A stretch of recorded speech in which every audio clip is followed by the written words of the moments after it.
Oh, look at the kitty cat. Try something new at the One Mean Restaurant. Oh, I think I may have must have ironed Really got a lot going for us. Alright, do we have a good time? We do.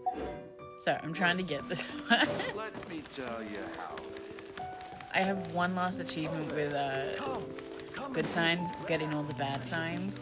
Not yet. And I'm so close. I kept fucking it up. Like, I thought I had to chase the dogs away. But he called that a good sign. I'm like, you bitch. You bitch.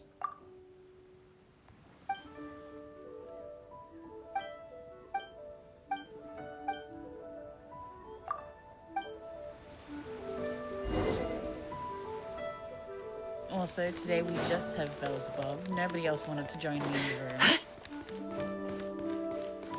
So he's just a sad little kitty cat all by himself. You can last a round against me. He's actually not. He's fine. He's curled up in the blankets. He's doing good. Juan, I want a new toy.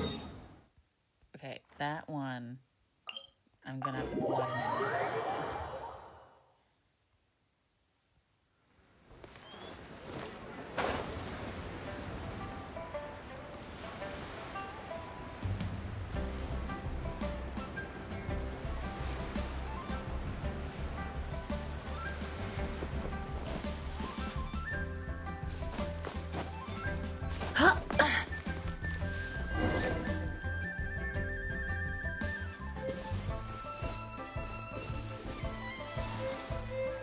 I think I need a blow from there. I'm, you know, never sure. Want me to come along? Into the wind! Cheer!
I don't know how to disturb Grandma's business.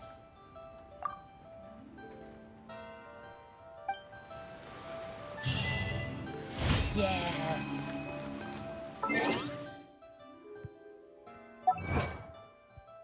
Got you, bitch. Freaking got you, bitch. That took so long. Y'all never saw that. But that took a while. I've been playing this game for a few years now. This took a while. Mostly because I seem to never get this quest until recently.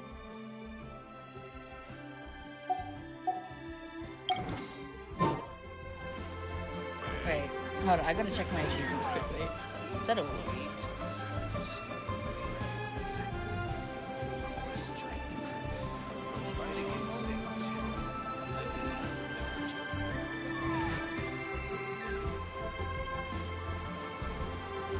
That should be all of the... I'm gonna go back to Nodcry then.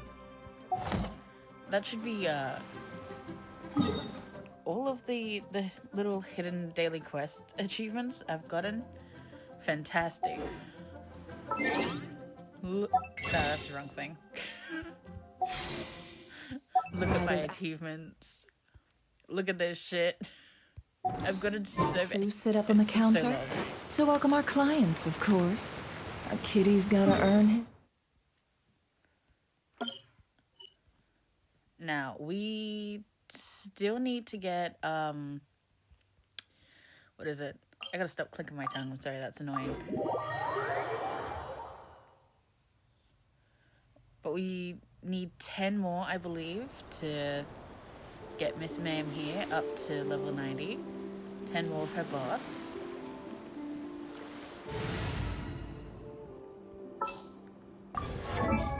Was it 10? It was 10. Alright. I know also is not. No, she's as high as she's gonna go for the wish. Alright, that's everyone then.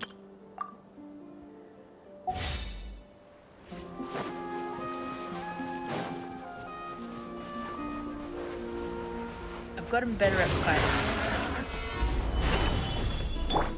Shower me with praise! Wrath from the sky! Try and stop me! This is order. Watch out!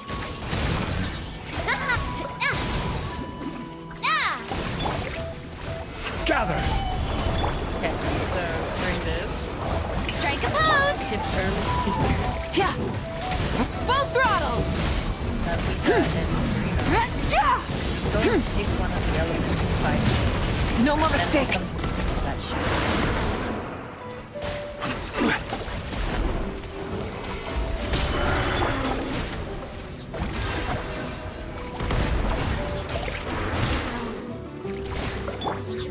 This one's got your name on it! A proper send-off! From the steam... Rise with the sun! Order guide you. Watch out!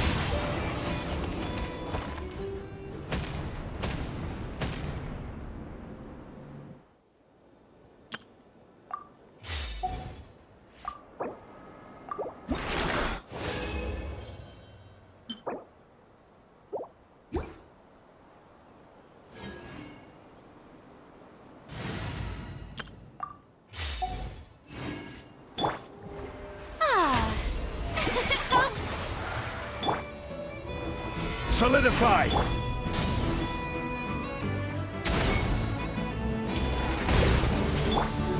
Watch out!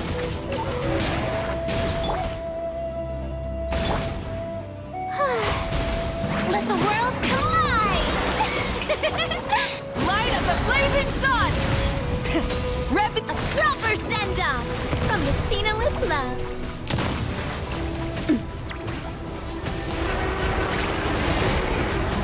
This is order. Gather. Strike a pose! Burn it down! Wrath from the sky!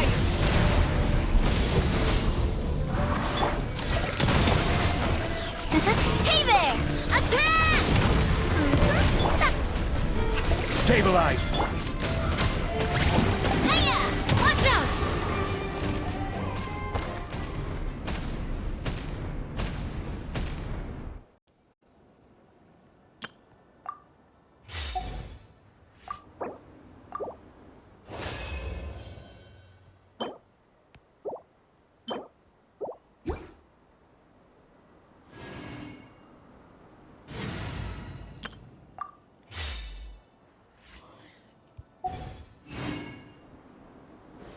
Gather. Yoo-hoo! Order guide you. Watch out! Hey there! Let my name echo in song! Rise with the sun!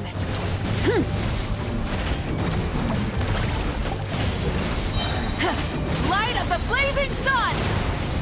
Fire! Well, with rock. Feeling lucky? This one's got your name on it! Stabilize. Shower me with praise! Light it up!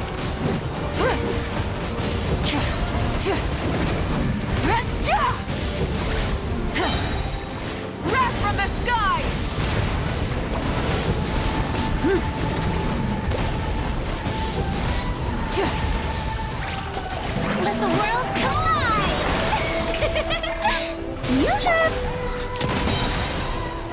Hey there! Ha-na! Ha-na! Ha! Ha-ha!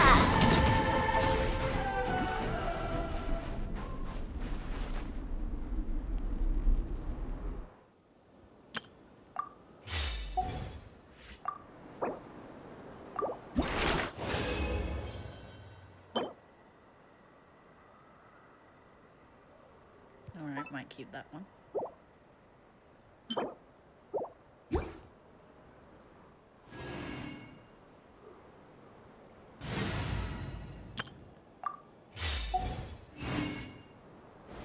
Gather!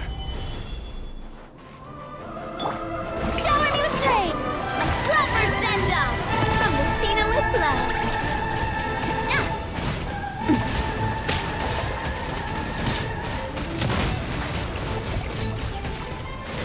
Coming at ya! Solidify! Strike a pose! Light up the blazing sun! Full throttle!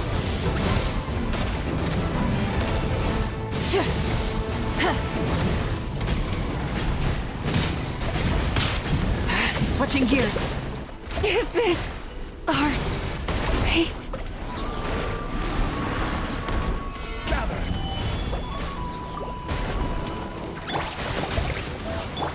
Time to shine! A proper send-off from the Spina with love. Watch out! Ha! Cha! Ah! Ah!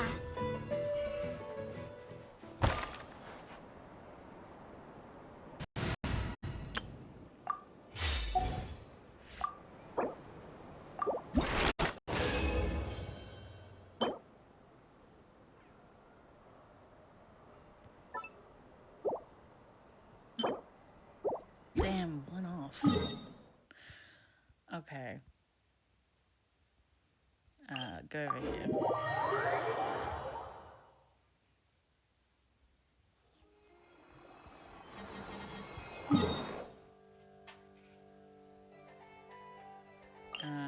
Actually, I need a heal.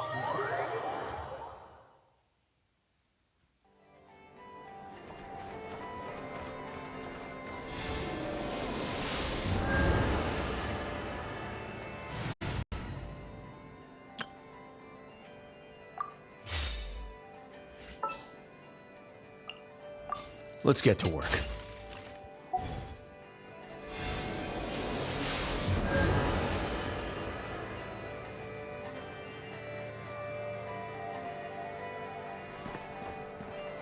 Okay.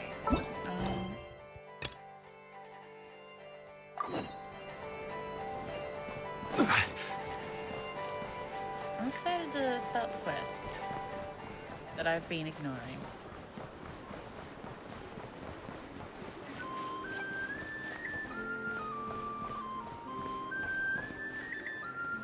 Wait, so invite?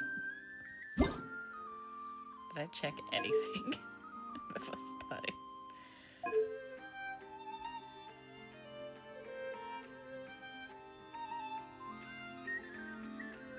Alright, everything's fine. Sorry. I just figured I should check to make sure everything's the best it is before I start.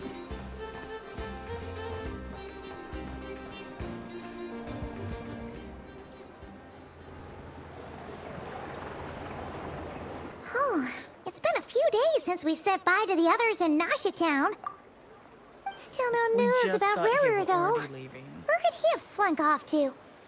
If only he was gone for good. But with all the trouble he stirred up before, there's no way we've seen the last of him.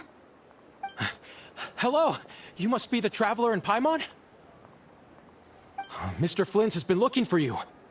Unfortunately, there's been a serious wild hunt attack over at the quarry. He thinks it's time to regroup and figure out a plan. The wild hunt? Oh, uh-oh. We better get over there right away. Come on, let's go.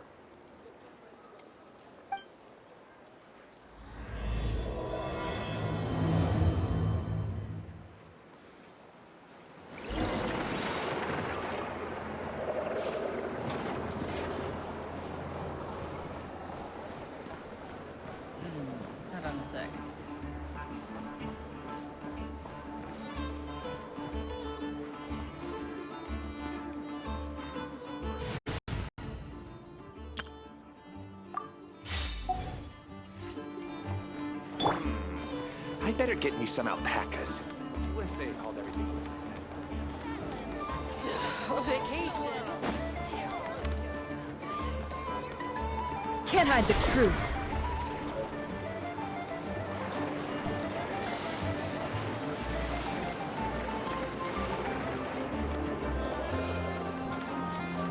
Did you see that part about her wanting to make Jehoda a beauty model? No more lies.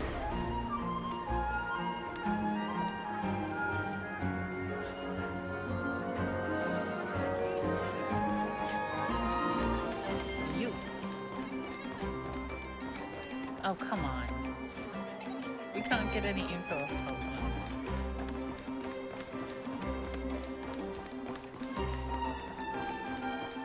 I wanna check out. So I know there's a wild hunt going on. Yes, I know people are in danger, lives being lost. But I'm sorry, my girl got some info she gotta steal.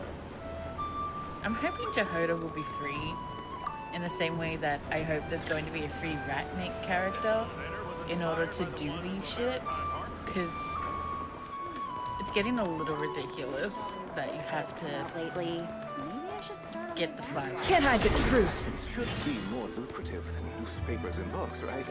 These so-called investment coupons are nothing but a scam. Bitch, I got money to burn. Speaking of.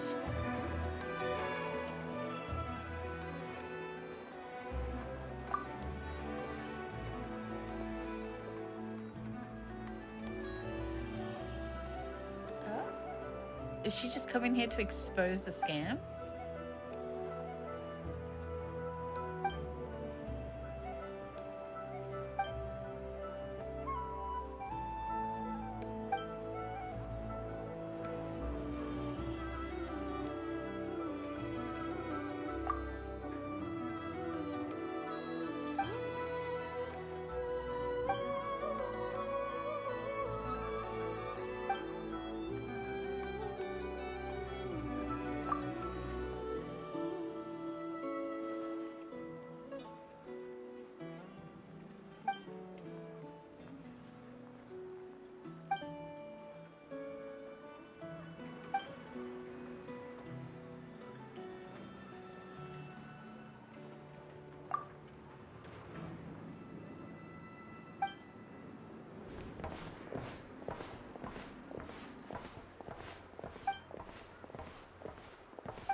I just got an achievement. Sorry, wrong thing. What?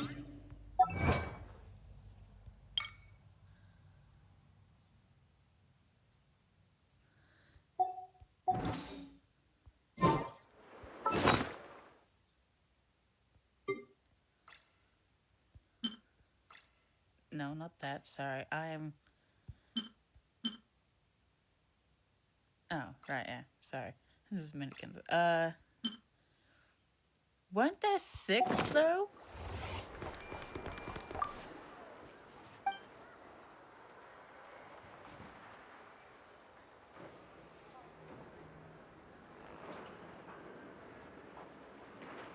It's gone.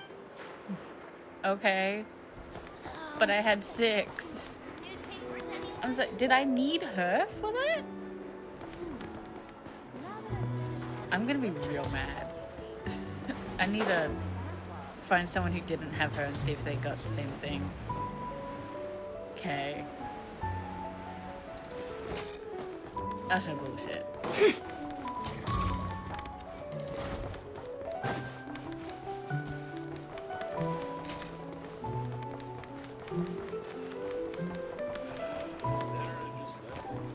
Where's more people? Oh, there you go. No more lies. Gaudenti. Capable enough, but not exactly the brightest candle in the box. I doubt he has the nerve to stick his neck out. He has a history of misconduct. We're not going further into that. I already think that dude's a scammer. A guiding light? Well,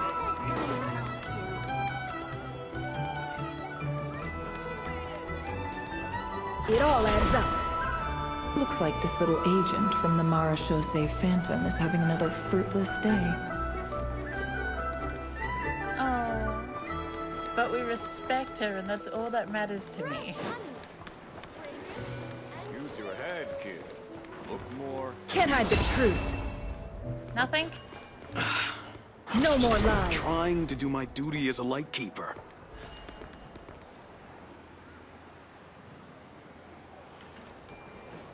Oh. Is this your apprentice then? Hey there. Just let me know if you need anything.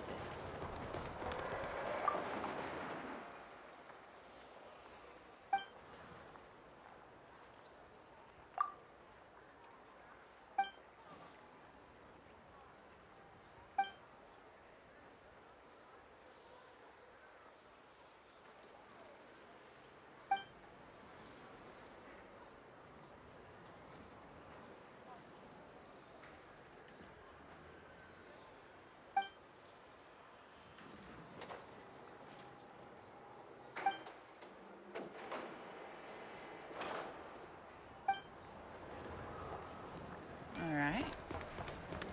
Use your head, kid. Look more. Weakness.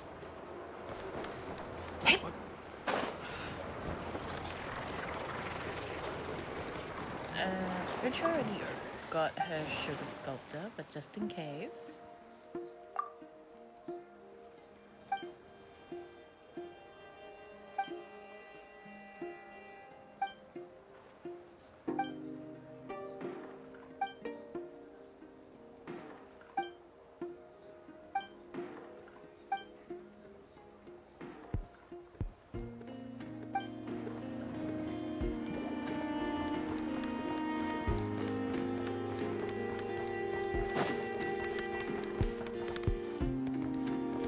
It's locked. So I think that means I hit the limit for the week.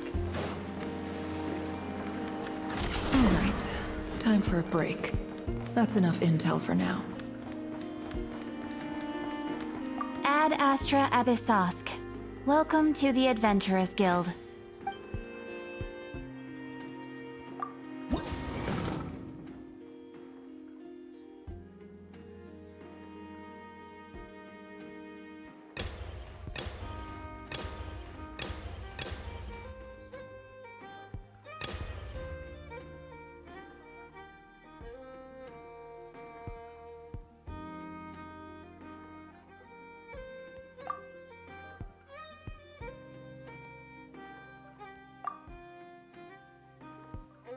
I'm wondering if I just should save this and then do it all in one big quest chain. I think I might. Alright, I gotta switch. Gotta switch teams. Alright, let's go kill shit.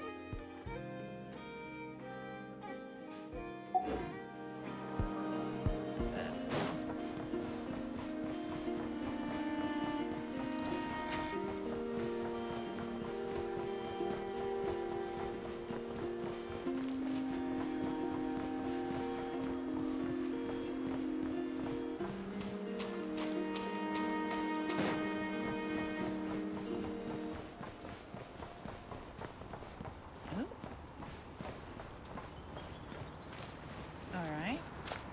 Shit looks infected.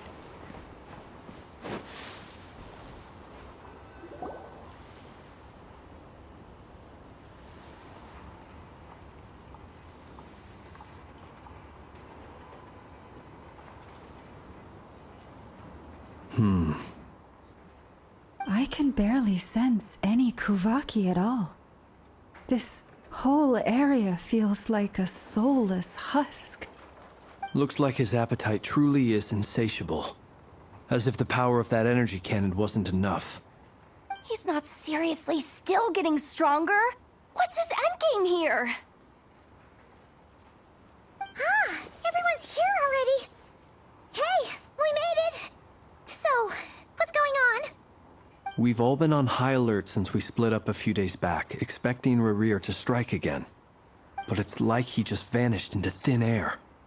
No one has seen him nor found any trace of his presence. That is, until this morning. when a ratnik found signs of wild hunt activity while out here on patrol.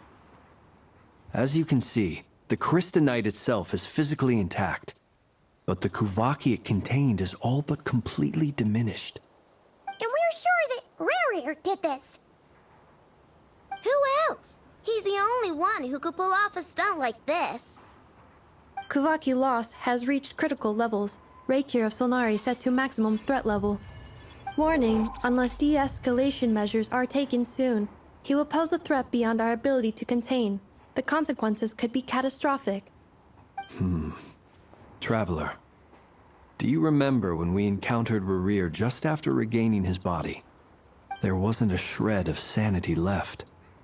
Nothing but madness and rage. Yeah, didn't he shout out a bunch of names?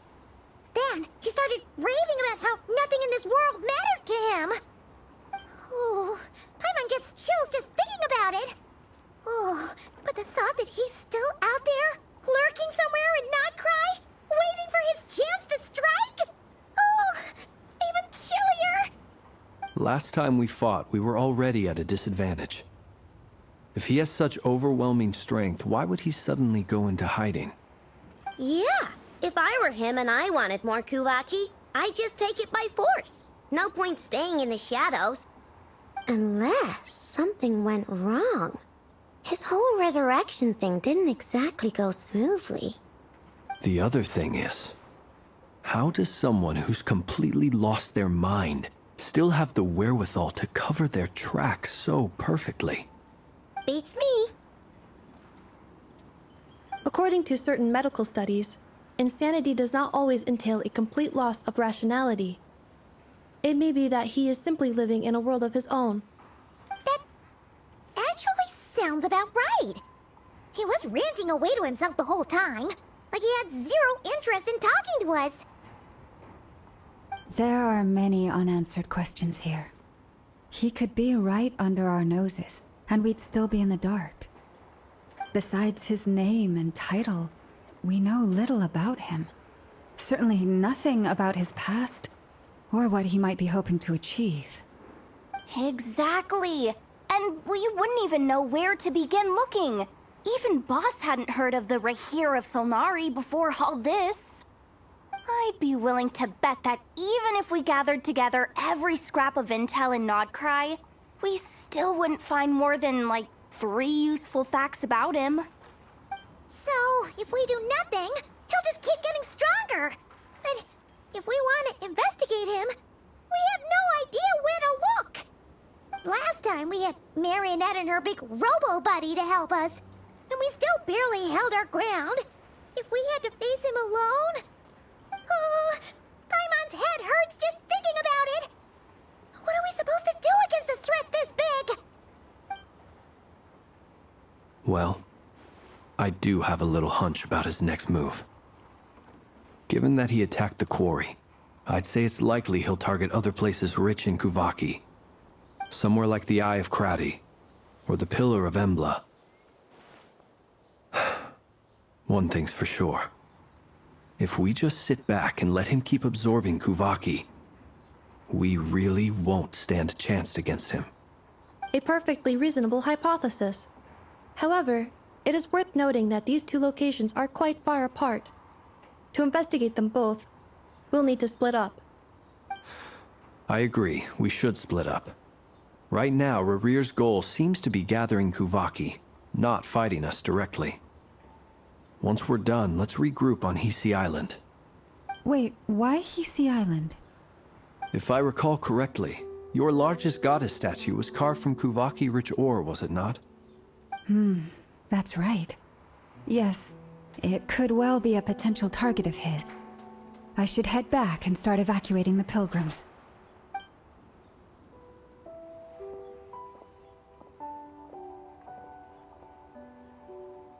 Splitting up's always gonna be risky.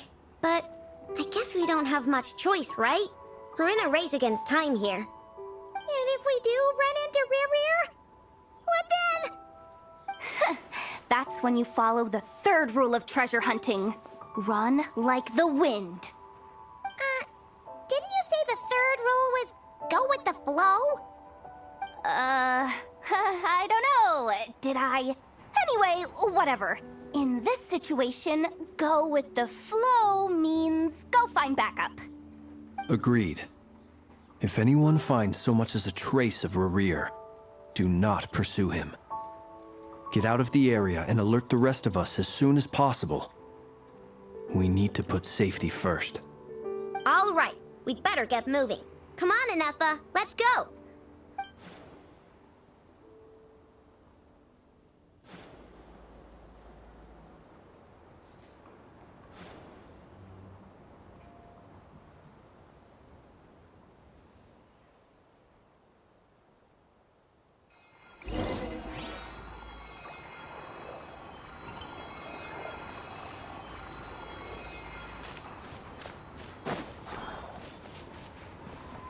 So I'm just grabbing this mint and then we're going.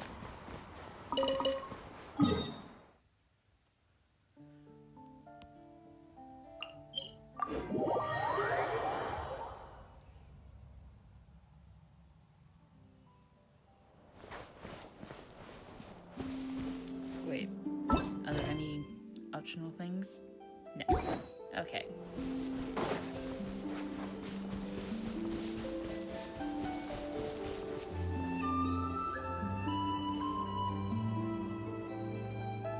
Any leads? Nope. Diddly squat. No clues to where he might be hiding. It's like he's a ghost. It feels like we're sitting on a powder keg that could go off at any second. Oh, I hate this feeling. I'd rather face him head on than be left hanging like this. So, you guys didn't find anything either? Not loving the word either. How about you, Flints? I questioned a few Ratniki and eventually narrowed my investigation down to one suspicious individual. But by the time I got to his place, he was already gone. Almost as if he knew someone was on to him. Either that or he's just extremely cautious and doesn't stay in one place for long. He's been biding his time for a while now. The question is, where or what is his next target? No idea. Since regaining his body, he seems to have lost all interest in the fragment in my possession. If he did still want it, he's had plenty of chances to take it. All we can do now is hope that Ino and Anefa turn up some leads. Darn it, Rerir. If you've got the guts, come face me one-on-one! Wait, he's actually here? I didn't mean it! I swear! No, it's coming from Silver Moon Hall. The Lady Kutar might be in danger. Let's get over there, quick!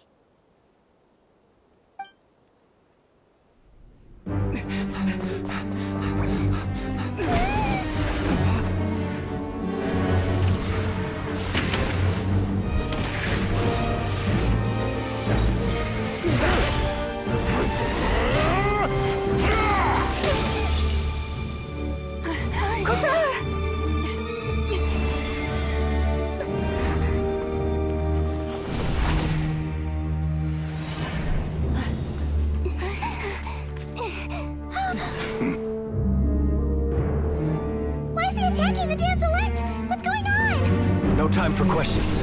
Stop him!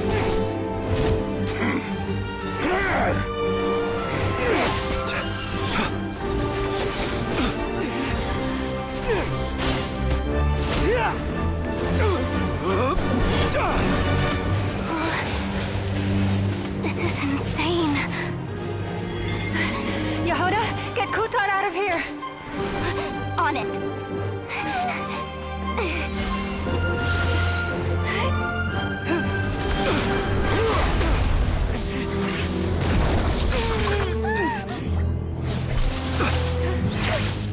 Look where your feeble light has gotten you. Now, you shall plunge into darkness. Felindus, soon, I will find a way. Watch out!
barely made it out of there alive.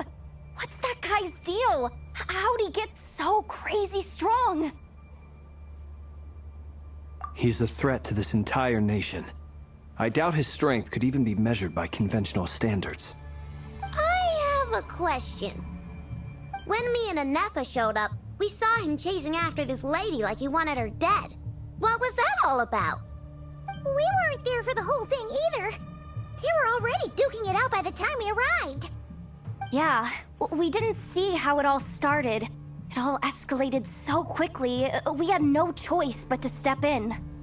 Kutar, can you shed any light on the situation? Kutar. Cross-checking database. I see. So you're the one that the Frost Moon Scions refer to as the Moon Goddess?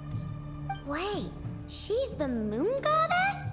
Oh, no wonder she looks just like all those statues. There are many reasons why people might worship the moon, and just as many why they might despise it. I've never met that person before, but there was no mistaking his deep-seated hostility towards me. Why he holds me in such contempt, I cannot say. But since he hunts the power of the moon, it's no surprise that I am a target. Kutar. There are many potential motives. For instance, you help the Traveler escape his grasp. This could be his way of taking revenge. It is also possible that he covets the Kuvaki inside you, and seeks to take it for his own. The list goes on. But, right now, devising a counter-strategy should be our #1 priority. The likelihood of this location being discovered is close to 100%.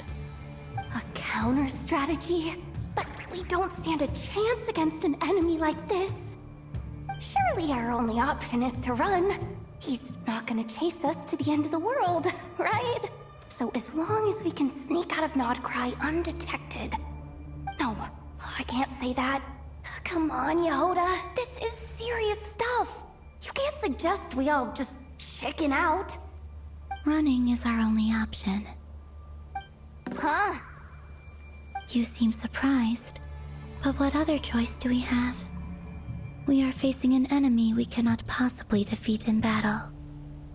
Well, I mean, yeah, but still. It's not too late. I can distract him, so you'll have plenty of time to make your escape. Wait, what? You're gonna act as bait? Doesn't that make sense? I'm the one he's after. There's no need for you to risk your necks on my behalf. A coyote doesn't stop for bypassers while it's howling at the moon. What is it, Loma? The Frost Moon Scions have already grown accustomed to life without their goddess. My presence here is no longer essential, and this is not my home, so you needn't ask me to stay. We can't just roll over and let him get away with this. That's not our style. Yeah, we can't just call it quits after everything we've been through together. Besides, she pretty much saved my life back there. If I just ditched her now, I'd never forgive myself. We can't overlook that you have saved our lives multiple times now. To talk of returning the favor would be a little crass for my liking. But suffice to say that we are friends, and friends look out for one another. River's true objective remains unclear. Even if we were to sacrifice Miss Kutar, there's no guarantee he would stop. But... Kutar, I know why you left the Frost Moon Scions so long ago. It was because people started treating prayer as a form of trade. They would make self-centered wishes, force you to accept meaningless offerings in return, and then expect you to perform miracles for them, as if that were their entitlement. If it were me, I might have walked away too. But I believe that time can change everything, and that sometimes it takes losing something precious to appreciate its true worth. After much reflection, I've realized that this was never about whether the Frost Moon Scions need you, Any relationship based on need is purely transactional. What I truly hope is that you'll choose to stay, not out of obligation, but as part of our family. You were born here, and now you've returned. Who knows? Perhaps it was the moonlight that guided you home. Thank you, Lauma. But my power is on the wane. I'm afraid I will be of little use to you now. Very well then. I'll do as you say. Both times you saved us, we were transported across great distances in an instant. Is that one of your powers as the Moon Goddess? It is, but I find it very draining. I barely managed to pull it off just now, and it will be some time before I'm strong enough to do so again. Rejected by the world, my power is dwindling. Like a lake cut off from its source, slowly shrinking away. Now, it has almost run dry. What do you mean, rejected by the world? The 3 moons belonged to the ancient bygone era in which they came into being. From the moment I was born, the world itself has been steadily sapping away at my strength. The 3 moons are not one and the same. As the goddess of the Frost Moon, I cannot wield the powers of the other 2. Yet moonlight has a way of blending together. Each can reflect the other's glow. So when our fingers touched, I was able to restore my strength by drawing Kuvaki from the eternal moon's marrow. But this method of recovery is painfully slow. If only we could find the...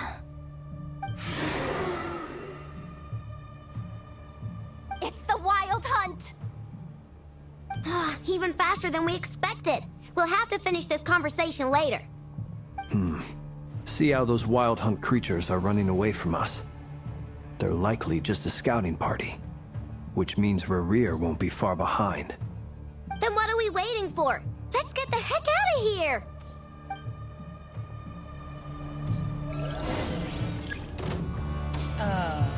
For the everlasting forest. Ding dong water bomb! The long sleep beckons. Observe. They just keep coming! This is driving me nuts! Rerir's closing in on us. We need to pick up the pace. Going somewhere? There's too many of them! And this time, we can't fall back on Kutar's help to escape! This goes on much longer. Defensive mode engaged. The night cometh. Observe.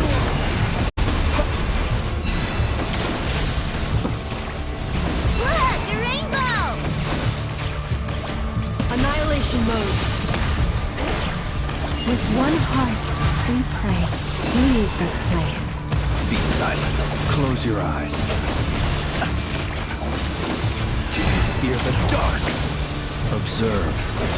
To dust. Ding dong water bomb! Ultimatum protocol. Installation chamber deployed. The long sleep beckons. Close your eyes. Observe. To dust. By the frost moon of old. Forest, protect. Look, a rainbow! Go claw! Annihilation mode. Defensive mode engaged.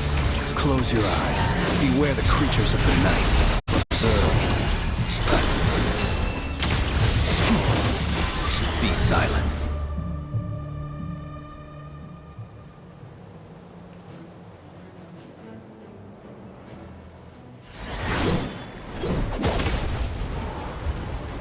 Oh my god, it's vodka, isn't it?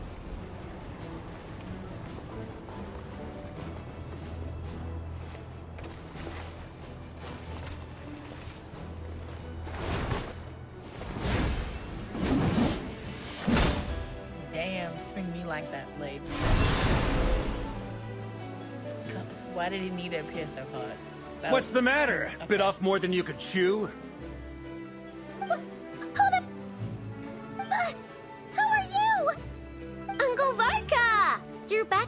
Amsvartnir? Whoa! You're Varka? Grand Master of the Knights of Favonius? We could save the intros for later. Right now, let's get you all out of this hellhole. Follow me. I know somewhere you'll be safe. Oh, is that where I think it is? That's the one. Come on, move! There's no time to waste. A moment of appreciation for the fact that Varka keeps adopting children. He's just everybody's uncle at this point. Wow! Where are we? This is so well hidden. Well, that goes without saying. This is the Knights of Favonius' meeting place in Nodcry, and a contact hub for the Northern Intelligence Network. Okay, but where are the other knights? And where are the horses you took from Kaya? AKA, the black market of intel. No matter what faction you're with, it's the place to buy and sell information. Their headquarters are in Nodcry, but they've got contacts in every nation. As an expeditionary force on foreign soil, working with them has offered us the most effective way of getting our hands on reliable local intel. This is where we meet, so naturally, it's secure. Anyway, where were we? Folks from Nodcry should be pretty familiar with me by now, but I believe this is the first time we've met. Allow me to introduce myself. I am Varka, Knight of Boreas, and Grand Master of the Knights of Favonius. We've heard all about you. This meeting's been a long time coming. You look way younger than Paimon expected, but you definitely have that Grand Master vibe. Well, I'm no spring chicken. Just not showing my age yet. Definitely feeling some of that back pain today, though. Rushed back from Amsvartnir without a wink of sleep, only to get right into another fight with that freshly revived maniac. Another? You mean you fought him before? Yep. He wasn't nearly as strong back then, but he was still a formidable foe. I brought some of the knights along to give him a little surprise, but he saw us coming from a mile off. My squad took heavy injuries, and I barely made it out alive myself. We knew it might have been our last chance, so we staked everything on it. But still, it wasn't enough to stop him. I tried tracking him down afterwards, but he didn't leave a trace. Even in his unhinged mental state, he's as cautious as any trained operative. So, I decided to come find you. And as luck would have it, turned up to find you being ambushed by the Wild Hunt. The rest, you already know. Is that why he's been frantically absorbing Kuvaki these past few days? Because he sees you as a threat? Maybe I'm part of the equation, but even if I weren't, I'm sure he'd still be gathering power. He's clearly working up towards something. Note to self, Uncle Varka's strength rating officially upgraded. Guess it's my turn to ask questions now. So, what exactly has been happening in Nodcry? Why is the Wild Hunt returned in humanoid form? And why is it after you? That's a long story, but I'll try to make it quick.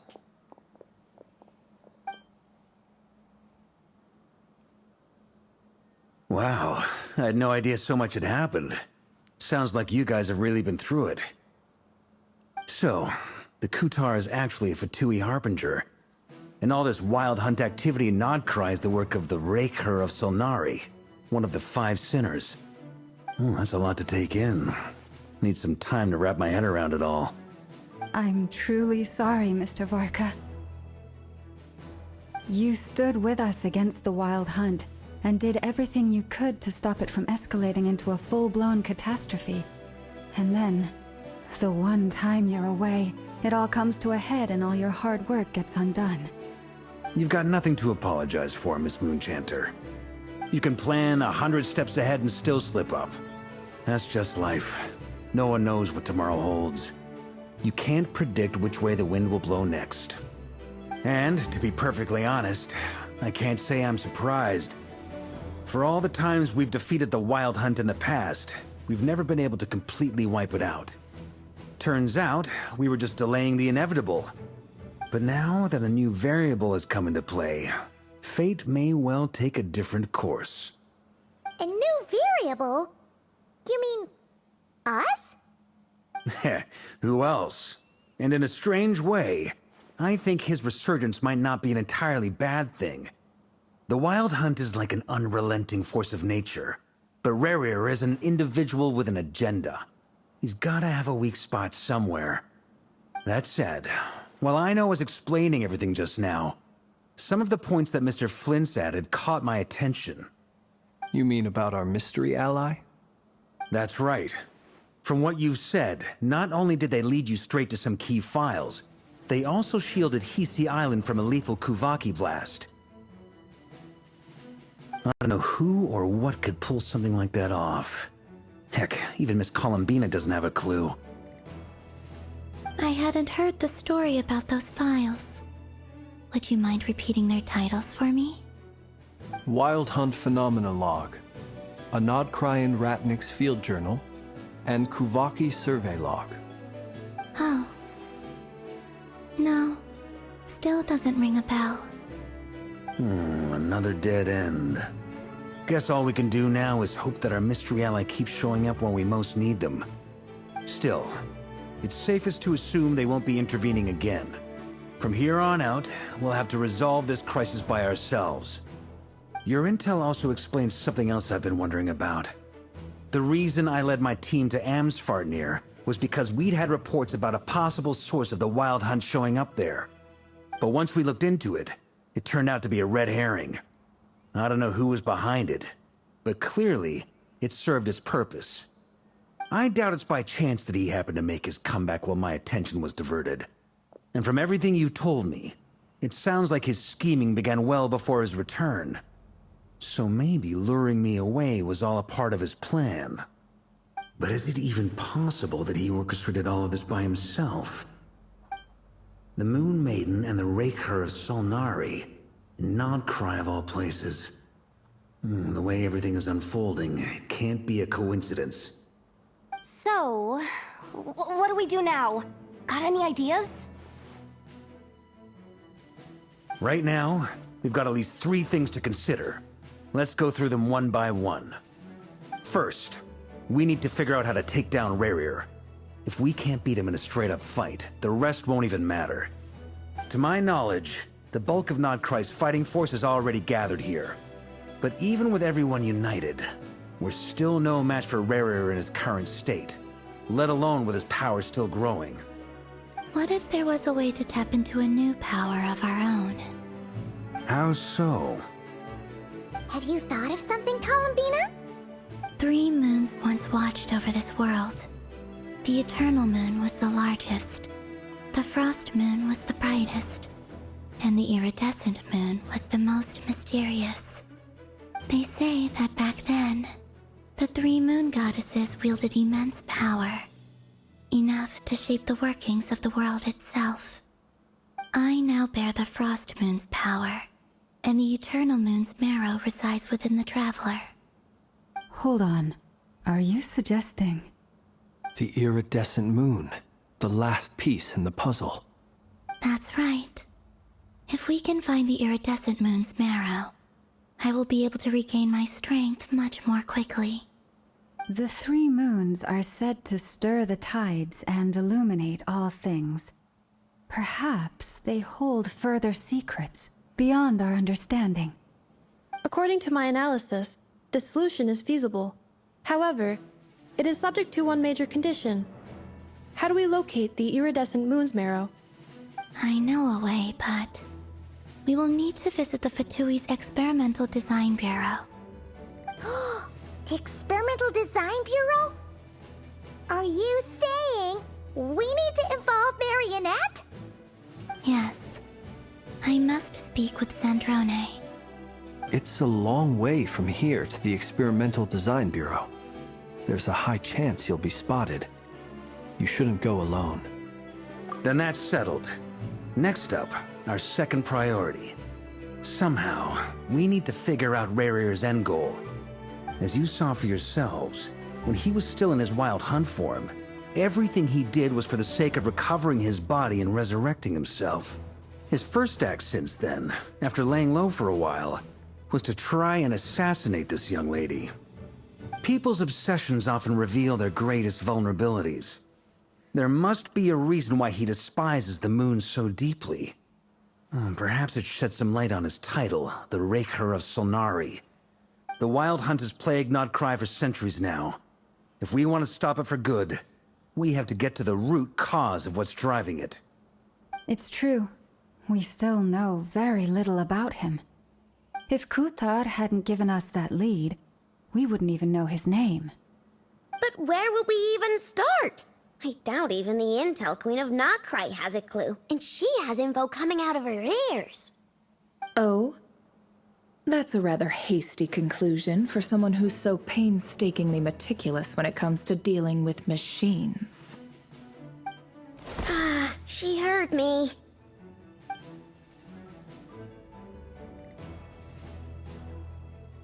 Boss! What are you doing here? I'm now asking myself the same question. I received a letter from a humble knight of Favonius, requesting a meeting to discuss a major business deal. But it looks like this humble knight had something else in mind. Details, details. Miss Neffer, the important thing is that you've arrived at the perfect time. Since his failed ambush, I've been racking my brains trying to come up with a plan to fight Rerir. Given the severity of the situation, I think it's fair to say that our only chance lies in uniting as one. And I'm talking all the factions in Nodcry. We can't do this without the Curatorium, but I knew it'd be a tough job to win you over. So, I took the liberty of reaching out for a little chat. Wait a sec. How did you even hear about this place, Neffer? Didn't you say this is meant to be the Knights of Favonius' meeting spot? And a contact hub for the Northern Intelligence Network? And isn't it supposed to be super hidden? You really think he could have gotten settled in Nodcry without my help? Besides, I'm the one running this gig. Of course I know where the meeting place is. Allow me to introduce the current head of the Northern Intelligence Network. If it's intel you're after, she's your woman. Pretty much seen and heard it all. Please spare me the flattery. Let's cut to the chase. Seems like you've run into some trouble, huh?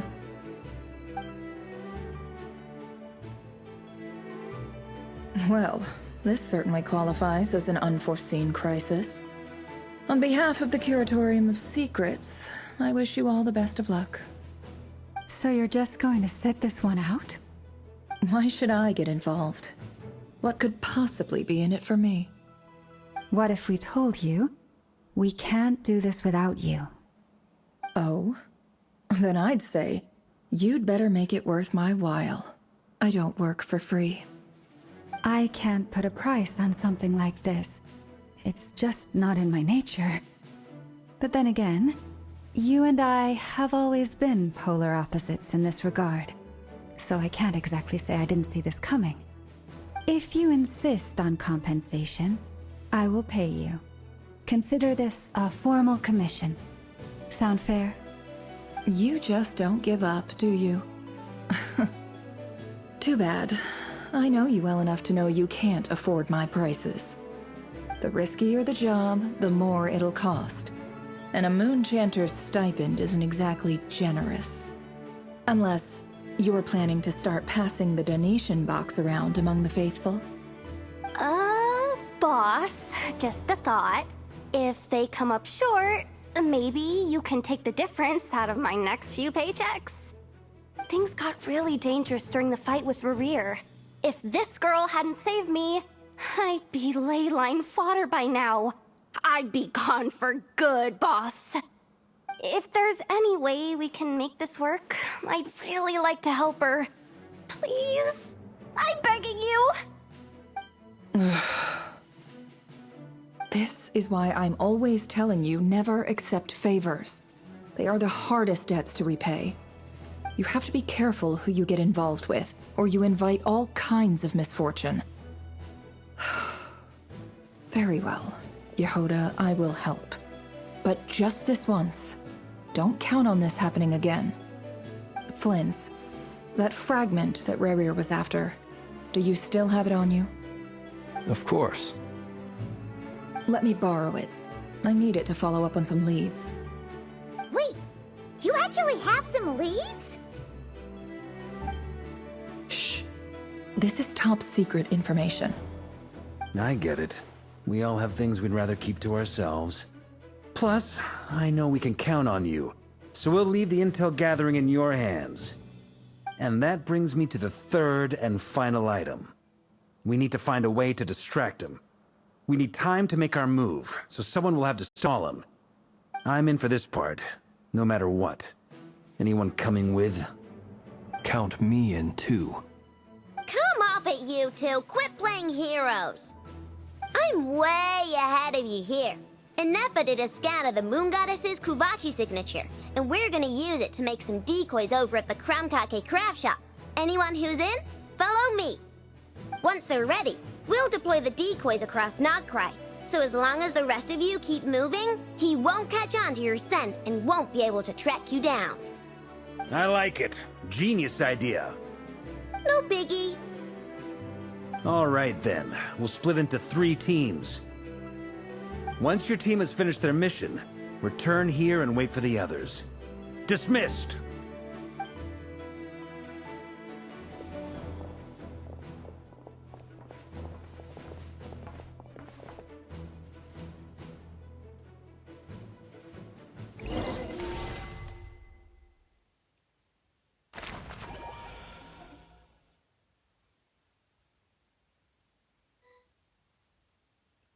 Really cute loading screen there. Lady Damselette. Wait, and you two? What are you doing at the Kuvaki Experimental Design Bureau? We've been doing our best to mind our own business lately. But if you're just gonna waltz up here like this, you're seriously pressing your luck. Don't blame us for doing what we have to. Huh! You really think that's gonna scare us off? We're not looking for any trouble. I just want to see Sandrone. Do I need to remind you that you're still a wanted fugitive for deserting us? Out of consideration for our former ties and the crisis we're all up against, we'll let you leave in one piece. But don't even think about trying to get inside. Let them in. But...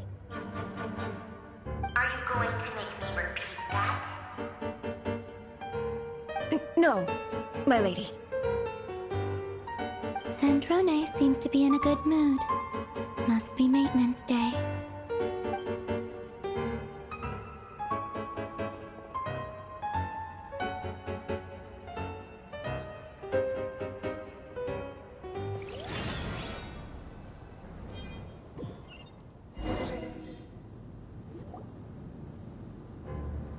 We're just going from cutscene to cutscene, really.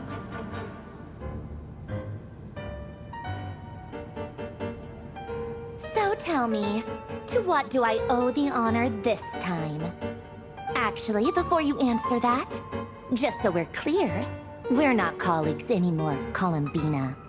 I don't owe you anything. I promise it's nothing big.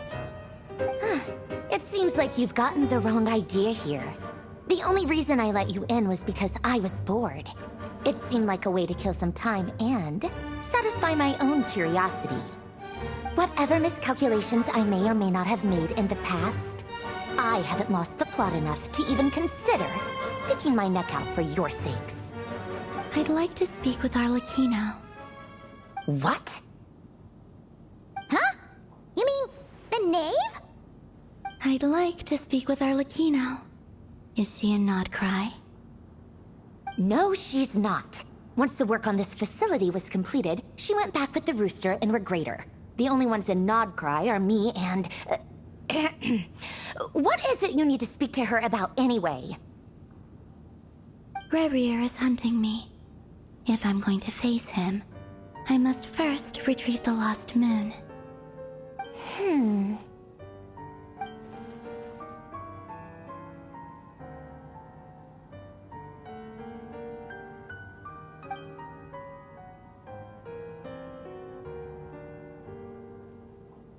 Is that a no, then?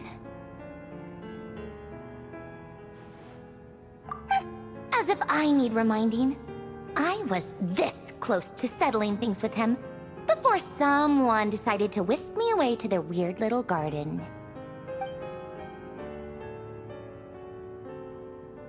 Have you held any tea parties lately?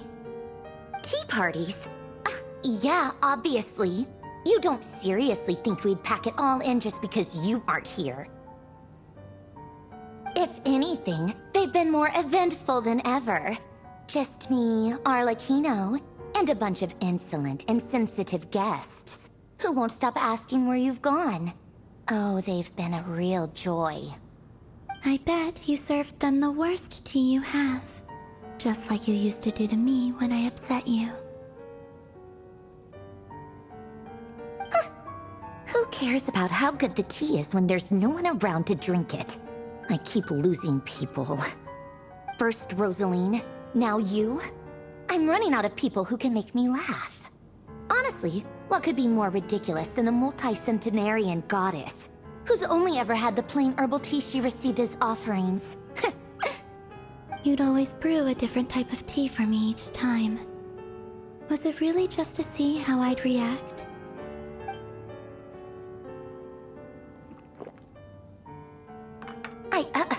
Well, duh. Why else? Watching you squirm was practically my only form of entertainment.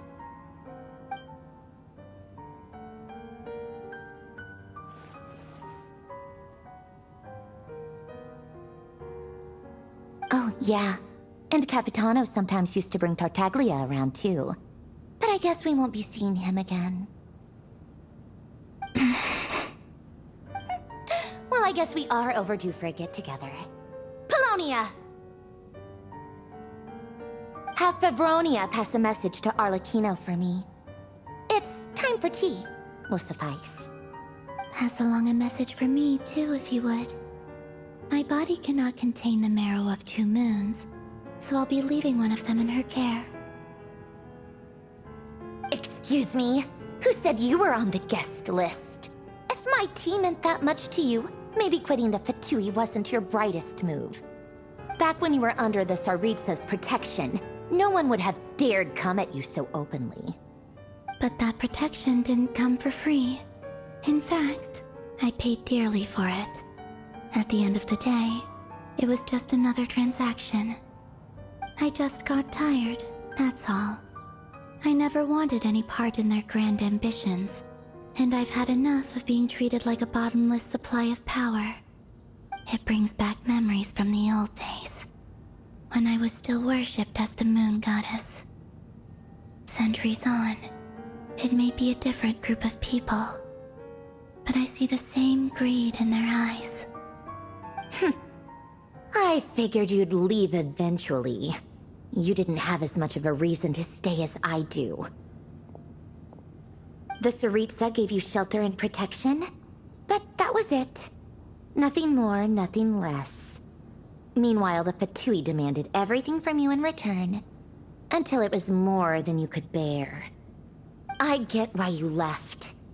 And frankly, I have no interest in dragging you back just because the higher-ups told me to. But if you keep hanging around with this riffraff, the next time we cross paths, we might be enemies for real.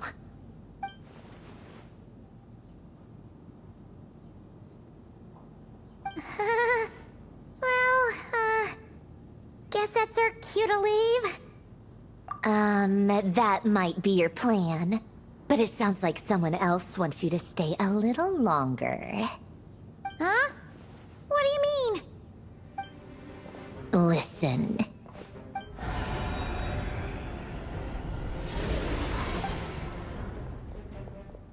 My lady, it's the Wild Hunt.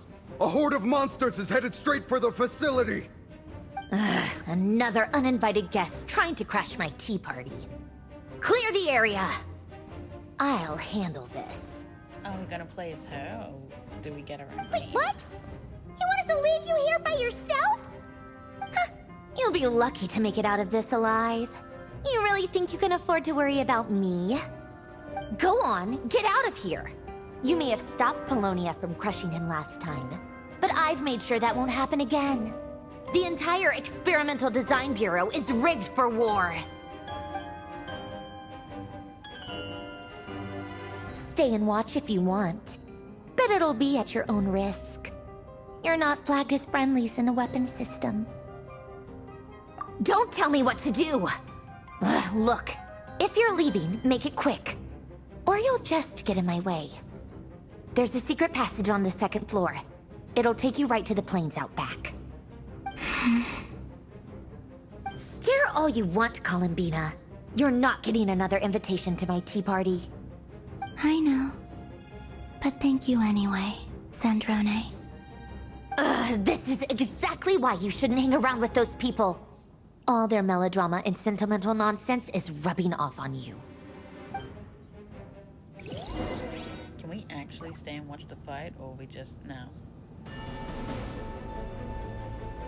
Come on then, Mr. Ray here. Let's pick up where we left off. It's your Wild Hunt monstrosities versus my beautiful creations. Let's see who comes out on top.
We just need to like kill a number of them and then we... Good work, Bosco 1. Bosco 2, prepare to fire!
Lilonia, get him!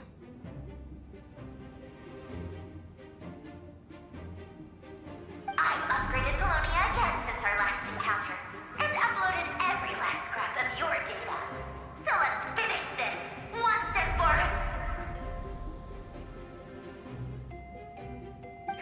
She's not here. Where did she go?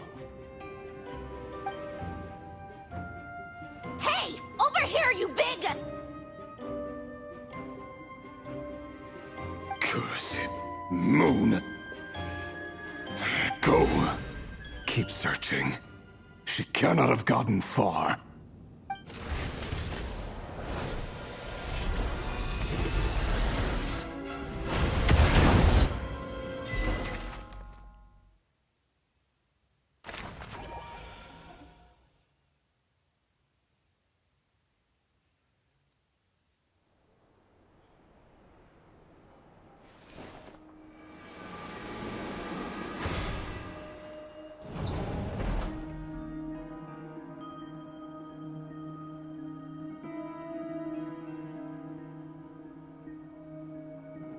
So this is your method for investigating Rarir's past? It almost looks like some kind of... ceremony. Good deduction. But it's quite a different affair from what you're used to with the Frostmoon Scions. Whoa! First time I've ever been in here. Boss always said it was off limits, so I pictured some kind of creepy dungeon. But it's actually kinda nice. Oh, I guess this must be Sumero decor? That's where Boss is from. And that nice shopkeeper who sold me my treasure compass. I'm not sure exactly what you've got planned, but it looks like you're all set. When do we begin? Whenever we wish.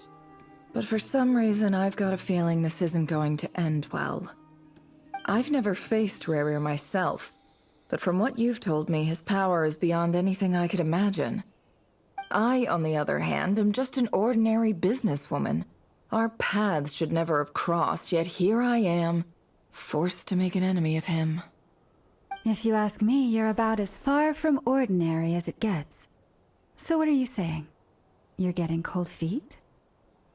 Once I take a job, there's no backing out. Still, I have to ask myself if the power I'm relying on will even work on an opponent of this caliber.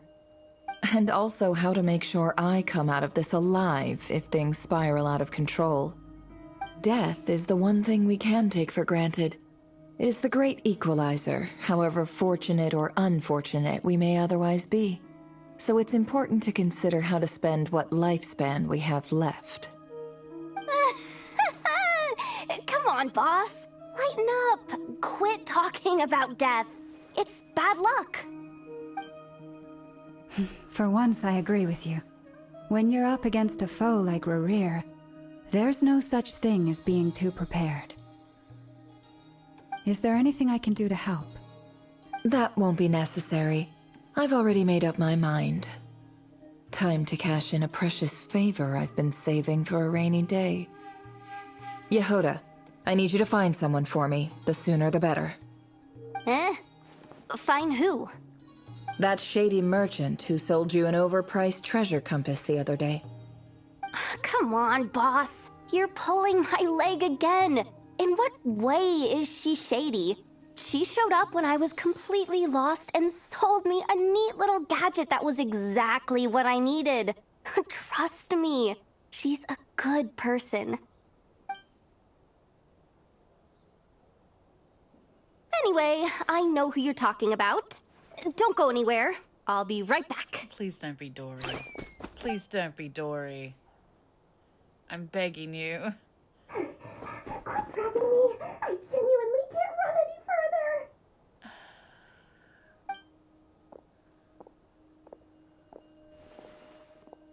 Hey, aren't you... What is it? What's the big rush? You dragged me out of a dream where I was literally swimming in Mora. I'm charging double my usual attendance fee. See, look how easygoing she is. After that rude awakening, she could have completely snapped at us. But instead, she kept it together and just asked for an extra fee. Dori Sangama Bay? I never would have pictured you two doing business together. If you want to make it big and not, it was back when I first arrived in Notker, and wouldn't you know it, I've been giving her the plus any other friends you send my way will enjoy 10% off. Huh, what can I say? Skip. Great lords. So, You guessed correctly. What have you got in the way of survival gear? the one, at the very least. What if I told you it's someone with the power to bring a nation to its knees? Is that so? Skip. Then we really are Your supplier? a powerful woman. Make if you're willing to wait. Then let me put it another way. What would you do if you encountered an enemy like that? Roll over and serve yourself up on a silver platter? Of course not. I have a handy little trinket from one of my generous suppliers, which... Hold on. What exactly are you getting at? No. Let's just say I'm borrowing it, all right? Just for insurance purposes. You'll get it back later. Favors are the worst kind of debt to owe, and now you've got a chance to repay one. A win-win situation, don't you think? Fine. You can borrow it for 5 days. No, make that 3. And for every extra hour after that, I'm charging you 1,000,000 more. Deal? Skip. Deal. Why can't I skip Dory's fucking lines?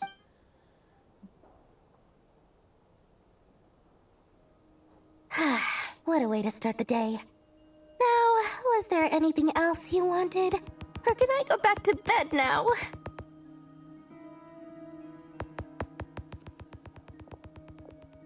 That will be all. Take care now. Don't trip up on your way back, friend. See you later! You're my favorite shopkeeper.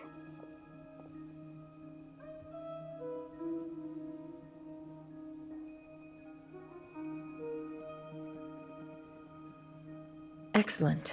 Everything is well and truly ready. The ceremony can now begin. After initiating the ceremony, your minds will follow me wherever I go.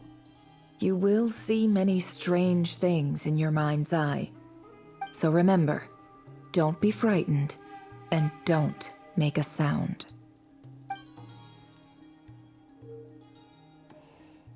Now then, let us peer into the Raker of Solnari's past.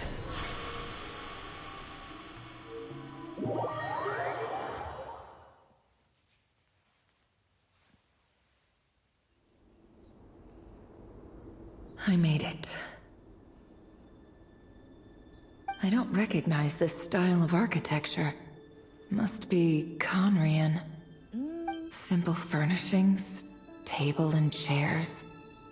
It's a more ordinary house. Looks like the fearsome Raker of Solnari came from surprisingly humble beginnings. I was gonna say, this looks, like the underground one. Underneath Inazuma. What was it called? I don't go there often. The one with the Children of the Sun, where they all got murdered and sacrificed. That one. Unless this passed for luxury in Conria. Unlikely.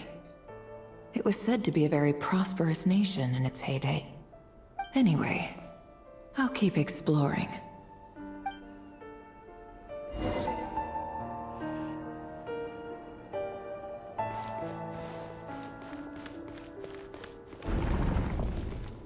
I can keep exploring.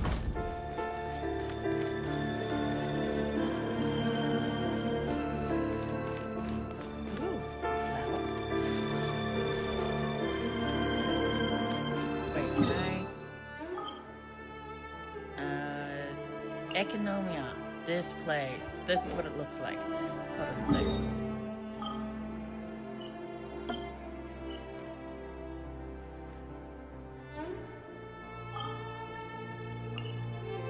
just still counting me as on Nordkreis map. Around here.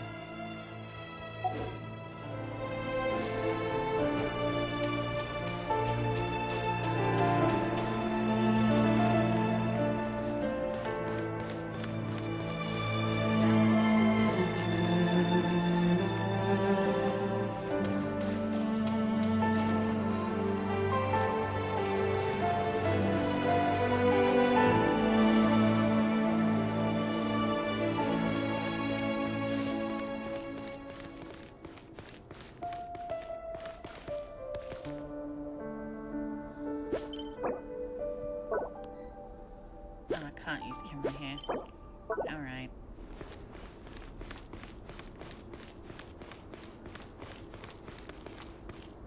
See a bunch of pillars and walls. Must be city.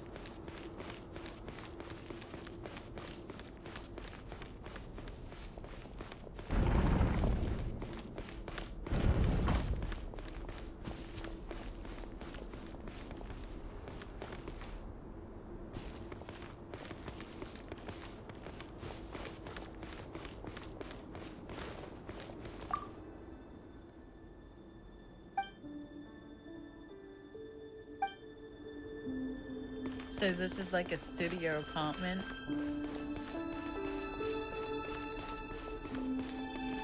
Oh! Look at us! Well, aren't we such a dapper gentleman before we became evil? Kinda cute. Prefer him fucked up and in bandages, but kinda cute.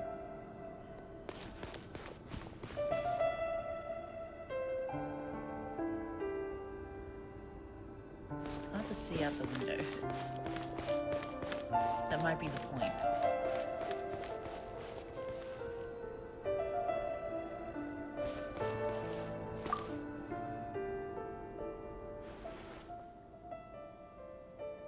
Hi, River. Since you're working extra hours tonight, I thought I'd keep myself busy by checking out that new kebab shop. I've heard good things about their menu. I'll test it out. And if it's as good as everyone's saying, let's go back together sometime. P.S. New stash from the Universitas Magistrorum. I brought some goodies home. A few teacups and a pin rack. Hope you like them. They didn't sign their name. But they must have been close. Sounds like they were living together. Somebody's got a girlfriend. Somebody's got a girlfriend. Look, this loser had a girlfriend. Ew.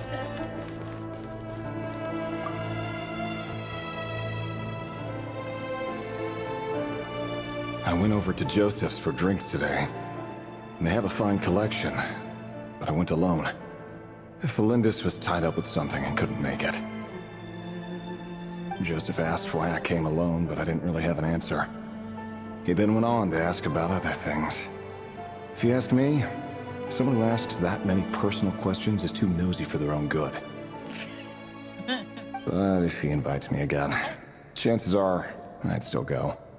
Yeah, that's called a friend, dude. Felindis. That's the same name Rerir mentioned. Grain imports keep falling. If things don't pick up, we'll soon be back to meat and mushrooms only. What's wrong with meat and mushrooms? Honestly, I'm not a huge fan of that new type of mushroom everyone's been into lately. Didn't it start out as a lab-grown variety? I heard it's even mildly corrosive. Seriously, why would you even eat something like that? I don't care if it's an impressive feat of alchemy. That just isn't the kind of thing I like to eat. Grain has to be imported, and they're eating a diet of mostly meat and mushrooms. Could it be because Conria is underground, so it doesn't get much sunlight? That would explain why they use so much stone in their buildings. They even use alchemically modified strains for food. Seems like the people of Conria don't have many options when it comes to dining. I've just about saved up enough now. Time to buy it and keep it somewhere safe. Making a big purchase. I wonder what it is.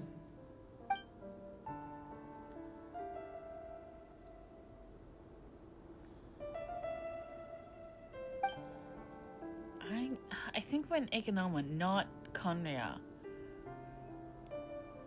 Maybe he moved? Like shit went down here, so he moved to Konria and then became one of the 5 sinners? He really is a professional. No wonder he's so good at covering his tracks. Despite what he's become, it seems like he's retained certain habits, at least in this regard.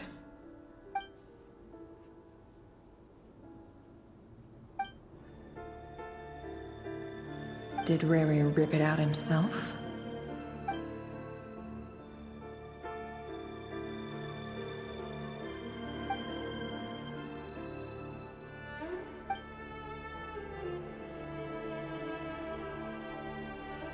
Before I met you, I was convinced that my heart was nothing more than a stagnant pool. The burial place of a fallen moon. A withered, windless grove where the waters rested forever unrippled. It was you who helped me see that my heart hadn't entirely withered away. That it could still beat to the rhythm of love. This is just trivial sentimentality from the looks of it. Why would he go to the trouble of hiding that? The burial place of a fallen moon. Wait, hold on. If this is Ikonoma like I think it is, because I'm a bitch. Sir, I remember Ikonoma killed a lot of children. Now, are you a citizen of the country that knew that? Or were you just innocent in that regard? Did you become one of the sinners because they were killing children? Did you, like, try to stop it, but you used abysmal power and fucked everything up? Are you the reason Ikonoma's, like, fucked up and dead now? I would count that as a sin, shoving an entire country into ruin.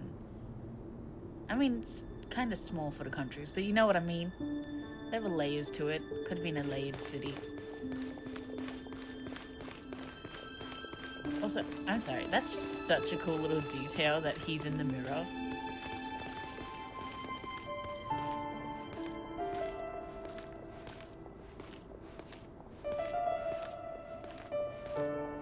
Look at the way he walks.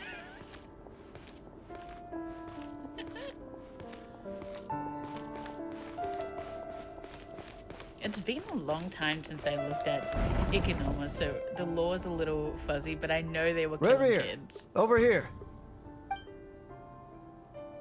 Oh my god, is it Dane! really... Oh, and, Vedalfin here? What a surprise to see you here, sir. Hello there, Rerir. You need not address me so formally outside of court. He doesn't get that much free time, so I invited him over for a drink. Even the court prophet deserves a break every now and then, right? Well, I'm flattered. So, what are we discussing today?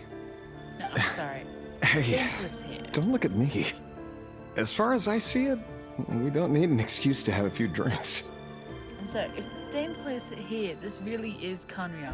But why the fuck does it look like Ikonoma? Which I'm not pronouncing correctly. Is Ikonoma just fucking Konria? Is that the Konria we're looking for? It's just being shoved underground? Is it? Come on, don't give us that. Didn't you I'd be say you so were about mad to if it pop the big was. question? How's that coming along? Who'd have thought the great Twilight Sword was an even greater gossip? I just didn't expect you to be the first one to settle down and get married, that's all. Yeah. If you told me that a few years ago, I wouldn't have believed you either. So, are you planning to come clean about your job then? I'm guessing you still haven't told her. Sure, I'll have to tell her at some point. But I'll need to pick the right time and place. To be honest, I have no idea how she'll take it. Come on, stop being such a pessimist. For all you know, she could be thrilled. I bet she'll be much more impressed by your actual job than the one she thinks you're doing now. A member of the King's Guard. Quite the cover story. Does the king himself even know? Of course he does. Anyway, enough about me. How have you been? Me? Same old, same old. Nothing much to... Huh? What's up, Ved? It's nothing. Vedifulnir, Daneslif's elder brother. Renowned throughout the court of Conria as the Visionary, and said to possess a wisdom far beyond the reach of any ordinary man. And yet, despite the gulf between us, he seems to have something to say about me. Does he even know me? Does he see me as a friend of his brother, or just another of the Vinster King's blades? Why did he react so strongly? Was it really to do with what we were talking about? Brown, curly hair and brooding blue eyes. So this is what Rare looked like back in the day. Perfectly normal. No different from anyone else.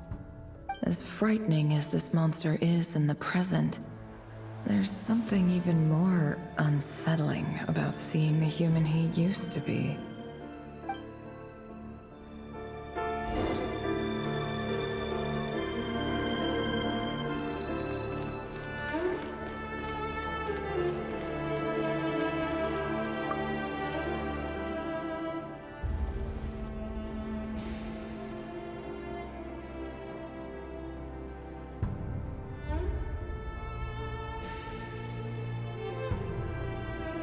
Felindis?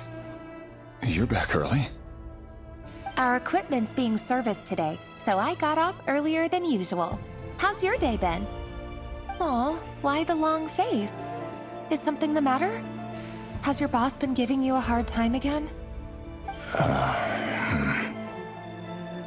Went for a drink with Dane and the others after work.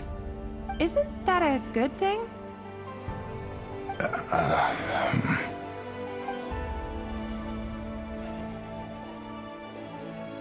Vedifulnir showed up today, too. You know, Daneslif's older brother. Ah, Mr. Vedifulnir. Yes, I've heard of him. They say that everything he says ends up coming true. He overheard Daneslif mention that I'd recently proposed, and seemed to have an issue with it. But when I asked what it was, he kept it to himself. So, you're worried? You could be such a child sometimes, Revier. We're nobodies. Why would the Visionary be concerned about us? I'm sure someone in his position has much bigger fish to fry. Maybe you're right. You worry too much, Revier. We've been together for ages now, and everything's been going so well, has it not? You've even proposed to me. So, you do remember. Tell me then. What's your answer? Like I said, I need some time to decide. You can't just rush into things like this. We may be nobodies in the grand scheme of things, but if we want things to work out, we've still got to plan ahead. All right. Take your time. Just don't keep me waiting forever. Nobodies. Sounds about right. In the eyes of people like Vedifulnir and Daneslif, what do we matter? No, but I'm sorry. That's like... Sir! That's such a green flag thing. Like, he proposed and she's like, can I take some time to decide because it's a big thing about my future? And he's like, of course. Like, oh my god. And then you turn around and you become some villainous thing out of the abyss. What the fuck happened? What happened? Now I'm concerned. I'm invested in their love story. I'm sorry, he treats her well. And he doesn't even get mad about her being like, can I take time to decide? Because he's like, yeah, I understand. Like, oh my god. My standards are on the floor, but like, come on. That's still nice. That's still romantic. Can someone whose gaze is so fixed on a far-flung future even see the present clearly? Besides, the dynasty's fate rests with the king and his inner circle. Whatever I do, it won't make much difference. Meanwhile, every idea they come up with and every decision they make, it affects everything. These days, the king is lost in his research, and the purge of the Crimson Moon bloodline grows ever more intense. The opposition tried to speak out, but nothing came of it. And I'm under no illusions as to why. Because we eliminated them and got rid of their bodies. A man can have 1,000 reasons to carry a sword, but there are few good excuses to use it. Yet the king has never even considered a gentler approach, and he never will.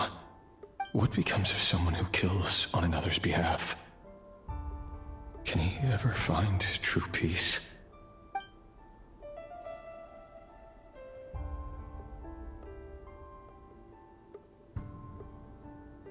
Thelindis,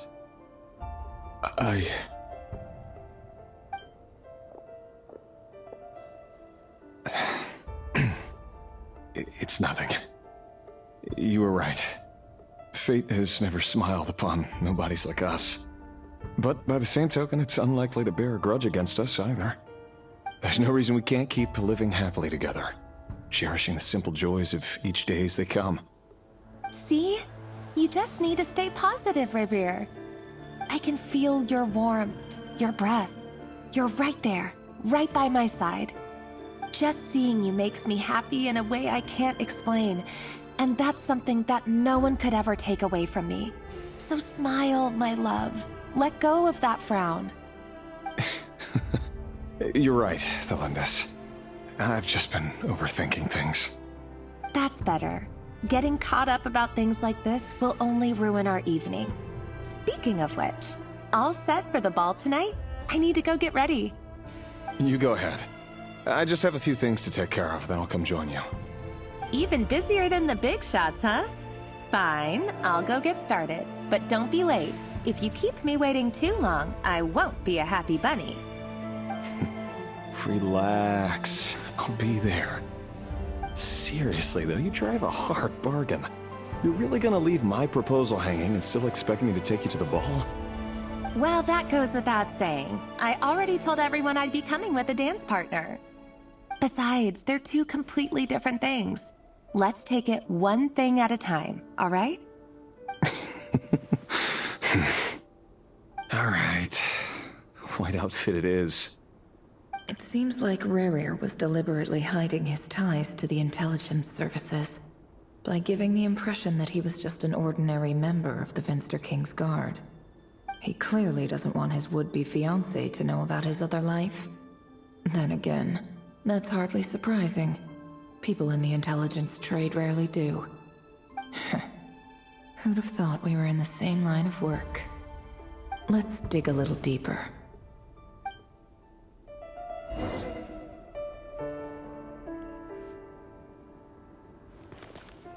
Leave the hut. This ain't a hut. This is an apartment.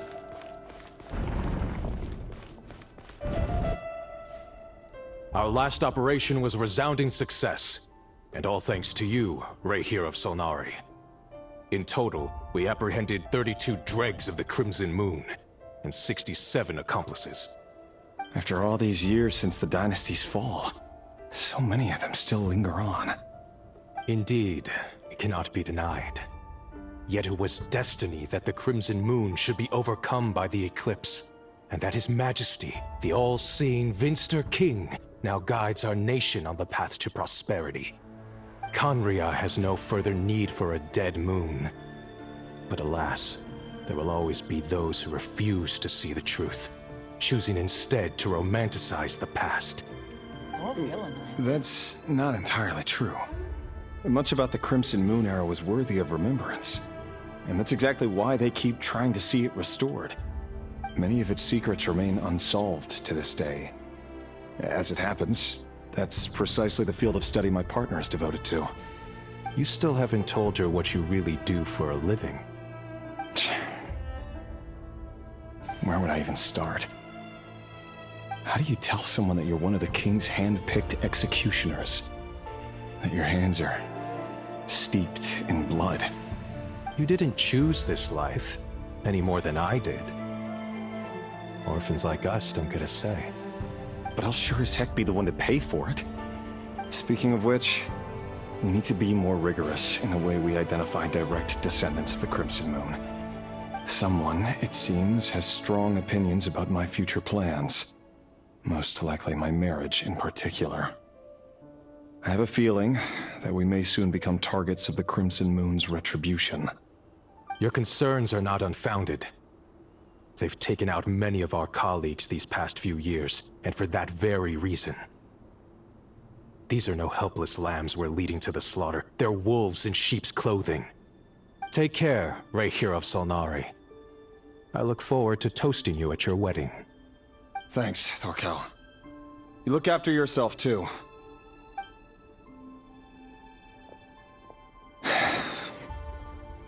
Thelindis, I never wanted to keep this from you. You're the last person I would ever want to lie to. But that's exactly why I can't tell you everything.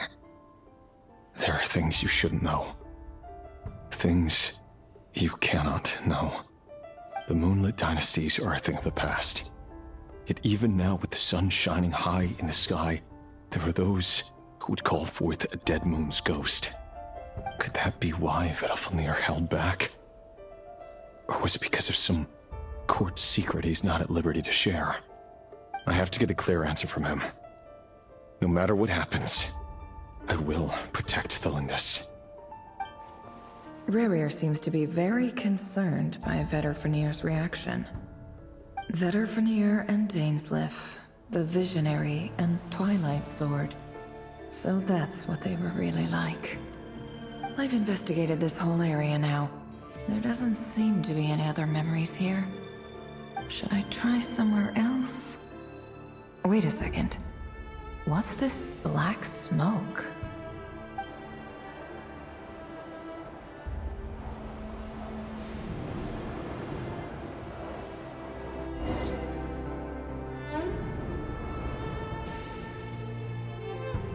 So, he's late after all. Just you wait, Rerir. You're in for it. Big time. Are you waiting for someone, ma'am? Could I tempt you into buying some flowers? Oh, sure.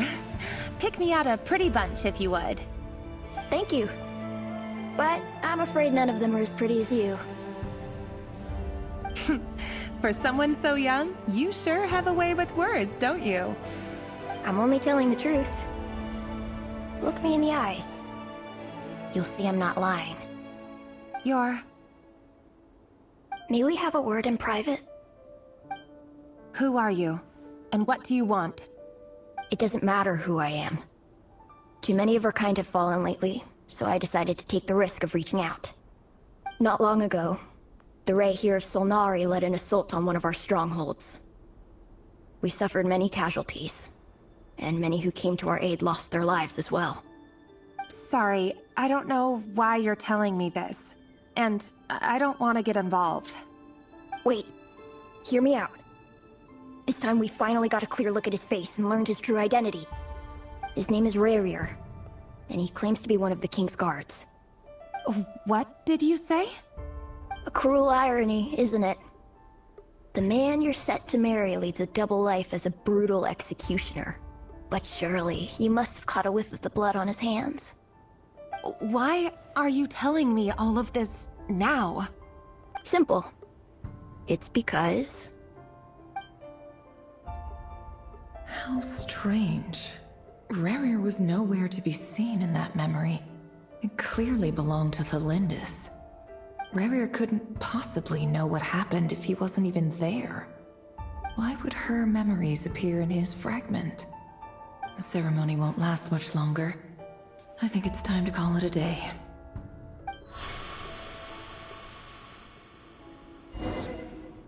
I mean, she's dead, obviously. Because it's been like 500 years. But it's possible he's got fragments of her. So that was your doing? Did you just pull us inside Rerear's fragment to spy directly on his memories? Any more questions, and I'll have to start charging. I had no idea you could do that, boss! Seriously, that was amazing! We're not worthy. We're not worthy!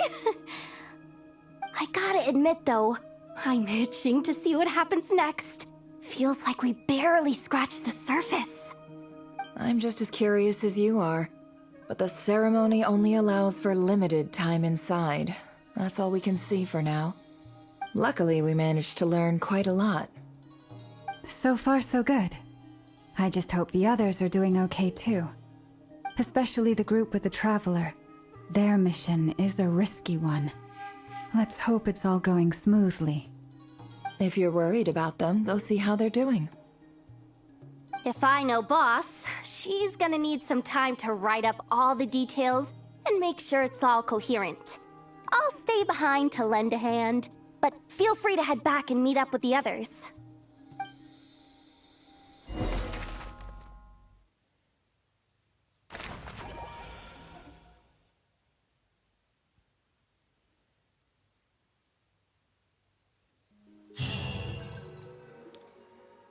Oh, they've been prowling around for nearly 2 days now. These things just won't quit. Oh, they might not have seen us yet, but them constantly sweeping the area, our way out is completely blocked. Oh, that's never gonna work. One little slip up and it's game over. If they spot us, they'll run straight back to Rerear, and once he knows we're here, it won't be long before he's breathing down our necks again.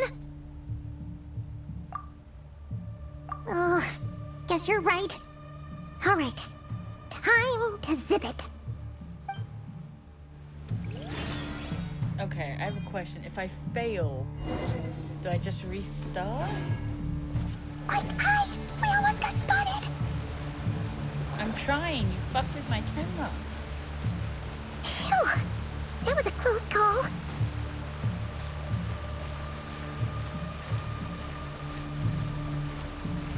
I can't stop climbing.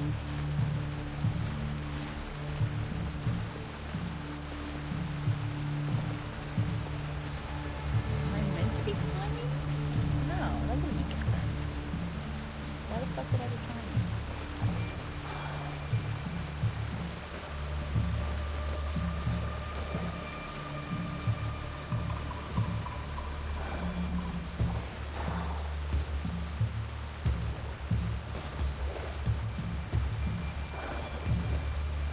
Watch out! He's coming this way! Well, let me fucking move, Paimon. Keep going. We're nearly there. This is the final hurdle.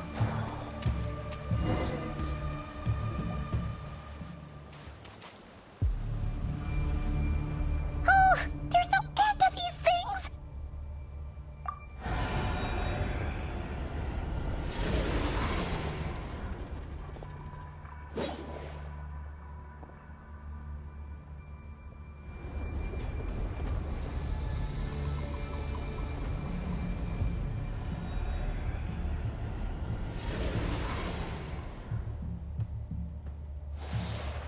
Fire. Fire? Wait, what's that smell? Oh no, there's a fire!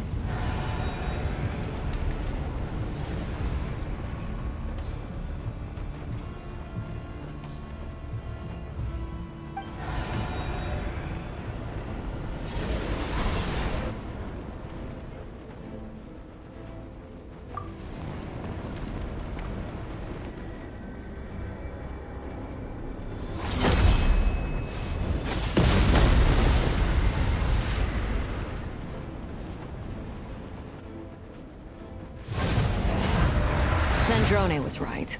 You look weak, Columbina. The old you would never have let such lowly creatures bar your way. Word has it that you did something for the Tsaritsa, and that's why you've lost most of your power. Freedom comes at a heavy price, doesn't it? No, I'm sorry. I've got to talk about this. It's not freedom if she's being hunted down. Okay? if she did something for the Teresa and lost her power for the price of freedom, bitch, she's been lied to. It's not freedom if she's getting hunted the fuck down. It's Arlecchino! You came! Hello again, Columbina.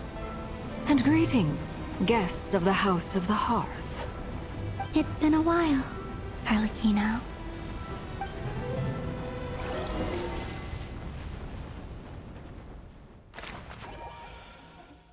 Look at that little drawing of Arlecchino there.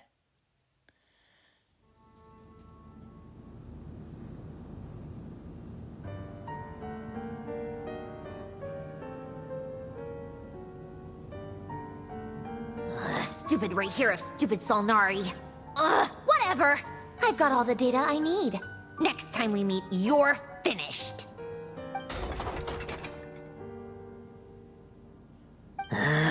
He sure doesn't pull his punches. Excuse me, do you need a hand? You can do me a favor by staying out of my way. Can't you see I'm busy? Wait a minute. I recognize that voice. Hello, Miss Sandrone. Father sent us over to help.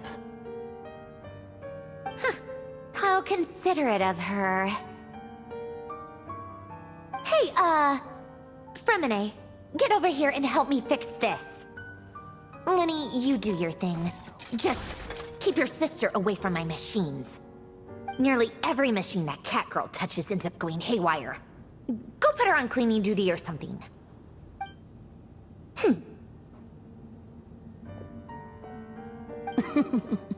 Then let's start downstairs. Fremine, we'll leave this place to you. You've got it. Wait a second. Pretty sure there's still some tea in the cupboard. If you want some, you'll have to make it yourselves.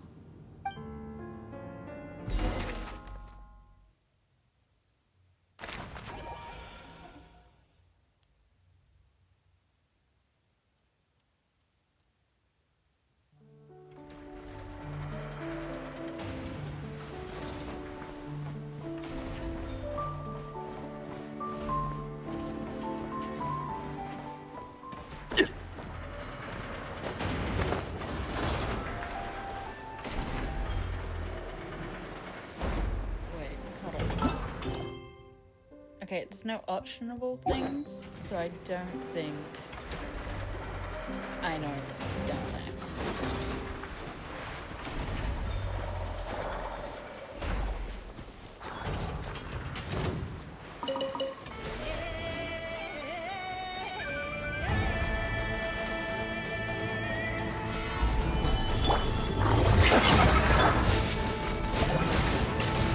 Hey there!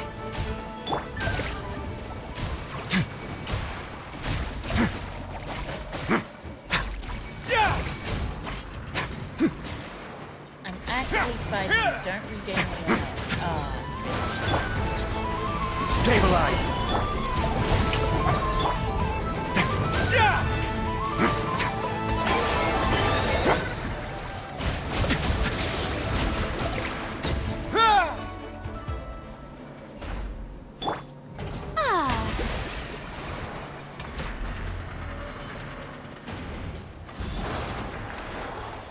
The show begins!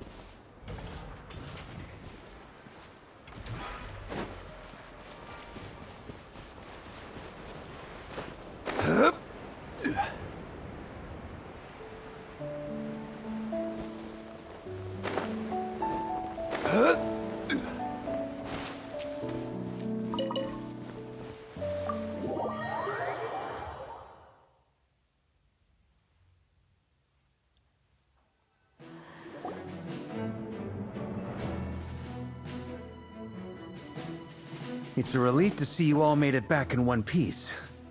Huh? Feels like there's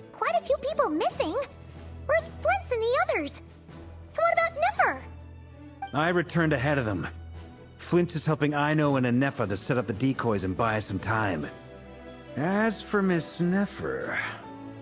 Boss is still wrapping things up on her end. She sent us back to fill you all in on the top secret intel we've been gathering. I see. Then let's get right into it. But first, who do we have here? You brought someone else in to help? Greetings. I was invited here to help as a longtime Tea Party companion of Columbina's. You may call me Arlecchino.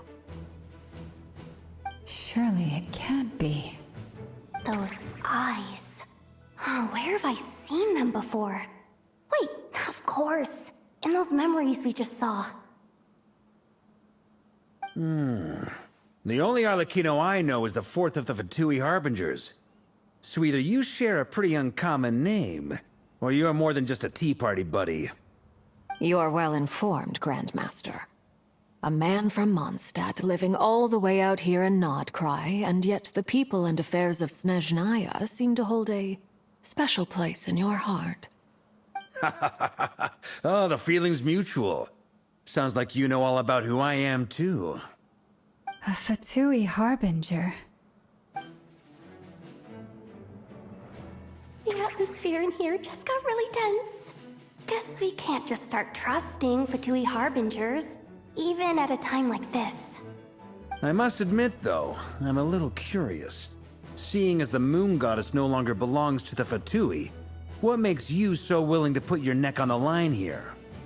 Nor does Nodcry belong to Mondstadt, Mr. Varka. Yet still, you're fighting for it all the same. Things don't always have to have a tangible payoff. Sometimes, stopping things from spiraling out of control is a higher priority than chasing the spoils of victory. Of course, I can't say there's nothing in it for me at all. But that's between Columbina and myself. Forgive me. I don't mean to doubt you. It's just that the Fatui really have been the source of many of our troubles. We have our own way of doing things here in Nodcry. But ever since they arrived, the Fatui have treated us with nothing but hostility. I know there's been a lot of bad blood between us in the past. I've done my utmost to avoid friction whenever I could. But sometimes fundamental conflicts of interest simply can't be settled amicably. That's why I'm here solely in a personal capacity. This has nothing to do with the Fatui. As a gesture of good faith, I'll be frank. I can help Columbina track down the iridescent moon's marrow, which will help her restore more of her power. Anyway, what else is on the agenda? Let's begin. She says she'll be frank, then completely skips over the details. Looks like she doesn't want to give away too many secrets after all. But she clearly wants to change the subject. It'd be awkward if I tried to bring it up again now. I guess we'll just have to go along with it. She's the fourth of the Fatui Harbingers after all.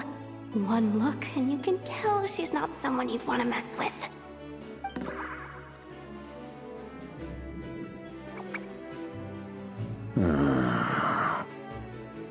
Well, since Miss Arlecchino sounds confident in her ability to handle that, we'll proceed to the next topic. Yehoda, time to share that top-secret intel. Alright, listen up everyone. First, we now know that Rerir was originally a Conrian secret agent whose primary mission was to hunt down and assassinate the so-called Dregs of the Crimson Moon.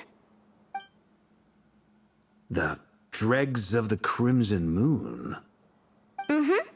In the memories, there was a lot of talk about the Crimson Moon and Eclipse, and a whole bunch of other stuff from the time of Conria.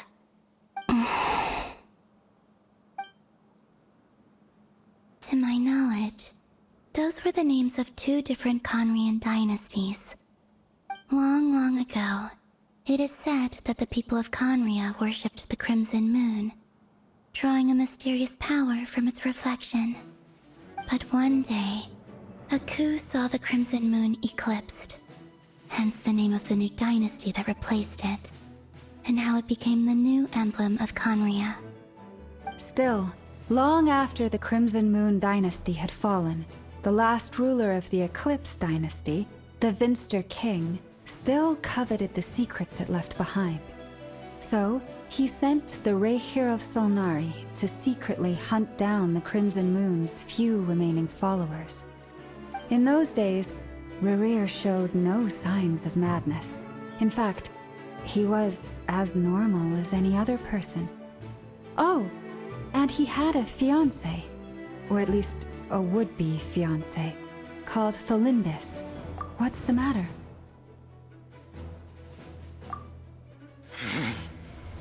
Verfnir, Freindaughter, Flinders.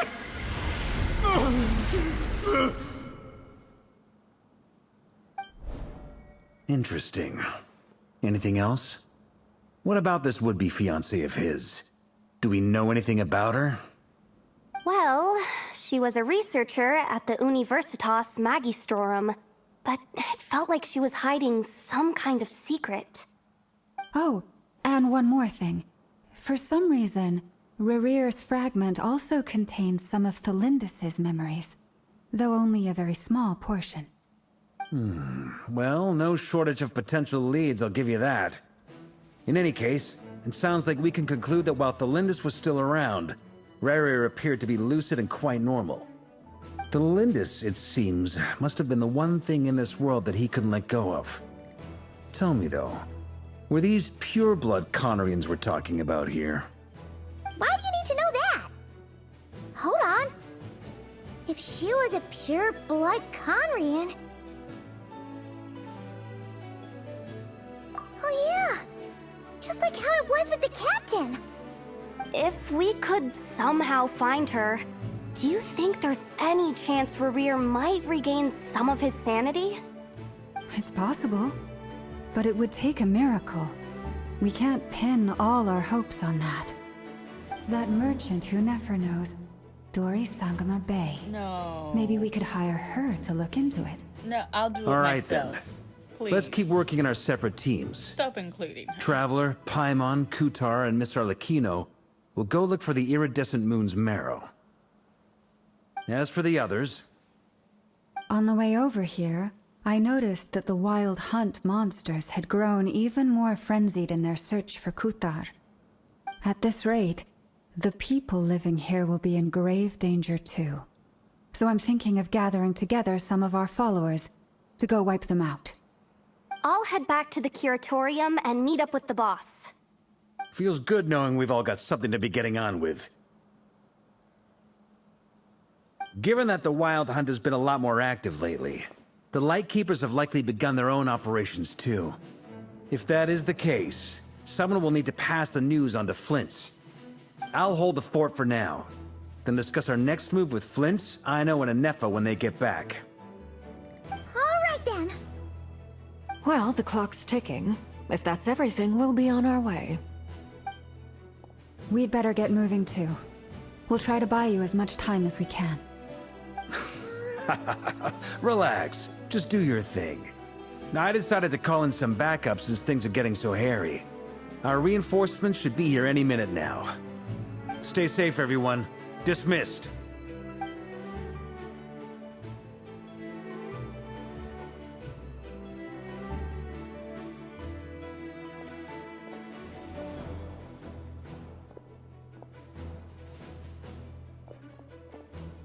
We're back. Did we get here a little early? Or a little late? A tad late. The others have already set off. To summarize, our resident moon goddess has found us a new ally, and Boss Nefer has uncovered some promising info. Everything going smoothly on your end? Not great. I don't know how long we can stall them for. The decoys are getting taken out way faster than we imagined. I'm gonna make some more later, but I need a timeout first. I'm so tired right now. Oh, right! Inefa, could you fill in Uncle Varka on what we just discussed with Flint's? Sure. Uncle Varka, You previously told us about how when you went to investigate a source of the Wild Hunt in Amsvartnir, you discovered that it was just a diversion. But according to Flintz's intel, several outbreaks of the Wild Hunt had already occurred in Nodcry in the period leading up to that. That was before Rerir had regained his body, when he was far from regaining his full strength. In other words, in theory at least, he still lacked the means to act in two places at once. Flintz, with everything that's been happening, the Lightkeepers across Nodcry are rallying to fight back against the Wild Hunt. They're gonna need your help. I know, I'm sure you're capable of coming up with something far more effective than decoys. But for now, you should stay here and get some rest. And Effa and I will head back over to Amsvartnir to see if there's anything I missed. I told you Uncle Varka would say that, didn't I? A deal's a deal. Not a word about my snack intake for the next week. Database updated. Reliability of Aino's predictions increased. What does that mean? They were betting on how you'd respond after hearing their intel. It's the obvious choice, isn't it? That's hardly worth betting on. We already decided that Anefa should go investigate the situation over at Amsvartnir on her own. You might as well stay here and keep watch. Someone needs to hang back and oversee our strategy meetings. And besides, you still haven't fully recovered from ambushing Rerir. So I've ended up with the easiest assignment. Well, I appreciate it, everyone.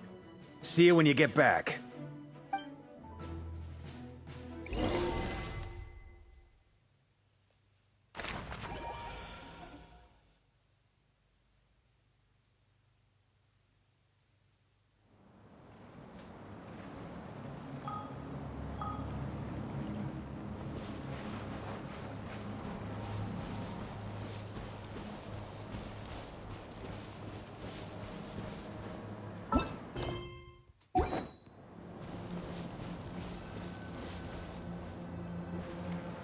Here, this will serve as a good spot to cross over. Arlecchino, hold up a second. Since you brought us all this way, would you mind telling us what you've got planned? We still haven't got the slightest idea what's going on here. And if even Columbina doesn't know where the iridescent moon's marrow is, how do you? Simple. Because I am an inheritor of the royal bloodline of the Crimson Moon. And one of the last surviving embers of the Two Worlds' flames. Huh? Are you serious? Isn't you're a descendant of that Crimson Moon dynasty we were just talking about? The one from ancient Conria? Your surprise is understandable. I was also taken aback when I first learned of it. But the more I thought about it, the more I realized the signs had been there all along. When I was young, I discovered I could wield a very special kind of fire. It coursed like blood through my veins and smoldered away inside my nerves. What's more, whenever I experienced strong bursts of emotion or drew too deeply on this power, it was like some kind of presence within the fire would begin to gnaw away at me, consuming me from the inside out. Exactly. That is why my hands are like this, too. At first, I saw it only as a curse, but once I became a harbinger, the Jester apprised me of the truth. Together with my own investigations, over the past few years, there are several things that I have gradually come to understand. For instance, take the so-called Crimson Moon. In truth, it is nothing more than the shattered remnants of the iridescent moon, fused with the abyss to prolong its lifespan.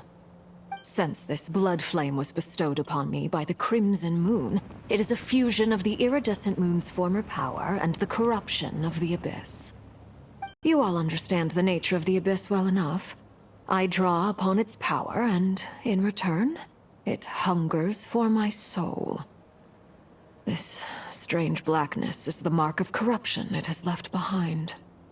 If I recall correctly, you once told me that if the corruption ever made it to your heart, you'd become a completely different person. Yes, and that's the reason I'm always careful not to push my power too far. It's essentially a never-ending tug of war. Whew. Sounds intense. Anyway, the rest of my story can wait. Is there anything else about the Crimson Moon or the Iridescent Moon that you're unclear about? Paimon has a question.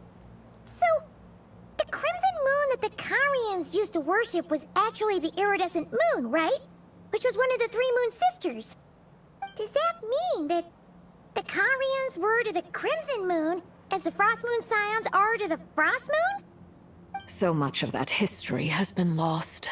We have no way of knowing exactly what they were like.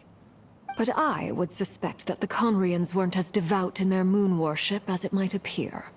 The iridescent moon's remains simply served as their link to the Abyss. Later on, perhaps someone discovered a way to make direct contact with the Abyss. Or maybe there was some kind of ideological divide. Either way, a dissenting faction staged a coup and drove out the royal heirs of the Crimson Moon dynasty. Still, even with the dark sun looming high overhead, the Crimson Moon's glow never truly faded. If you want living proof, it's standing right before you. The first time we met, I sensed something familiar in your presence. When I looked at you, I felt I could see that mysterious red moon in the corner of my eye. In your flames, I saw its broken image, surrounded by a strange black aura. Well, I appreciate that you kept it to yourself. Much about the Crimson Moon is still a mystery, and I'd prefer not to end up as the object of an insane research project. Anyway, time is against us here, so if there's any other questions, they'll have to wait. I just want to make sure I've got one thing straight.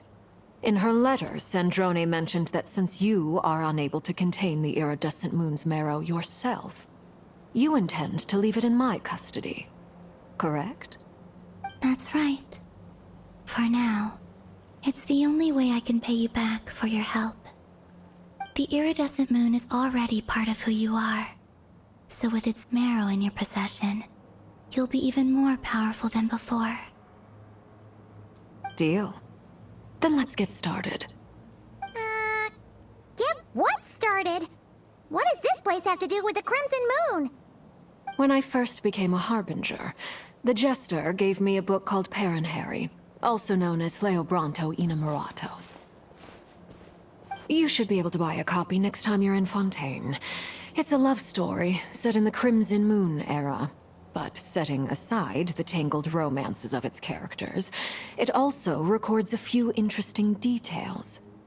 In the Crimson Moon era, or so the story goes, there was an orphanage that received children from beyond the bounds of this world, and subjected them to a peculiar induction ceremony. Beyond the bounds of this world? For real? And what kind of induction ceremony?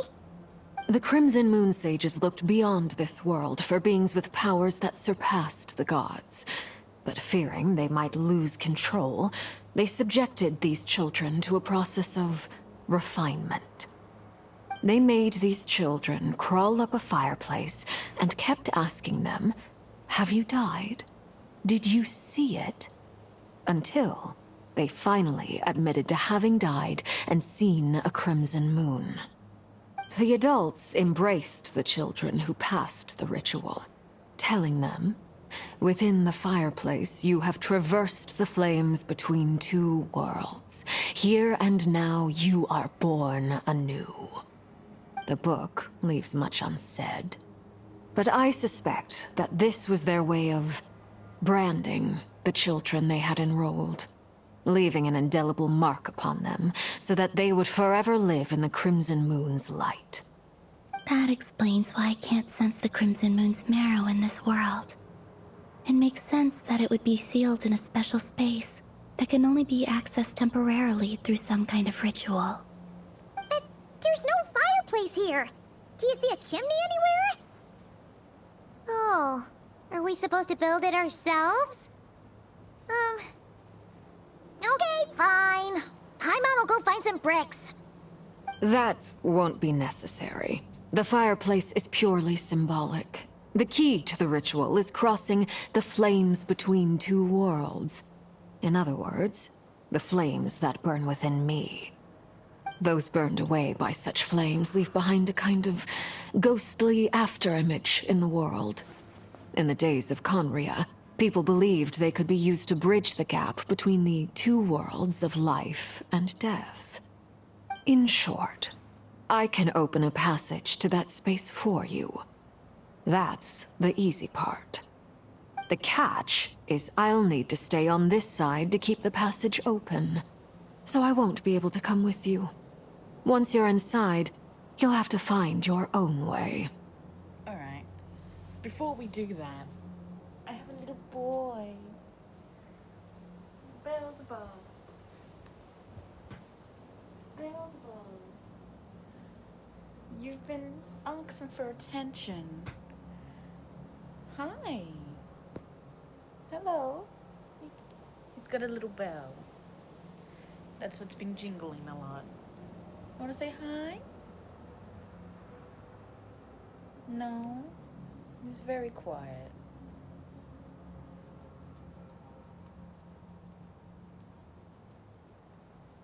You don't want to say nothing?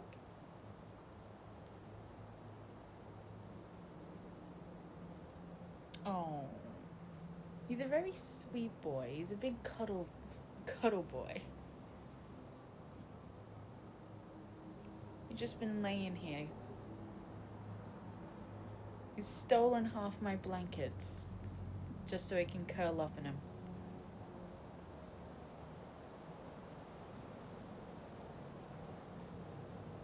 I know, you're such a sweet pie. You're such a sweetie pie. You have nothing to say. You've been asking for attention. Did you just want pets? Is that your issue? It is, apparently. All that fussing. All that fussing just for a pet. Go on then. Go on, you've had your pet.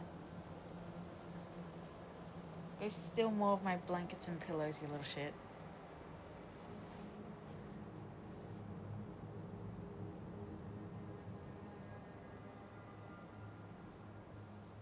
You happy now? Are you pleased? I'm so glad.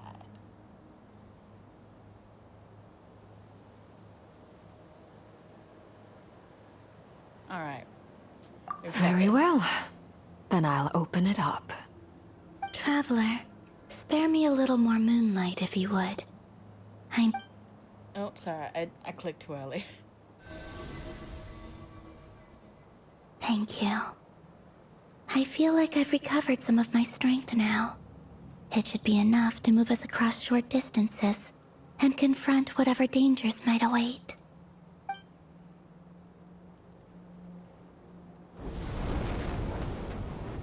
Mistress of the seven hues of ages past, great mother of the present, crimson-clad sovereign of the two realms, by fire severed, by fire renewed, I offer myself now and beseech your descent.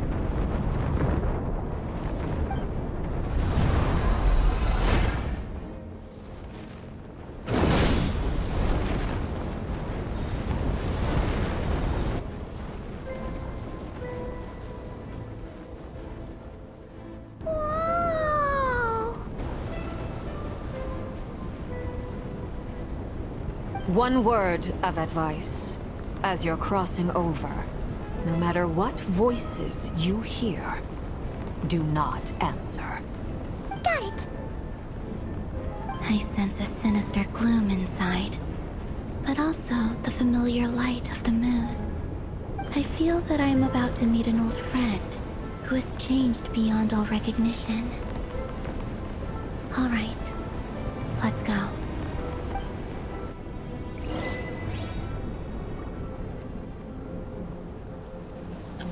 Explore this shit. Oh my god. Oh, can I say bye to you? Seismic changes often begin with small windows of opportunity. This could be your window. Alright.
closer to it.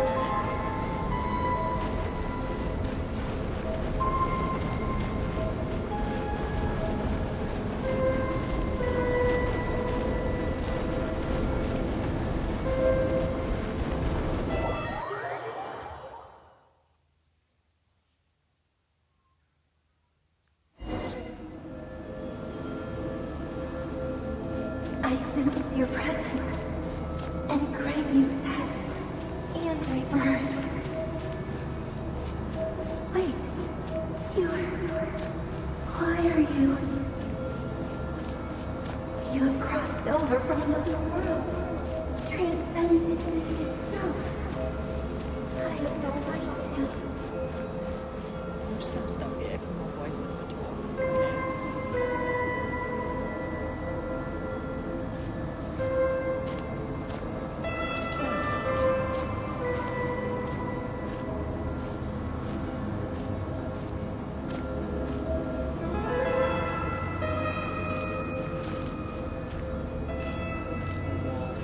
So I can't fall off.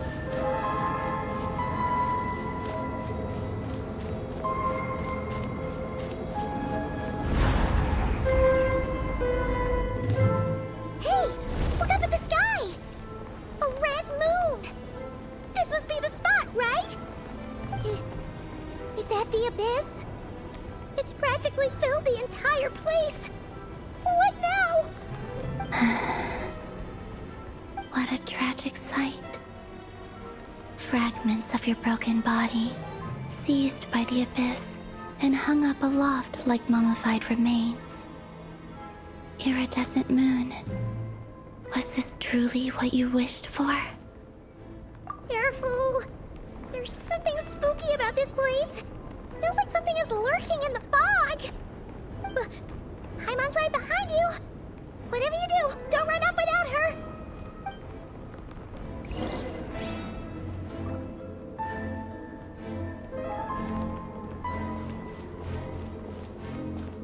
By the way, Columbina, didn't you tell us that the iridescent moon had shattered into pieces? The moon up there looks pretty whole to Paimon. How is that possible?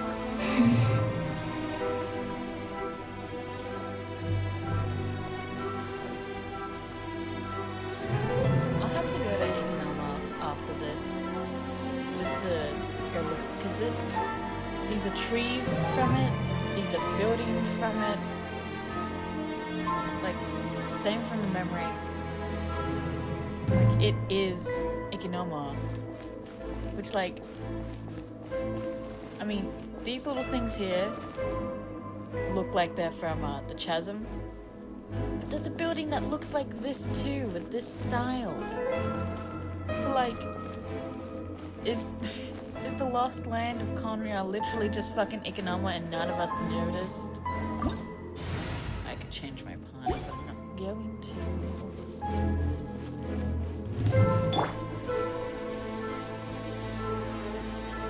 Solidify! Yeah!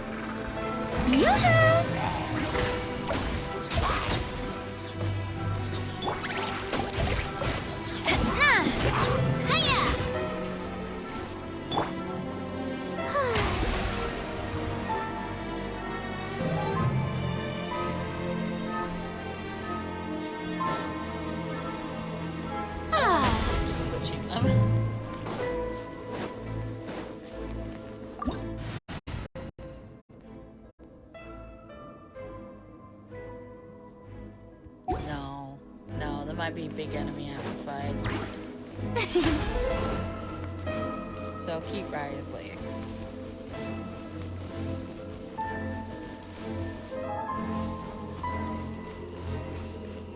This is just Ikonoma, I swear to God. I swear to God, if that's Conria, we just didn't fucking notice.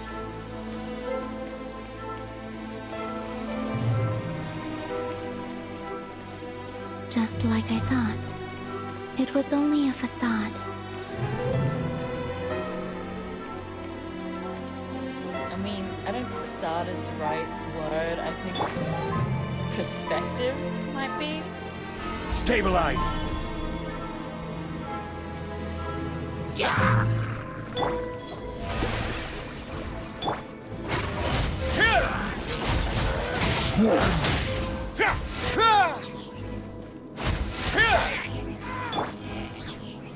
Gather!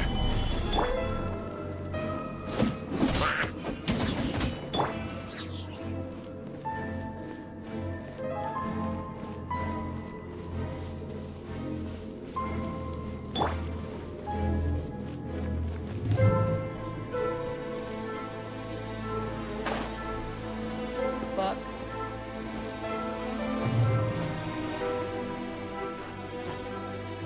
I didn't notice the cliff.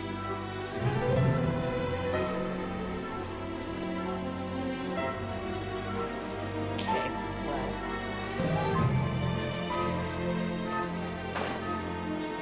Well. I've given a lot of options there. If I can't climb,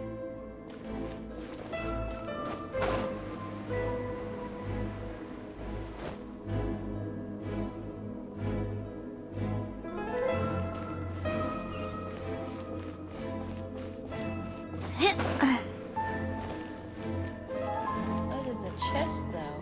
Don't mind that.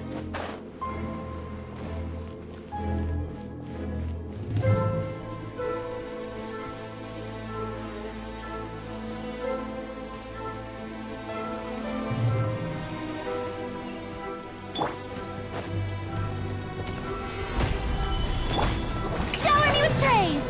Ah! Hey there!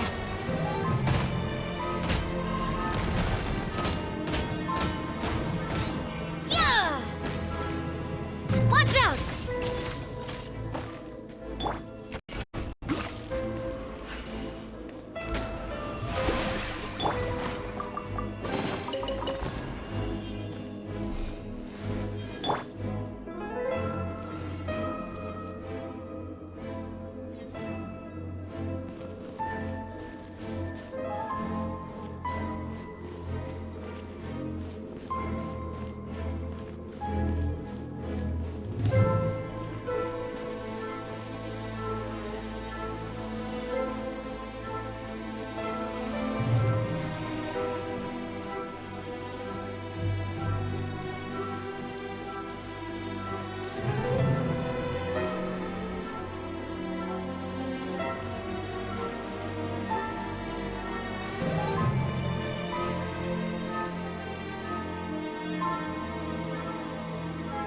Huh?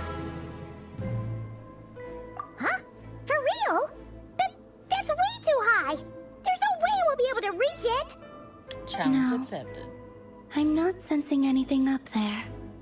It's coming from under the mountain. Let's see. Ah! There's some kind of weird shadow over the water! Wait, see that? Looks like a mechanism of some sort. Let's check it out! Hold on, I couldn't crack my neck.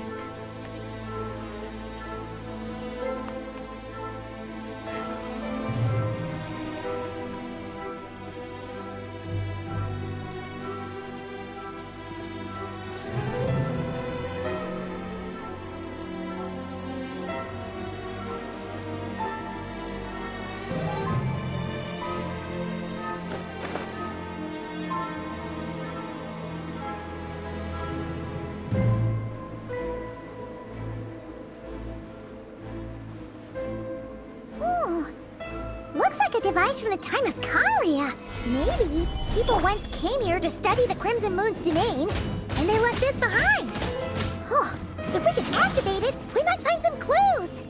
In a second, Paimon, there's shit to explore. You know we're not going to be able to come back here again. It's hard enough exploring when I can't climb.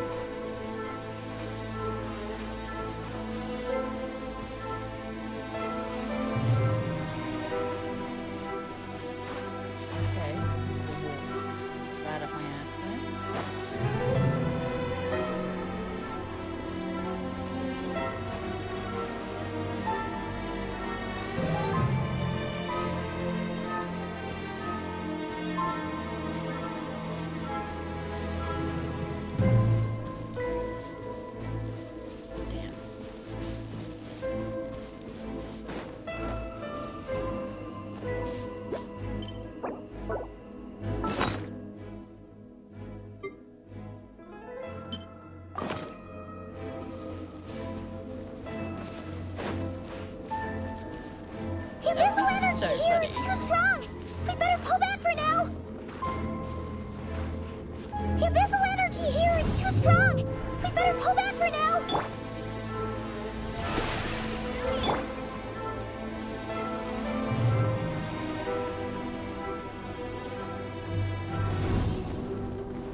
These mechanisms might be the key to unlocking the secret?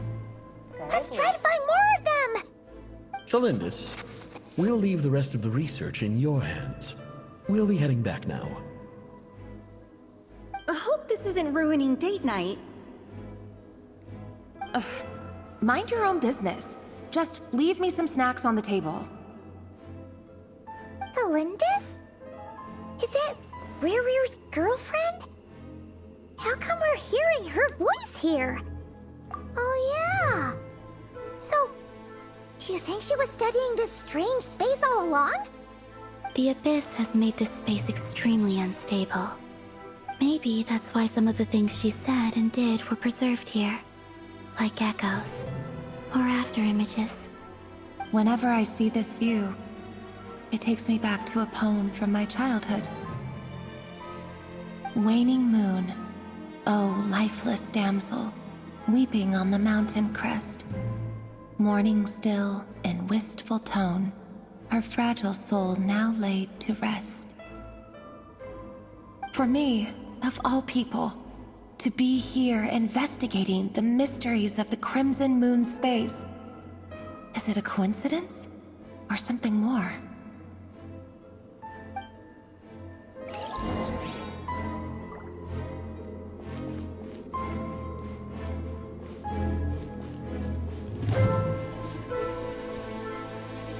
Hey there!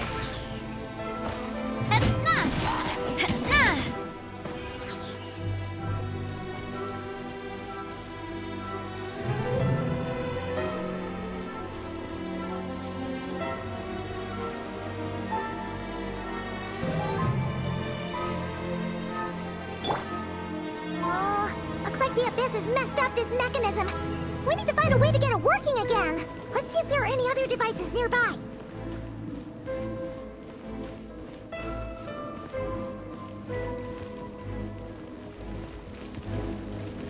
Stabilize!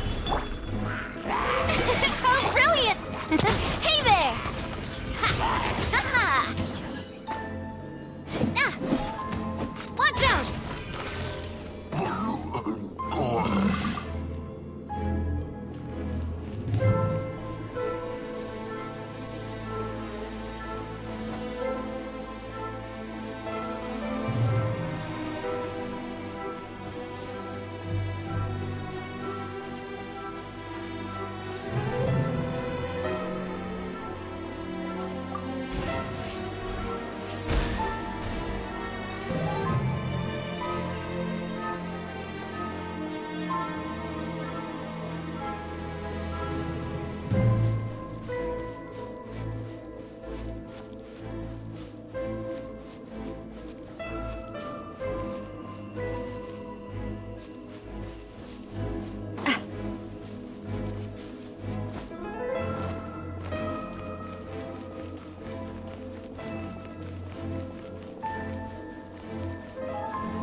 See.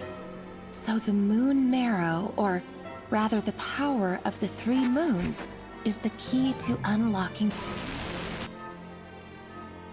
If it really does exist, then maybe this madness can finally be put to an end.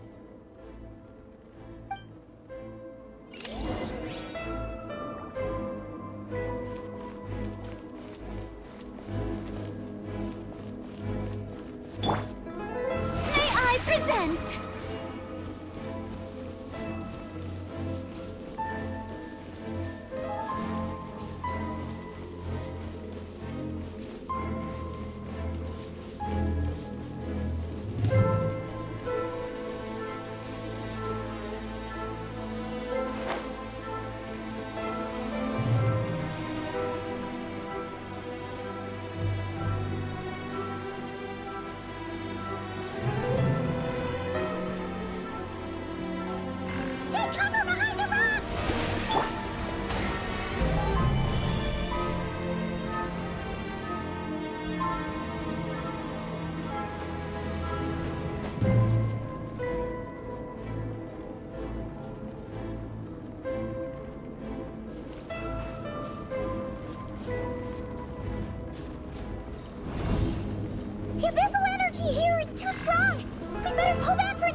Gather!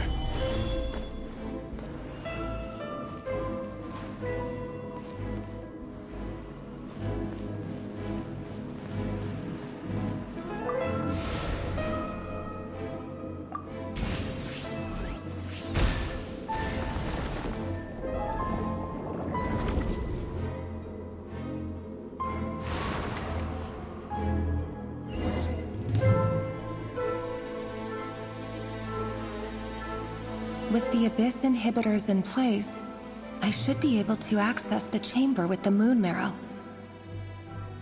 Oh, Revier, with every step you take, you're drifting further from what you truly desire. But you're not the root of the problem. Ever since that outsider set foot in Conria, the Vinster King has sunken deeper into madness. If only I could get my hands on that outsider.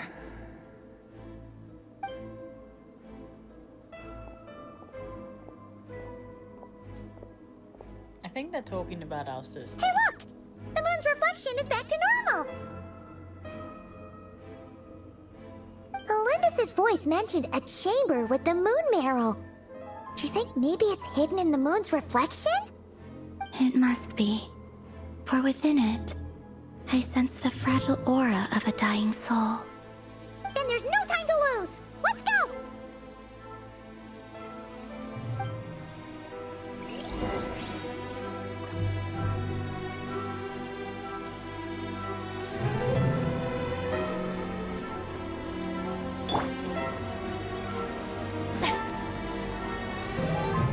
May I present?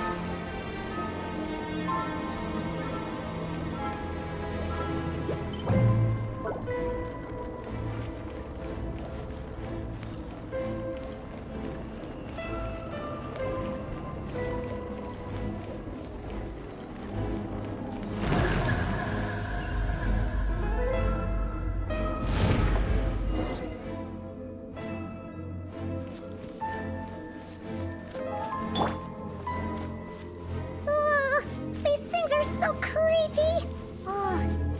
Looks like we'll have to destroy them if we want to get to the iridescent moon's marrow.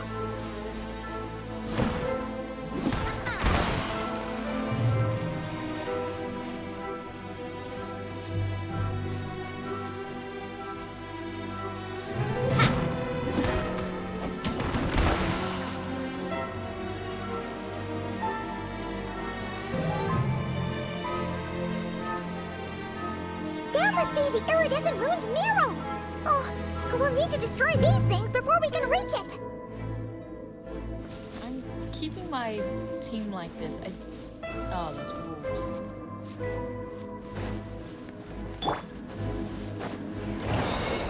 Solidify! The show begin! Watch out! Hey there!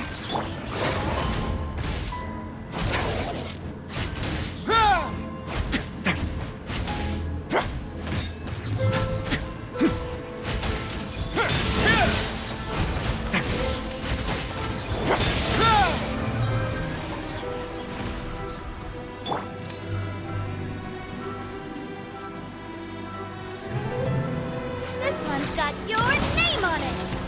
Watch out!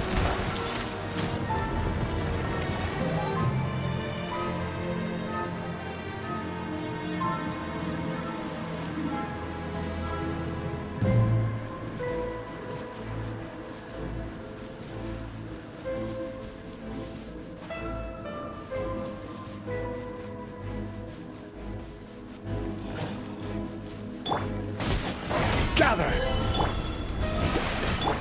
On our way now.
then.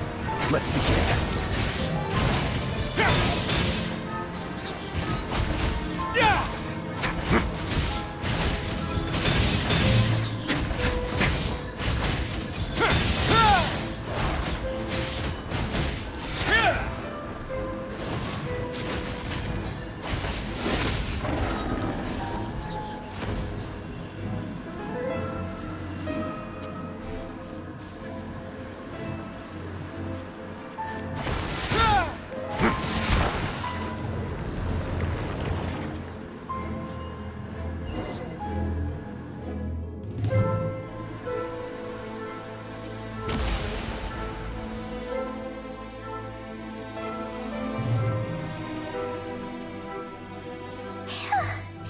I finally did it! The iridescent moon's marrow, still burning away like an undying flame, yet now contaminated by the abyss. It has taken on a new form entirely. If we can purify the abyssal power within, we should be able to obtain its untainted essence.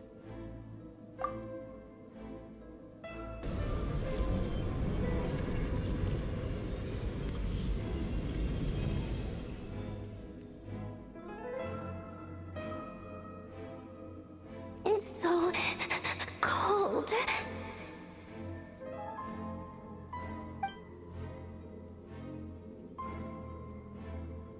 Is it you? Are you here? Huh? Are you talking to us? At long last, I can see you once more. Our fates have crossed, and I am finally free. I'm sorry, I lied to you. Even knowing what was to come, I still couldn't let go of the fear in my heart as death drew near. The moment the moon shattered, my body began to split apart piece by piece. Like I was being cut into pieces by 1,000 blunt blades. My thoughts scattered as the cold crept in. But I could not bear to fade away like that. Tell me, what was it that brought you to us all that time ago? If only I had possessed your courage, then I might have been spared this torment more painful than death. You look so puzzled.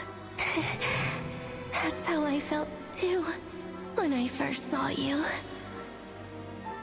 But trust me when I say that everything happens for a reason. Farewell, Hypo.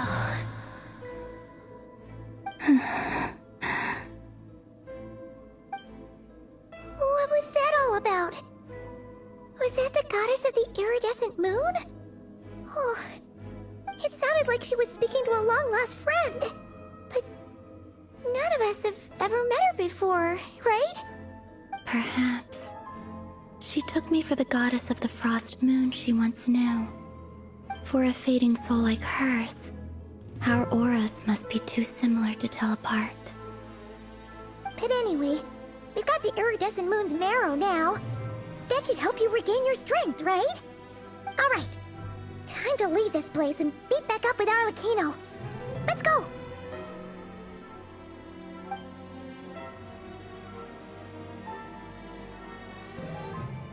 That's odd. This place looks different than when we came in. Waning moon, oh lifeless damsel. Oh.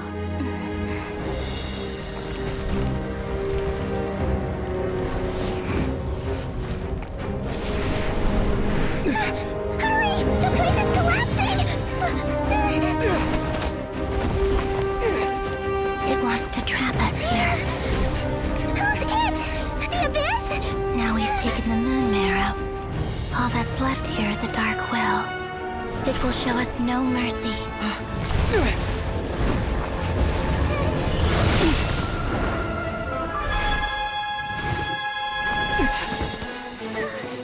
Give it back! The crimson moons! My marrow!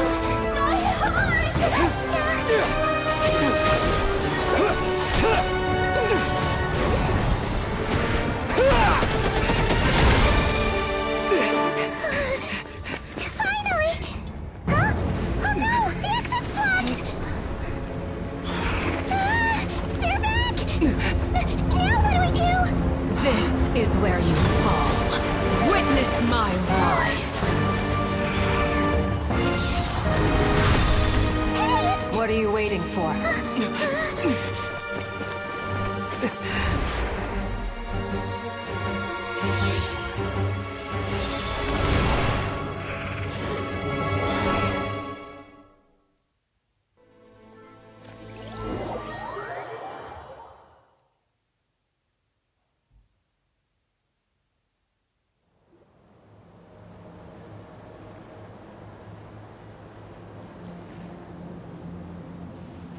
Oh, we made it!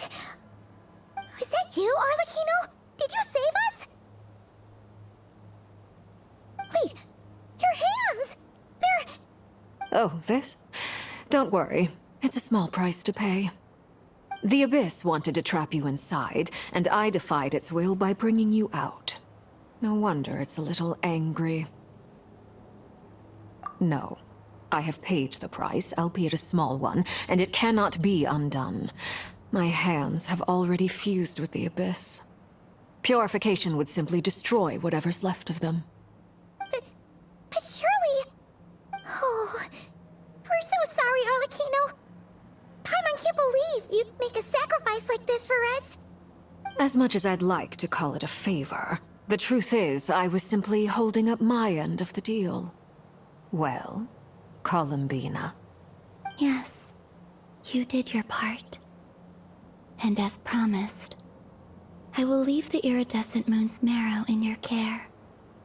From this day forth, may the two worlds' flames burn ever more brightly.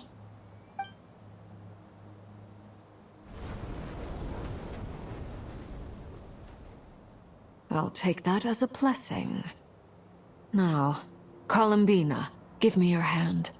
Accept this moonlight I offer in return.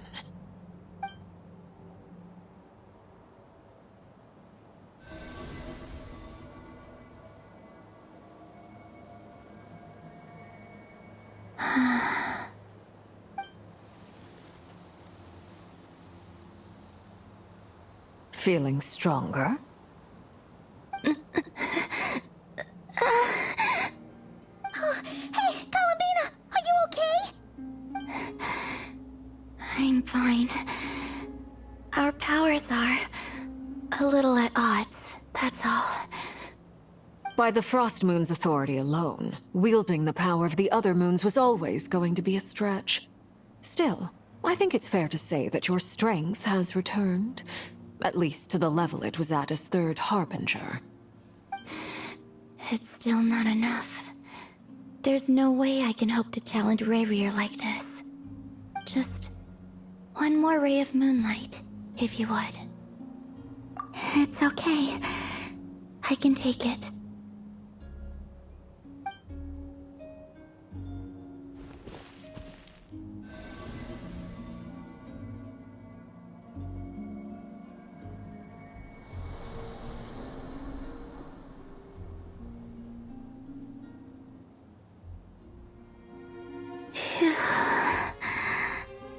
How about now? Fighting fit? At the very least, I won't have to stay hidden like before. I want to see him gone from Not Cry.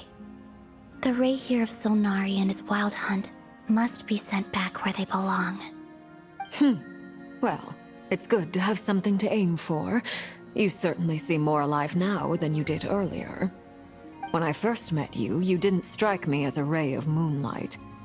More like a wisp of fog drifting in from who knows where, ready to scatter at the first sign of a breeze. But now, you're full of vitality.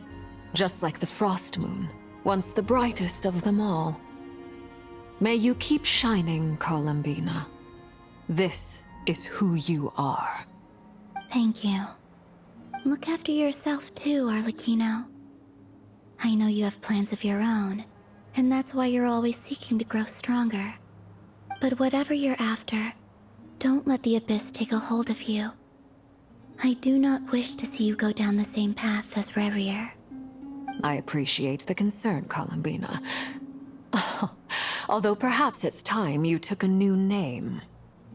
A new name? Kutar, the Moon Maiden, Columbina. They're nothing more than code names. They describe who she is and the roles she's played, but they're not her real name.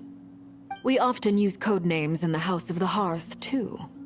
But it's knowing your real name that keeps you grounded. Up till now, you've been living a wandering life, so you've probably never really cared. All I'll say is this. Once you've defeated Rerir, give it some thought. All right, that's it from me. I'll get you back safely first, then go meet up with Sandrone. You're the best! I appreciate the gesture. It speaks to your good character. Anyway, let's get going. There are more urgent things to do right now than trade compliments.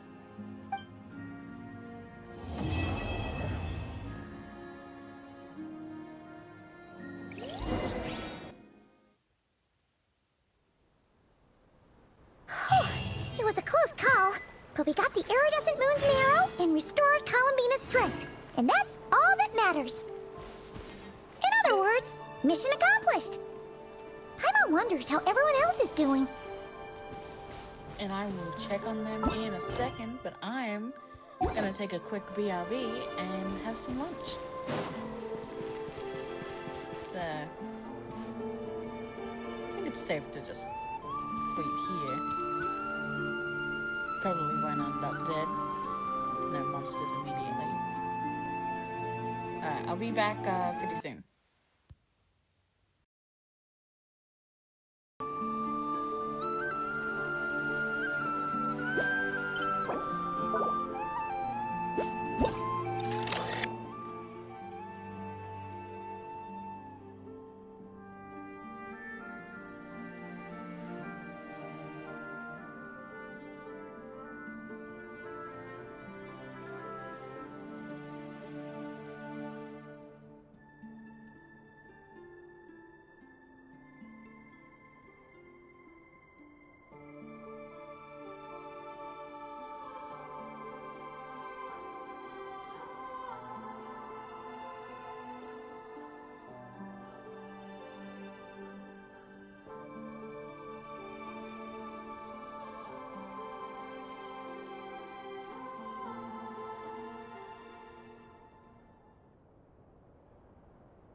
Hello.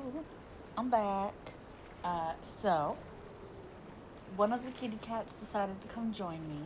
Morticia. She's here. She's already annoyed at my existence. You want to say hi? No? No? You don't want to say hi? Sweetheart. Nah, she's like, fuck off, bitch. I don't want a pat. I don't want you near me, bitch. I want to go nap in my cat tower, bitch. But she'll purr. She loves purring. She's a big purr girl.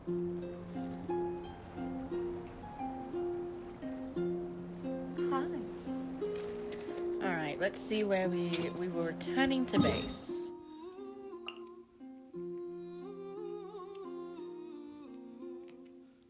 Would it just be quicker to fly over?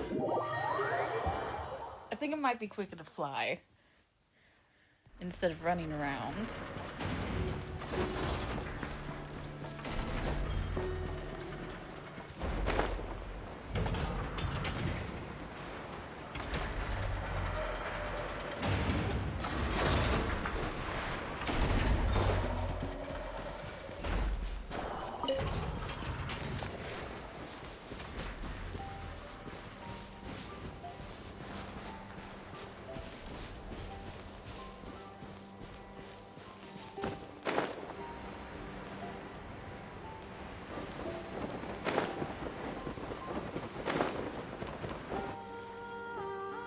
I think he was still Do you flying. think the others are making good progress? Hope it's all going smoothly. Oh, hey look! They made it back as well! Prince! Llama! How did it all go? All is well, thank you. Nefer and Yehoda had to stay at the curatorium to wrap things up, so they won't be joining us for now. I ran into Miss Anefa and Miss Aino on the way back. Their work is still in progress, so I suspect they won't be back for a while either. You seem rather cheerful today, Mr. Flintz. I certainly am. I achieved what I set out to do and came away with more than I bargained for. Fighting alone can get quite tedious, but I had the good fortune to run into a pair of brave young warriors. We meet again. How have you been? Albedo! What are you doing here? That would be a natural assumption to make. It's also the correct one. These two courageously lent me a hand while I was fighting the Wild Hunt. When they told me they were Servarka's colleagues, it all made sense. And given how people of outstanding talent tend to cross paths, it's no wonder you're already acquainted. So, who's your travel buddy, Albedo? Why don't you come and introduce yourself?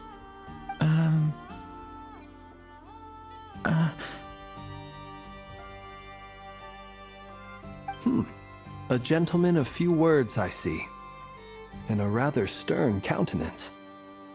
I presumed you were acquainted with him. Is that not the case? It's nice to meet you. Again. We've technically met before. Wait a sec! You're Minnie Durin! That's right. It's me. I'm glad to see you again. By the way, he says it's okay if you drop the mini. Yeah, I'm not as mini as I used to be. Interesting, isn't it? The first step towards blending into human society appears to be reflecting on whether one's name really reflects who they are. Wow! You look so different! In a good way, of course. It's great to see you looking so healthy. Thank you, Paimon. And although you're as mini as ever, I understand that diminutives don't always convey endearment. I'll be sure to simply call you Paimon, as a sign of my great respect for you. Wow! You're such a smooth talker now. Paimon could get used to this. From now on, you may refer to her as your esteemed guide, Paimon. Personally, I think our little Paimon is the perfect size. When people call her Little Paimon, it's just because she's so adorable that they can't help themselves. If that's not a sign of endearment, what is? You're absolutely right, Miss Lauma. My brother still has a long road ahead of him when it comes to understanding human relationships. Anyway, speaking of long journeys, didn't Columbina, leave with you? How come she isn't back yet? She's been catching up with old friends. Wouldn't be surprised if she stopped for a cup of tea or 10 on the way back. Uh-oh. People are talking about me. Hope it's nothing negative.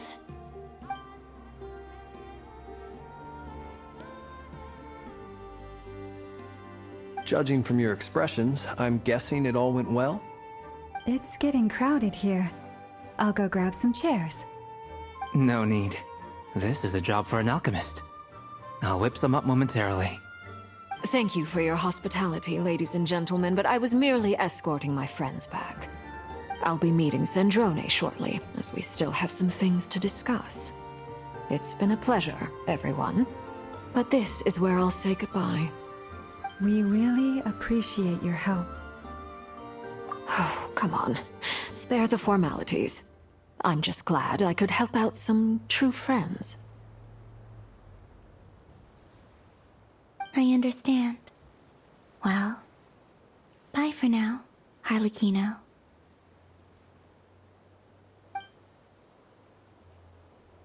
Oh, this place is hopping. It's probably a good thing one of us left. Otherwise, we might not fit all these people in. Are you saying we're about to run out of chairs? As a matter of fact, I am. Come on in and see for yourself.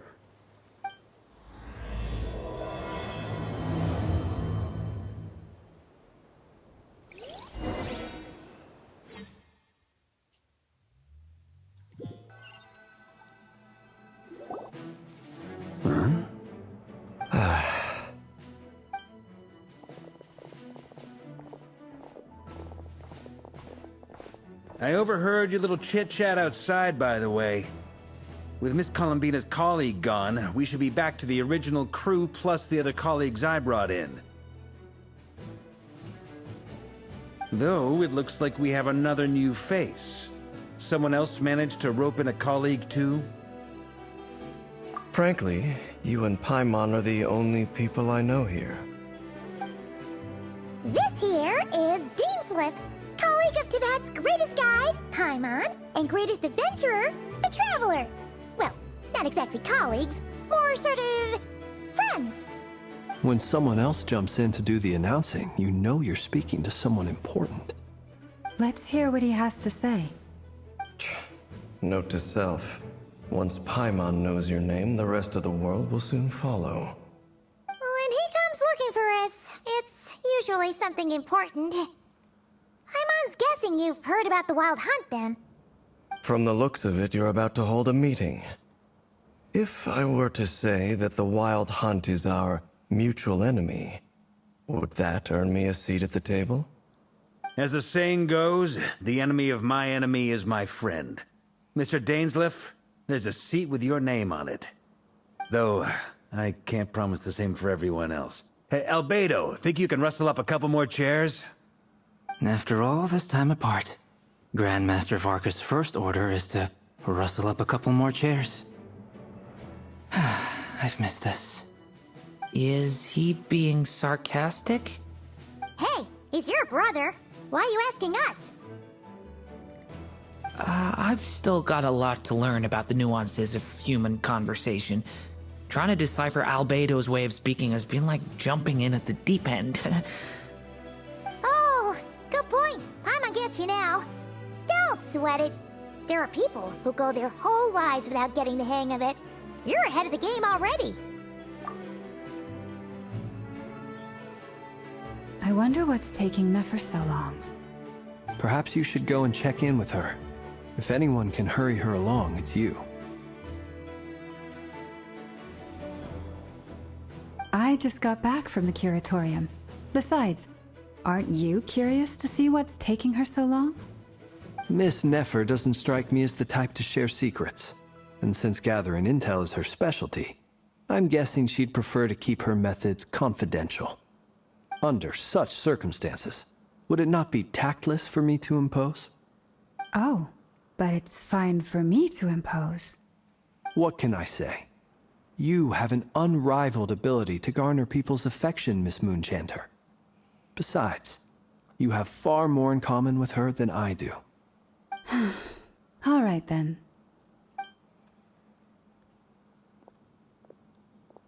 Impressive. She barely fought back at all. I admire your powers of persuasion, my friend. As I'm sure Miss Lauma will realize soon enough, the trick in life is to always pitch in with other people's responsibilities so that you can be selective with your own. Another trick is to simply hide in the background. Spoken like a true sage. Anyway, looks like we've got some time to kill before the meeting. Let's take a little breather, folks. And feel free to chat amongst yourselves. We'll get down to business once the other two arrive.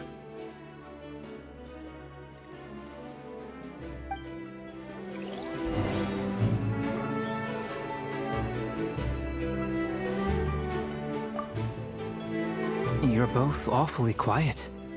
Why don't I start us off with an icebreaker? Much obliged. Have either of you ever had your portrait painted? If not, I'd be glad to help. That sounds like a lovely idea. You know how to paint, then? I dabble occasionally. He's an excellent painter. Tables, chairs, people, dragons, you name it. He'll paint it for you. I'm flattered. If I ever get the chance, I'd like to give it a try myself. I'll bear that in mind. Anyway, how about you, Durin? What sort of portrait would you prefer? Oh, I'd be fine with anything. Whatever style feels best to you. Very well. Then I'll play it by ear.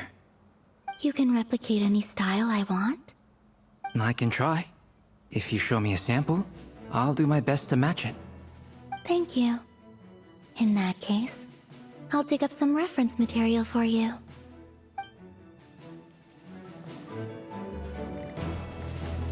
Did I just repeat the same thing? You're both awfully quiet.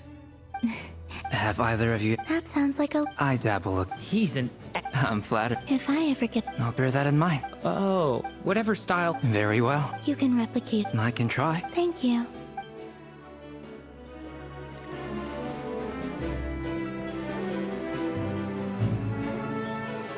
Is there something you'd like to say to me? Yeah! For starters, why'd you just show up here without even giving us a heads up? If you think back to our previous interactions, you may recall that that's hardly out of character for me. You do have a point there. Oh yeah! You'll need to find somewhere to stay the night too, right? Want to tag along with us? You never know. We might get a group discount. Sure, let's do that. Great! Paimon will handle it! And in return, we can get Dainslift to be our very own personal bodyguard. If that's what you had in mind, you should have said so sooner. I'd be happy to help. Oh, okay then. Paimon was only kidding, but good to know. Anyway, since we're all here together, we might as well watch each other's backs. That's just what friends do, right? Indeed. Thank you.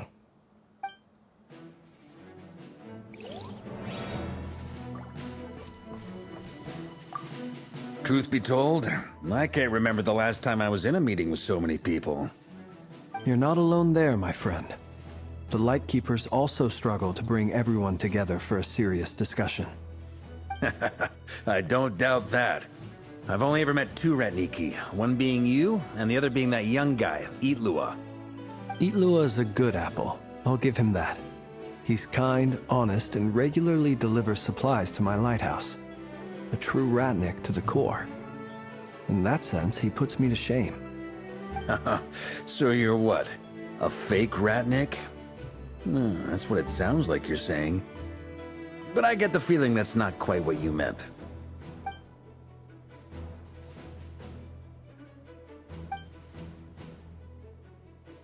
Come on, why the awkward silence? Sorry. I'm not even gonna bother trying to hide it. You've known all along, haven't you, my friend?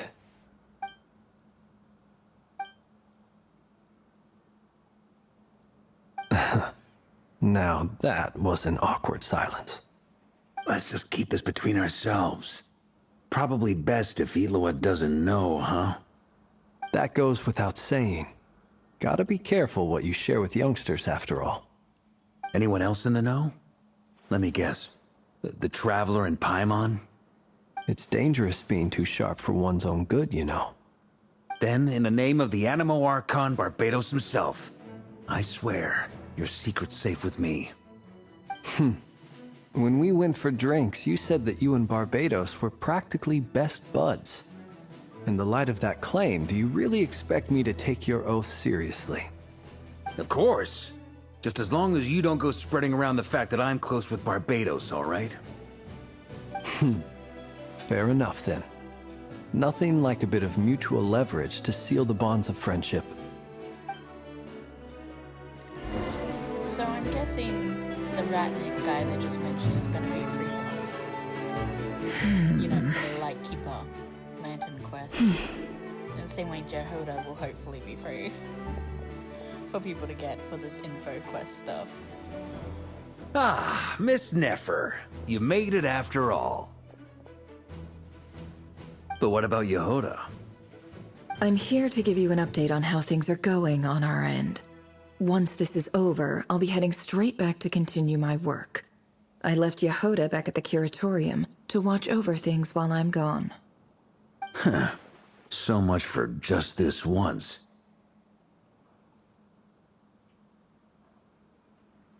Shh! Not so loud! We're on a roll here. What if she remembers and suddenly decides to back out? Did you say something, Mr. Varka? Huh? I didn't say anything. Right, Flints? Must have been a frog. They get so noisy around here at nighttime. It's like they're putting on a concert in the background. Anyway, before we begin, there's a few introductions to make. Let me start by saying that it's an honor to be speaking before so many distinguished colleagues and collaborators. First up, we have Miss Lauma. As Moon Chanter, she's the leader of the Frost Moon Scions, a local religious community in Nodcry. Then there's Miss Nefer, boss of the Curatorium of Secrets, an intel gatherer extraordinaire. Nefer is leading the investigation into Rerer's background, assisted by Yehoda and Lauma. From the little I've heard, they're making some great progress. Over here, we have Mr. Flintz, a Ratnik and guardian of the abandoned lighthouse. In our last operation, he courageously distracted the Wild Hunt to buy time for the rest of us. For those of you who've never met, this is Mr. Albedo, a renowned alchemist and captain of the Knights of Favonius investigation team. By his side is a new face for us all, myself included, Mr. Durin, who has come to lend his aid. Next up, we have the Moon Maiden and former Fatui Harbinger, Miss Columbina. Then we have the Traveler, who's earned more titles than I could possibly hope to list out, so I'll spare you the rundown. And Paimon, the ultimate travel companion and quite possibly the best guide in all of Tevat. Wow! That's a lot of people! Great turnout! Miss Nefer, it looks like you might have another job coming your way, so, congratulations on the booming business, I guess. You think I haven't got enough on my hands as it is? Who's looking for me now? That would be me, Miss Nefer. I have a commission for you. And you are? Who I am doesn't matter right now. What does matter is that I'd like you to gather more intelligence about the Recher of Solnari. Well, it's not as if we never take on anonymous commissions. But in your case, I'll have to decline. I'm gonna take a wild guess and say your job's probably more hassle than it's worth. Something about you seems like bad news. It's my eyes, isn't it? Conrian, I assume. And what's with the mask? Are you trying to hide your identity? In any case, the fact that you're even still alive raises an awful lot of questions for me. My name is Dainsleif. And yes, I am from Conria. As I'm sure you're aware, the Recher of Solnari's real name is Rerir. He was once an acquaintance of mine. Really? Then you must have been quite an influential figure yourself. You flatter me, but none of that matters anymore. My point was simply to clarify why I have asked Miss Nefer to investigate Rerir's background. So you're both from Conria, and it sounds like you used to be friends. What am I missing here? Surely you already know how he became one of the Five Sinners. I'll tell you everything I know. The history of Conria, the names and identities of the Five Sinners. I remember it all like it was yesterday. I have never spoken openly of this before. But the truth was exactly as people say. The Five Sinners were each driven by their own desires, and it was by playing upon these that the Abyss tempted them to their fall, tearing Conria apart in the process. The visionary, Vedifenir, who wished to foretell the future. The wise, Haroptatir, who sought limitless knowledge. Gold, Rhindaughter, who desired to create life. The foul, Surtologi, who pursued supreme strength. And last, but not least, Raker of Solnari, Rerir, Ravager of the Moon.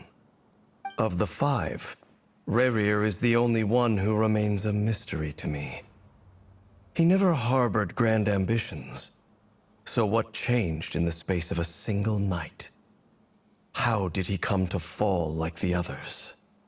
In other words, you're saying that his change came as a shock to you, and you have no idea what actually happened? That's right. You mentioned how the Abyss tempted them, which led to their fall. But what did that look like in practice? And what other context can you give me about the events of that time? The more detail you can give me, the better. Strangely, now that it comes to it, I hardly know where to begin. The fateful night took place during the era of the Eclipse Dynasty. One day, my elder brother, the visionary, Vedifenir, was summoned to the palace by the Vinster King, only for the king to gouge out his eyes and cast him into the dungeons. When I came to hear of this, my fury knew no bounds. I gathered together every ally I thought I had, and together, we set a night to storm the palace and free Ved. Centuries on, the memories of that night still haunt me, like a never-ending nightmare. We broke through the palace gates, just like we had planned, each striking towards our separate targets. But then, I was betrayed. Even Vedifenir, the very person I had come to rescue, abandoned me and partook of the Abyss's power. So, it's personal after all. Then tell me, Mr. Dainsleif, what price are you willing to pay? You, of all people, must know that nothing comes for free. I cannot say what price would be worthy of such a commission. But know this. Rerir was not always a madman. Believe it or not, there was a time when he was just an ordinary man, working for the Conrian Intelligence Service. Uncovering the truth of Rerir's past is the only way to unravel this mystery. But before you decide if you will accept my commission, I will tell you more about him. Enough, I hope, to help you plan your next move. Sounds pretty good to me. Feels like we just flagged down a random passerby, only to discover he's actually a master strategist who has a score to settle with our enemy. Can I borrow your halo? It could be useful in the lighthouse. Hey, enough with the wisecracks! Besides, isn't that lamp of yours bright enough already? Relax. It was meant to be a compliment. If that was a little over the top for your liking, I'll make sure to tone it down next time. I'll give your proposal some serious thought, Mr. Dainsleif. Let's speak in private once the meeting is over. Before that, there's a few things I'd like to share. Christ, I forgot sometimes Traveler can talk now. You recount the meeting with the Knave and how the iridescent moon's marrow was retrieved from the Crimson Moon space.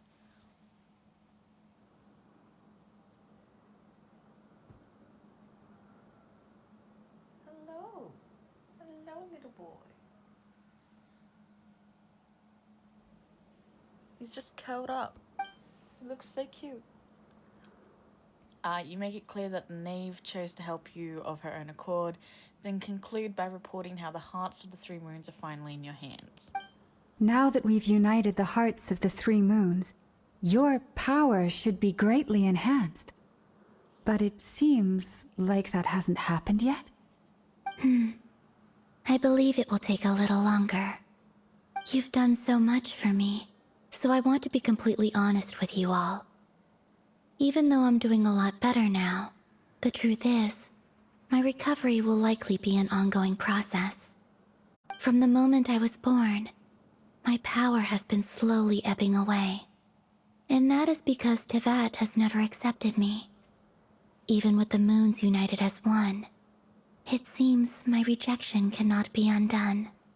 So far, I have yet to find a solution. It may turn out to be a problem that will plague me until the day I finally leave this place behind. Even so, I will do everything in my power to help you drive out the Rayhir of Solnari. As Arlecchino put it, this is not about chasing the spoils of victory. It's just a gesture of heartfelt gratitude. Kutar.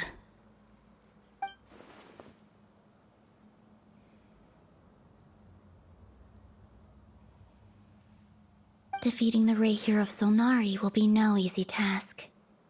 While my strength slowly recovers, we'll also need to gather more intel. Naturally. We should take all the help we can get if we hope to defeat him. We've considered several viable plans now, but our choice hinges on the answers to a few key questions. Is it even possible to kill Rayhir? What experiences shaped the person or monster he became? And what's he really after? Given Albedo's expertise in alchemy, I think we should leave him to try and answer the first of these questions. Understood. As for the other two, I'm afraid we'll have to count on you again, Miss Nefer. Believe me when I say it's not my wish to burden you. But right now, relying on your skills is our only option. So you're placing all your hopes on me, huh? We can't thank you enough for agreeing to help us. Honestly, I can hardly believe how lucky we are. You sure have a talent for changing your tune, Miss Moonchanter. Timid like Yehoda one moment, then flinches insincere flattery the next. Ladies, please. I must object to your portrayal of me. That's all. Feel free to keep bickering. Just pretend I'm not here. I almost don't want to leave this room. I'm curious to see how this plays out. I have faith in you, Miss Nefer. Something tells me you'll stand by us until the very end. Oh? And what makes you so sure of that? What if I suddenly decide that my compensation is insufficient? This isn't about the money. I can sense that you've got a deep-seated distaste for Rayhir. And knowing you, that alone is motive enough. Look at them getting along so well. Like two peas in a pod. And I'm the one they accuse of insincere flattery. There is no justice.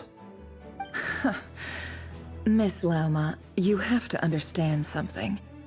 Unlike you, I don't actually enjoy having everyone's hopes on my shoulders.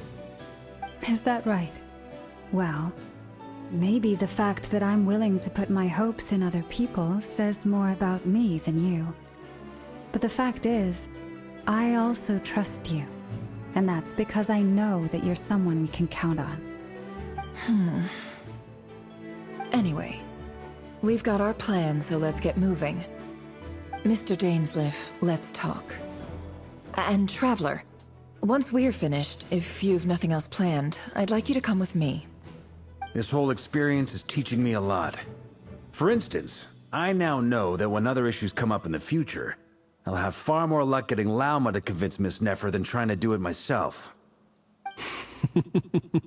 Hate to say it, friend, but that's one of the funniest things I've heard in a while. Why? You think I've got it wrong? Quite the opposite. But what makes it so hilarious is how long it's taken you to realize.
Thank you for waiting. It's okay. We actually used the time to help Dainsliff get a room at the hotel. That's very considerate of you. Now, I trust you share my curiosity about Rarier's past, and you seem fairly familiar with Mr. Dainsliff already. We spoke at some length after the meeting. He was the one who suggested I should invite you to join this operation. He feels confident that these secrets will be safe with you. Dane has a lot of faith in us, that's for sure. Likewise. I appreciate that you got right on board without interrogating me about why I invited you. It shows that you trust me to explain everything in due course. That's because we know what you're capable of. We appreciate you too, Nefer. You might have been forced to help in the beginning, but this time, it was your choice. That's one way to put it. Another is this, that once a decision's been made, it's set in stone. After that, my only goal is to see it through. Alright, so here's how it is. I'm going to access Rarier's thoughts again using my confidential method. Now, I'm sure you've seen things like this before on your travels, so you're surely well aware of how dangerous it can be. The reason I've gathered you all here is to ensure my safety during the proceedings. I plan for us to enter the fragment of his consciousness together, and once inside, I will focus on searching for information. Think of this as a diving expedition into someone's brain. If I'm the diver, you are my safety equipment, tasked with keeping me alive while I'm under the surface. Once the ceremony begins, we will all be spying on privileged information. But in the interests of safety, you must remain absolutely silent at all times. We will discuss our observations after the ceremony has concluded. Lastly, any individuals of a weaker constitution are advised not to partake in the ceremony. In any case, Paimon has her own job to do, which requires staying in the room, but not joining the ceremony.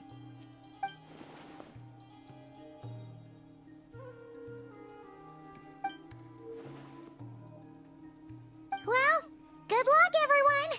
Sounds like all Paimon can do is cross her fingers and root for you guys. There's a little more to it than that. I was being serious when I said you have a job to do. While the rest of us are inside Rarier's mind, it's imperative that we have a team member on the outside. In the event that something goes wrong, you will be our first responder.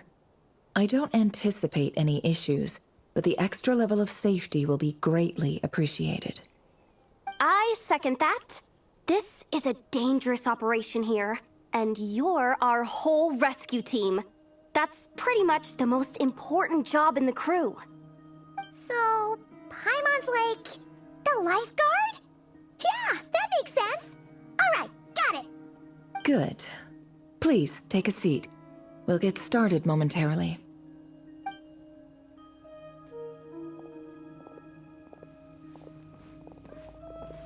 So, did Mr. Dainsliff tell you anything else?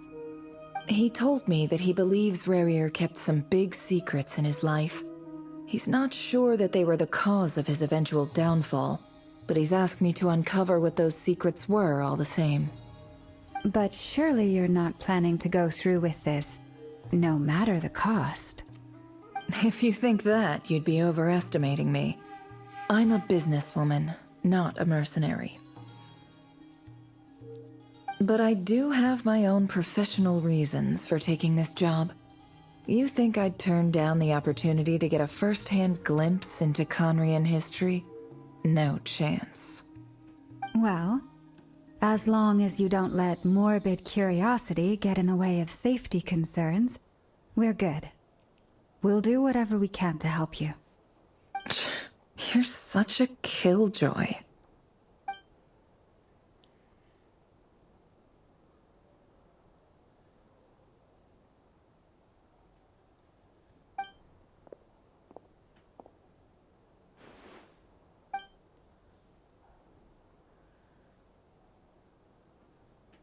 All right, I'm good to go. All set over here too. Promise, Paimon, you'll be extra careful. All right. Let your whole body relax. We're about to begin. Close your eyes.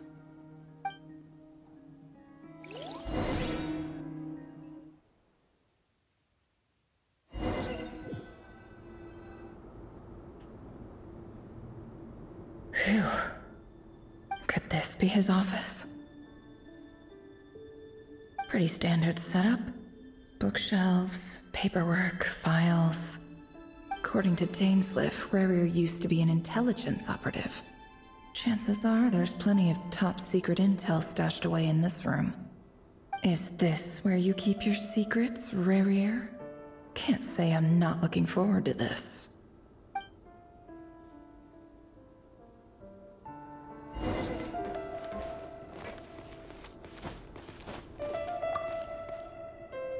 Bookshelves full of documents.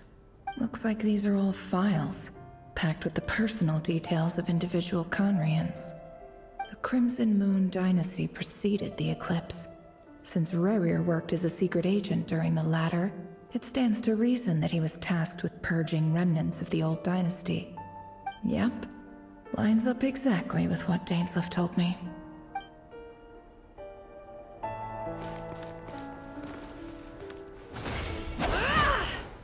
I refuse to believe that she would not just start reading every single file here.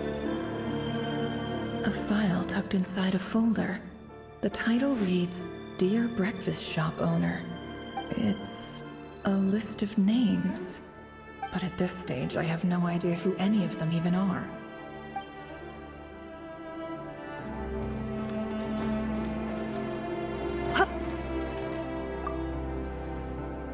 Wonder what kind of encryption technique this is. Seems like it has to be inserted into that camouflage device nearby. Aha! It's an audio recording. Please, hear me out. I can't shake this feeling that someone's been spying on our house. No, I'm not being paranoid. It's true. I saw someone dressed in all black. It was a couple of days back, but that was on another street, not near my house. I swear, I know what I saw! There's a note in the margin. Surveillance of the Runfather residence has concluded.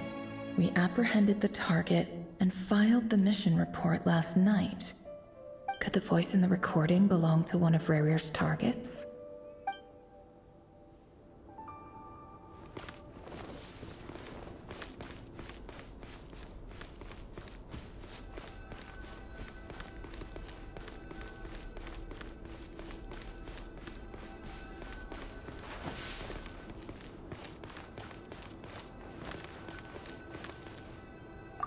He looks even gloomier than last time. I wonder what's changed.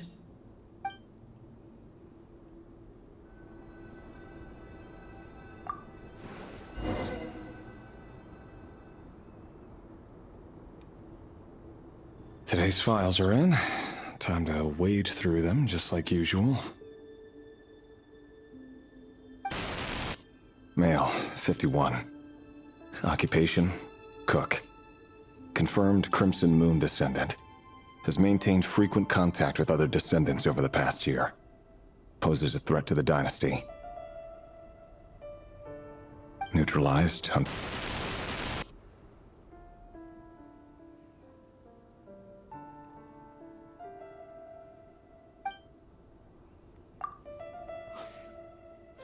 This one should be archived under purged targets.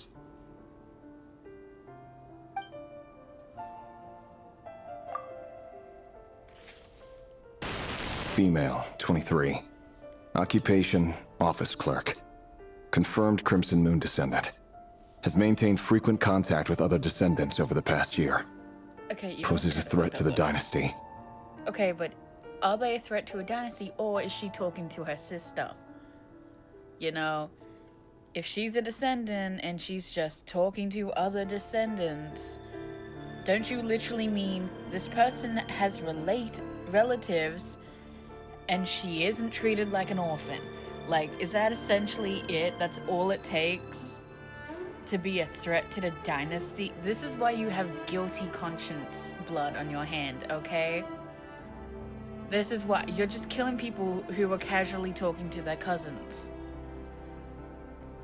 You're killing someone because they called their mom on Thursday night. Like, that's what the issue is here, babe. Neutralized.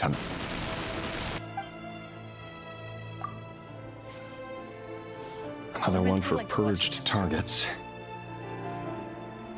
Sounds like she was that other man's daughter. Never mind. What's it got to do with me? It's your job. It's got everything to do with you. You know what? This is why you didn't tell your girlfriend. You knew. You knew. This was unfair killing. Male, 40. Occupation, teacher. Confirmed Crimson Moon descendant. Has been observed making contact with other descendants during the past year. Poses a threat to the dynasty. It was probably just a family reunion. They probably had a barbecue at someone's house. Neutralized on... You just kill him here.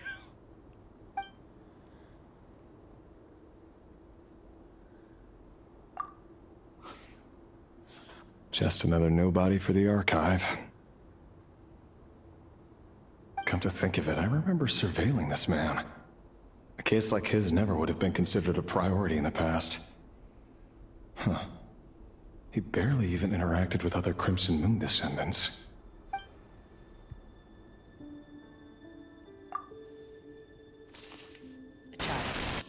Female, 16. Occupation, none. Orphan and confirmed Crimson Moon descendant. Has been observed making contact with other descendants during the past year. Poses a threat to the dynasty.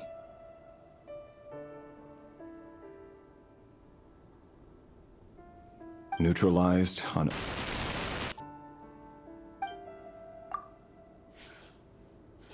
Filed. I have no recollection of this girl. None whatsoever. She doesn't seem to be anyone important, but then again, how many of them really are? A child. Female, 13. Occupation, none. Orphan and confirmed Crimson Moon descendant. Has been observed making contact with other descendants during the past year. Poses a threat to the dynasty. Wait, they were both orphans. They were probably... The interacting contact with other moon descendants, she was probably just with other children in the orphanage. She's 13. What the fuck is she going to do? Neutralized and...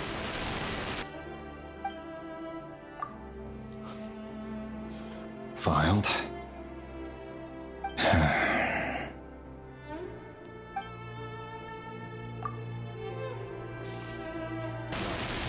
Male, 11. Occupation, none. Orphan and confirmed Crimson Moon descendant. Has not been observed making any contact with other descendants during the past year. Poses a threat to the dynasty. You know what? He wasn't making contact because he saw the other orphans getting killed when they played with each other in the playground. He was like, nah, I'm just gonna be a loner in this corner, and he still got killed. Neutralized and...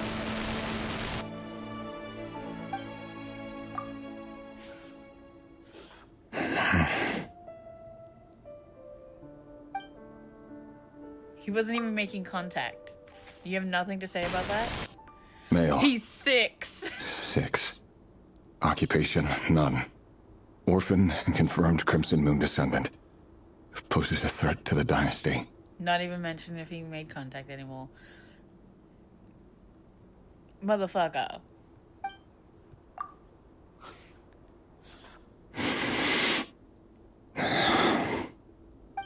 It's funny, isn't it? Your job is becoming both harder and easier at the same time, depending on how you look at it. Hello? Sooner or later, the Crimson Moon descendants will be completely wiped out. But as their numbers dwindle, they become harder and harder to track down. That's not how it is. Fortunately, however, most of the able-bodied adults have already been taken care of. The remaining weaklings will be increasingly easy to deal with. No! My shoulder. No. My job is to ensure the survival of the Eclipse Dynasty. And the only way to do that is by eliminating any and all potential threats. It's a perfectly legitimate line of work. Every single one of my colleagues can attest to my fairness. And if my friends were aware of the facts, I know they'd back me up too. Assuming, of course, that they were aware of all the facts. 6-year-old. Mr. Anakin Skywalker, it's a child. He looks even gloomier than last time. I'll tell ya, he killed children. Nothing gets you more gloomy than killing kids. A box containing a ring inlaid with a precious gem. Oh, she so rejected him. She found out about the children he murdered.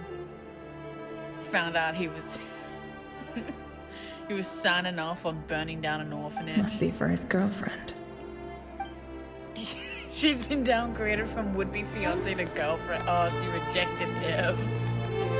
She said, "No, I'm good, bro. Let's be friends." Damn.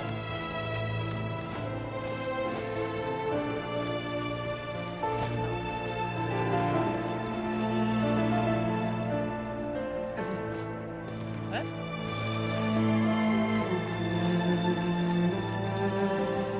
Oh, these are doors. I forgot that. That's my bad.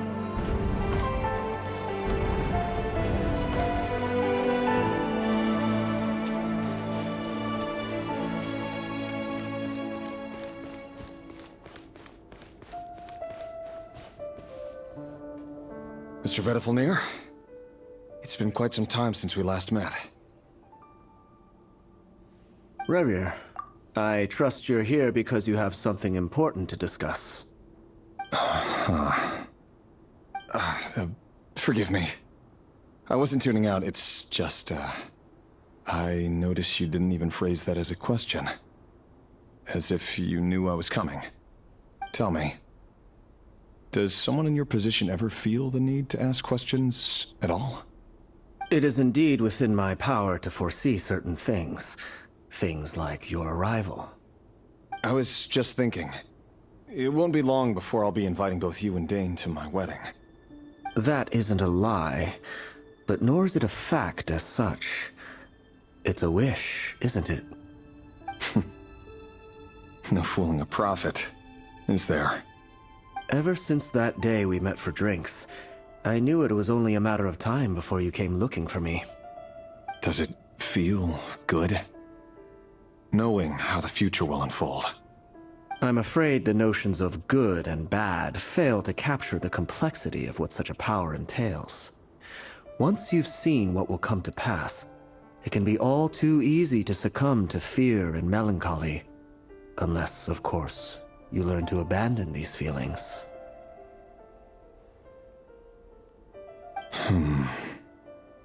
You fear my silence, and long to hear the words I left unspoken that day. That's right. You must have noticed my reluctance to broach the subject, and the reason is simple. Because the truth could never have lived up to your hopes. For both our sakes, such words are better left unsaid. The burden of prophecy was never meant for your shoulders. So who exactly do you deem worthy to hear your prophecies? None but our exalted king? Or rather, our king as he once was. You're closer to his majesty than I am. You must know better than anyone how much he's changed. You say that as though it is to my benefit. Yet precisely because of that, I dare not speak rashly. A king can turn out to be the most virtuous of rulers, or a tyrant more terrible than the most vicious of dragons. You are so wise and far-sighted, yet still you would have me live in fear of the unknown? You make a fair point. Especially given my silence alone was all it took to send you spiraling downwards. Very well then. Let me offer you some advice. And I say this not as a prophet or a visionary, but simply as the brother of your friend. For many reasons, there is very little chance of your marriage ending in happiness. If happiness is what you seek, you should find another fiancé.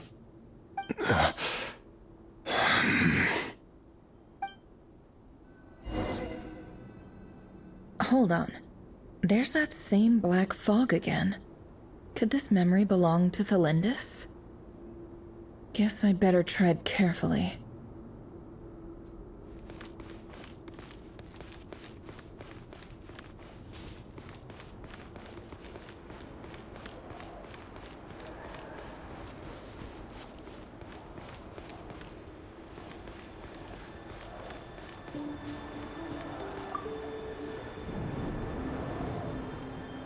Wait.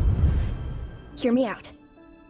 This time we finally got a clear look at his face and learned his true identity. His name is Rayrir, and he claims to be one of the king's guards. What did you say? A cruel irony, isn't it? The man you're set to marry leads a double life as a brutal executioner. Why are you telling me all of this now? Simple. It's because I want you to kill him. You are the only person he would never suspect. No, absolutely not. I would never dream of doing such a despicable thing. So you'll just stand by and watch him slaughter us to the last? Do not forget that the blood of the Crimson Moon flows in your veins too. The blood of the Crimson Moon? What does that matter now? The dynasty has long been dead and gone. You think that alone is reason enough for me to throw away everything I have? Why wouldn't it be? You too were once a child of the Crimson Moon, just like me. Don't tell me you've never felt so much as a flicker of fury for the way we were trampled into the dust. As long as you promise to abandon this pipe dream of restoring your dynasty, I can try to persuade him. Or have him persuade the Vinster King. Persuade the Vinster King? Do you even know why he's so obsessed with hunting us down? Why he keeps trying to force us to hand over our secrets? Over and over again? Or why we refuse to give up on restoring the dynasty? The Vinster King. A blind fool. His eyes clouded by powers from beyond this world. A petty little man with a miser's heart. And he dares to sit upon the throne? Mark my words. Sooner or later, Conria will fall. And it will be his doing. If you can't bring yourself to do it, so be it. Just you watch. It won't be long before calamity descends upon us all. The Rayrir of Solnari. That really is quite a secret you've been keeping from me, Rayrir. But who am I to talk? Am I really any better? I've kept my own past a secret this whole time, too. Love should be built on honesty. But ours was born from lies. And yet...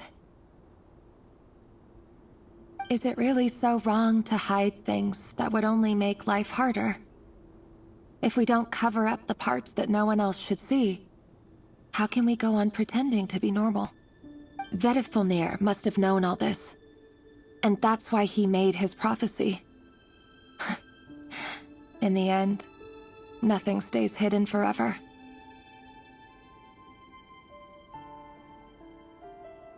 But I won't just sit by and watch this disaster unfold. I'll do everything in my power to protect what I cannot afford to lose, no matter who I have to face.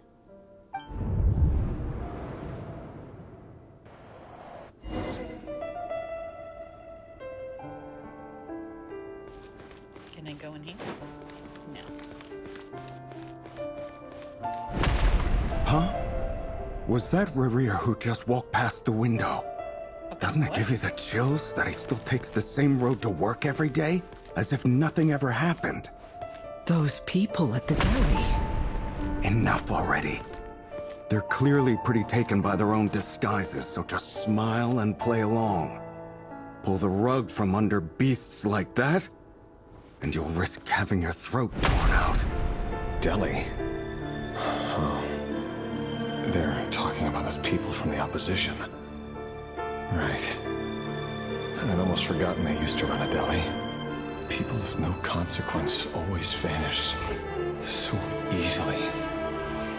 And no one even remembers them.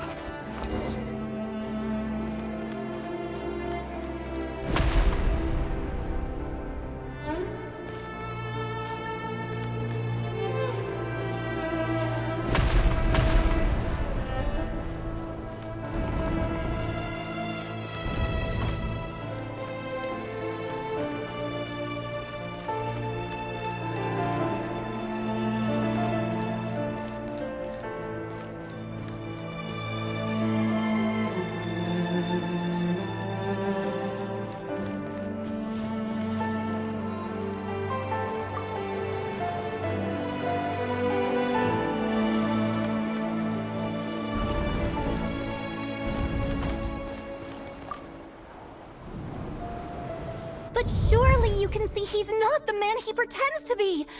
So many have died already, and they say that the king's madness grows with each passing day. We're not going to survive this, are we? But why does it have to be this way? Do we really deserve to die just because of the blood that runs through our veins? Felindis, are you even listening? They're just getting a bunch of children to guilt trip. Sorry, That's really Freether. not nice. My mind was off wandering. I heard you, though. You're talking about what Rerir said. He's just following the king's orders. He's a secret agent, and it's his job to hunt down rebels and dissidents. By the time you first met him, he'd already taken lives. Maybe he was using you from the very beginning. Bitch, how? No. She wasn't involved. Rerir has no idea I have anything to do with the Crimson Moon. My family are only distant relatives of the main lineage, and besides, my eyes are perfectly ordinary. Green and purple. Truth be so told, ordinary. apart from my teacher, pretty much no one knows I have any connection to any of it. It's been a long time since my family severed ties. But as Orlog said, who could possibly talk sense into that raving lunatic of a king? No one. I'll work something out. Trust me, I'm with you all. But for now, you need to keep yourselves hidden. Don't let anyone find you, anyone at all. Don't forget that Rerir is an Eclipse operative. You need to be extra careful when he's around. And when I am too. For now, don't come looking for me. And if anything happens to me, just act like we've never met. If even you can't escape this, what hope do the rest of us have? But after all this time together, surely he wouldn't lay a hand on you. I won't speak in his defense, nor can I give you a clear answer to that question. But I'll do everything I can to put an end to this. Here, hold on to this. If an opportunity to escape presents itself, take it. You'll be glad you took some spare change. You call that change? But what about you? I've got a job, and there's still money coming in. But you can't go anywhere right now. Please think about yourself for once.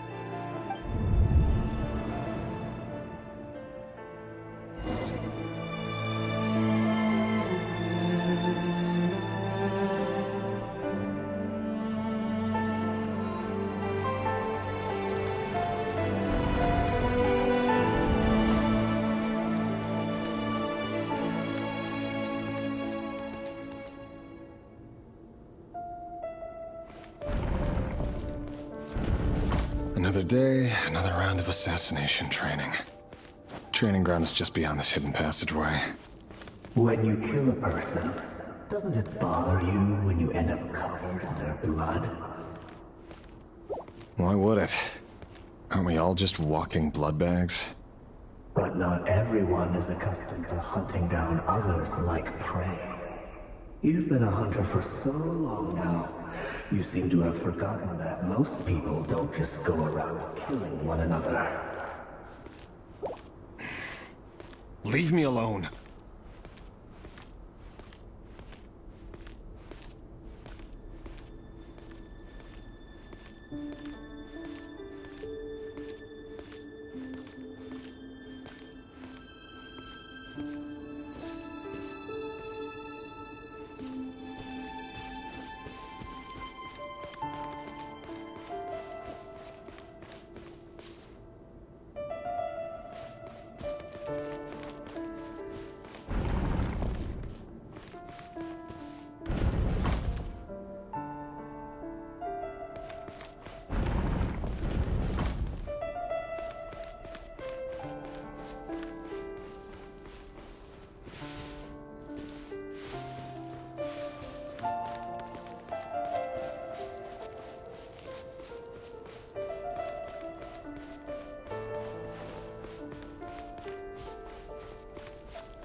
Make sure you have a firm grip on the handle, and choose your angle well.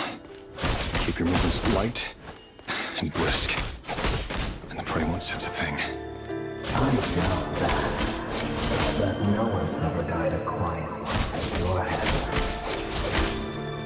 I work clean. No traces.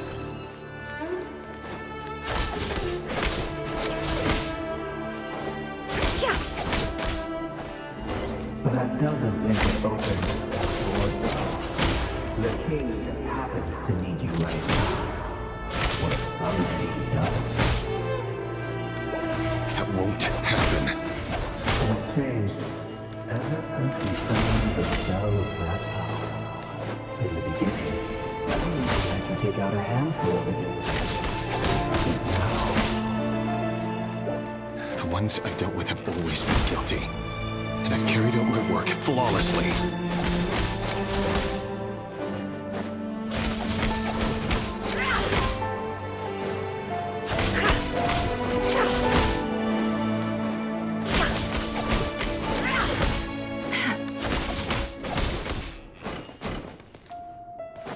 No more lies.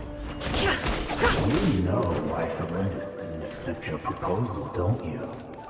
Was it because she didn't trust you?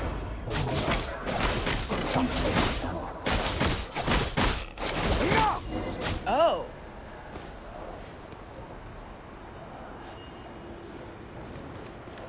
Oh, it's just children. It's not even an adult corpse. Can I climb up here now? No. You know, just to make sure they're dead. No more lies. Can't hide the truth.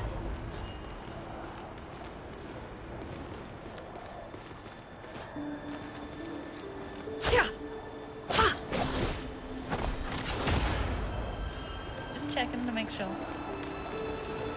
It's you here. Felindis, do you still remember Orlog? Orlog. The boy who was pretending to sell flowers. You spoke for quite a while, didn't you? Yes, we did. What about him? He was arrested 2 days ago. Chances are he's already dead. He... I just don't get it! After everything he's done, why do you still stand by him? Or does it mean nothing to you that people keep dying? No, that's not... Just hear me out. I need to go now, Thelindis. They're looking for us. You take care too. If you ever need a place to hide, come find us.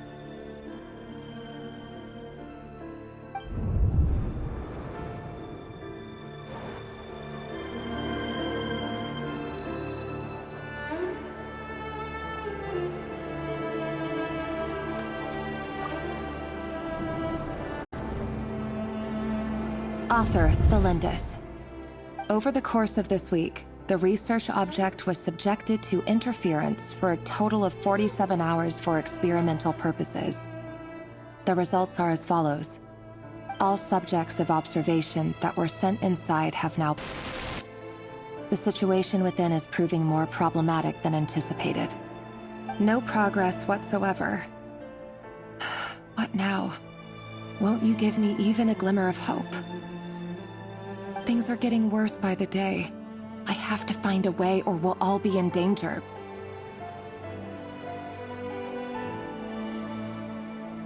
But I... If all this research comes to nothing, what then? Sooner or later, it'll be my neck on the line. But could he really bring himself to kill me? No. Surely he wouldn't have the heart.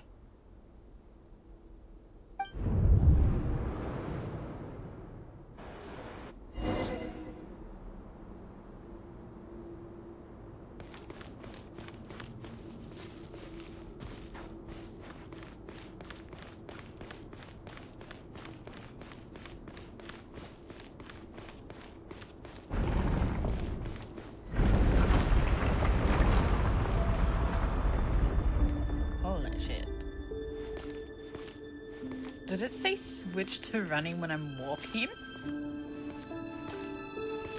Why won't you just let us go? We don't even know each other. All we want is to live ordinary, peaceful lives. You want... to live? Also, Orlog, isn't that a lie? Weren't you preaching about rebuilding the dynasty? That's a bad example for innocence. Like, he was killing innocent people, but that was a bad example. Should've got one of the other innocent children he murdered. Like the 6-year-old. Yes. I just want to go on living. Is that really such an unforgivable crime? Again, Orlog is a very bad example for this. You want to go on living. I want to keep living too. To keep living forever. That's why I have no choice but to continue on the path I'm on. If only some savior would suddenly swoop down and change the way the world is. Too bad that's not going to happen.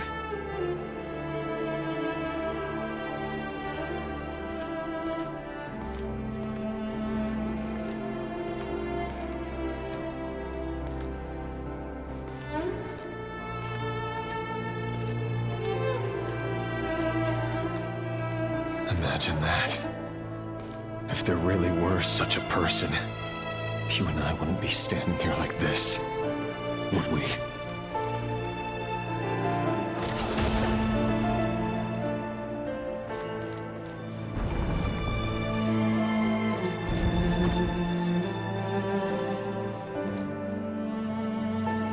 Today's files are in. Time to wait wade through them just like usual. No, I don't get tired of it. It's my job. And not only am I lucky to have it, I'm good at it too.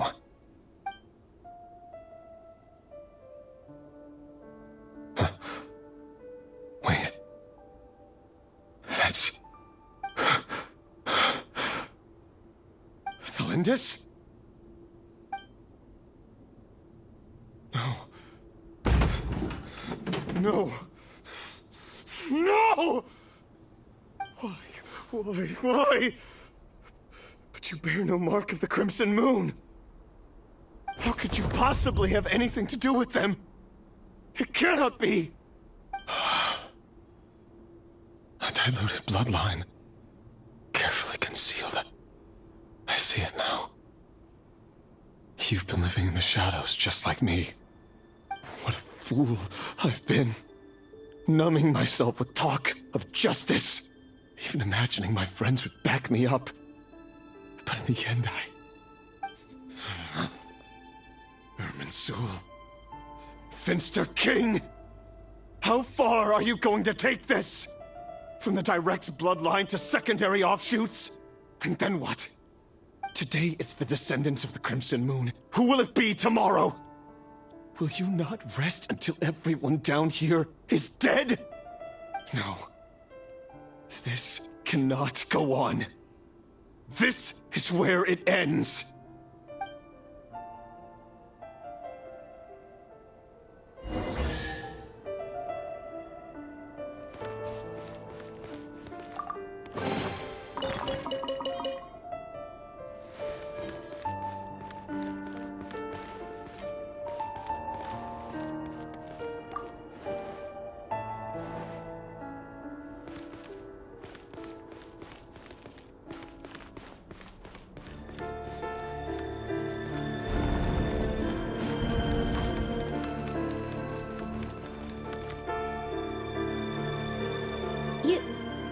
You're really letting me go?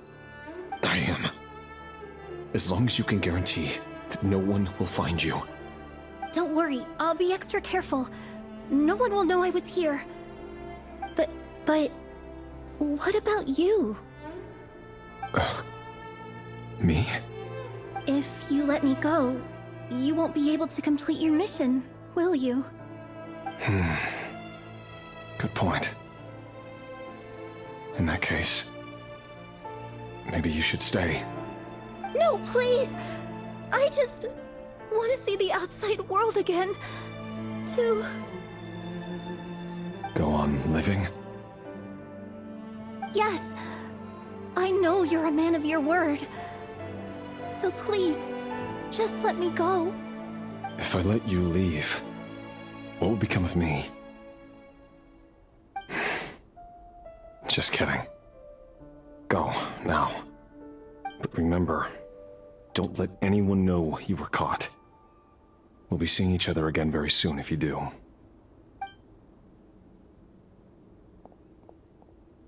Even shadows in the dark must live by a code. But you can't save everyone. You've been whispering in my ear for days now, Vedifalnir. What are you trying to do? Break me down? I only say this because you long for an answer to your problems. Let her go, Rerir, or you risk losing everything. I will not abandon Thalindis. Then you'll need a little more vigilance and a lot more power. The world is changing, Rerir. Keep your eyes peeled for your moment of opportunity. That voice used to be so unclear. But now I know exactly whose it is. It's Vedifalnir. He won't tell me how to actually resolve any of this, but he keeps trying to manipulate me like a puppet. What's his game here? Tell me then. What will this moment of opportunity look like? And... no answer. He's like a ghost.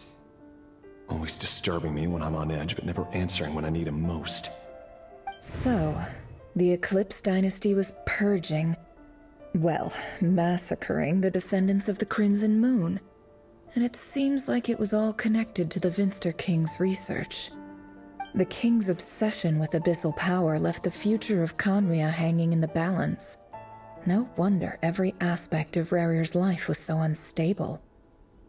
And it looks like this Thelindis, Rarir's would-be fiancé, herself belonged to a sub-branch of the Crimson Moon Dynasty's descendants.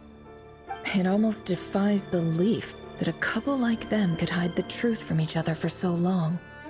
If the Vinster King hadn't intervened in such a drastic way, they might have gone on deceiving each other for the rest of their lives. And why does Vedderfanir, Daneslif's older brother, keep talking in Rarir's head? This guy kept more secrets than I ever imagined. The human mind is like a vast desert of shifting sands. When you follow the flow of someone's memories, you only ever see the parts they're willing to let surface. Time for something a bit more creative. We've been inside Rarir's mind this whole time, building up a picture of his psyche. There's already enough clues on the board to start reading between the lines and mapping out the rest. Now, we can finally begin to put the pieces together. Sure, it'll only be a reconstruction, part simulation, part reasoning, but it's usually pretty accurate. Once we've built up a cognitive profile, we just need to cross-check the logic behind his actions. And then we'll be able to take a sneak peek at whatever it is that Rarir has really been hiding.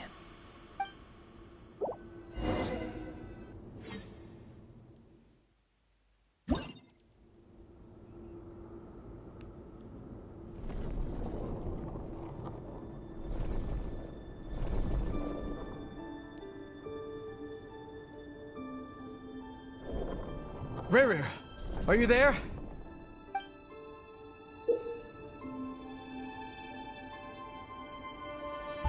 Are we playing chess?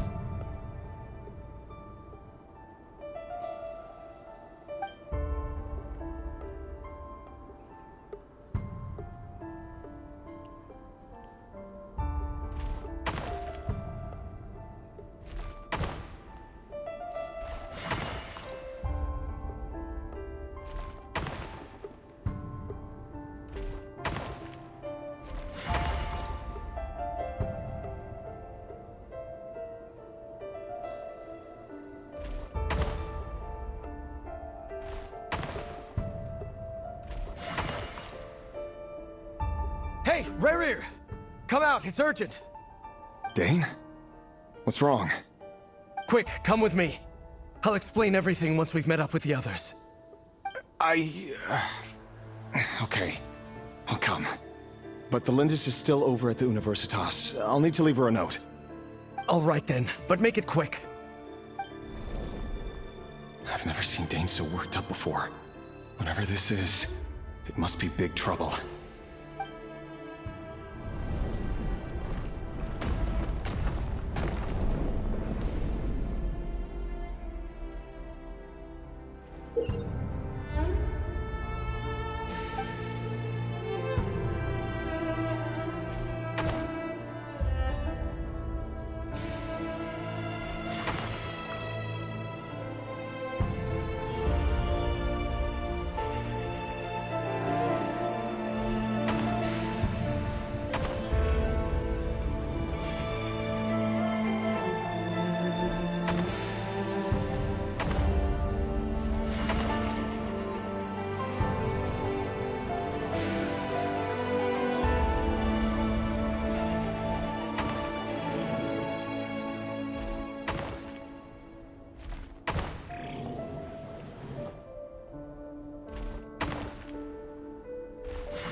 Well, this is a nice change, meeting you all at this hour.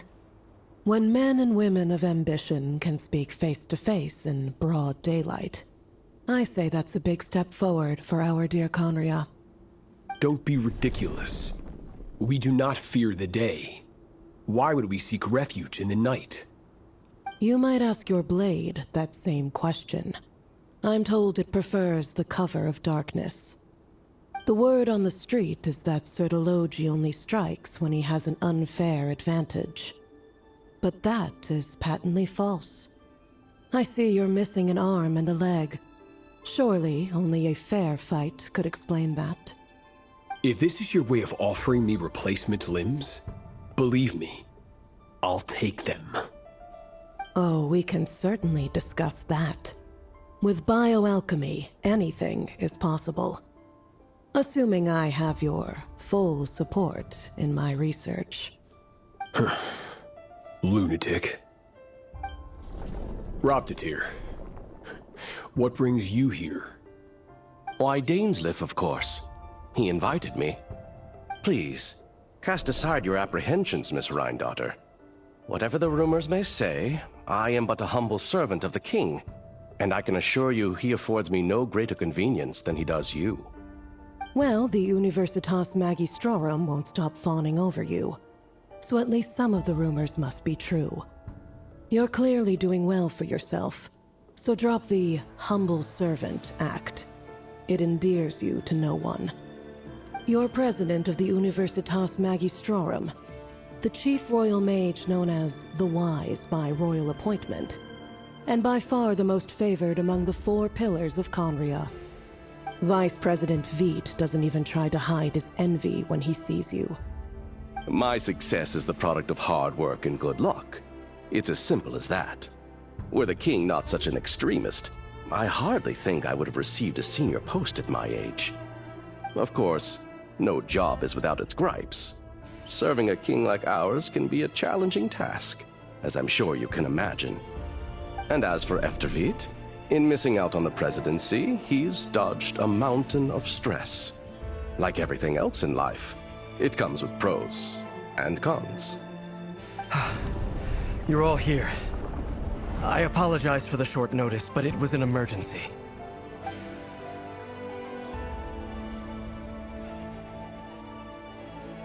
You must be Rerir.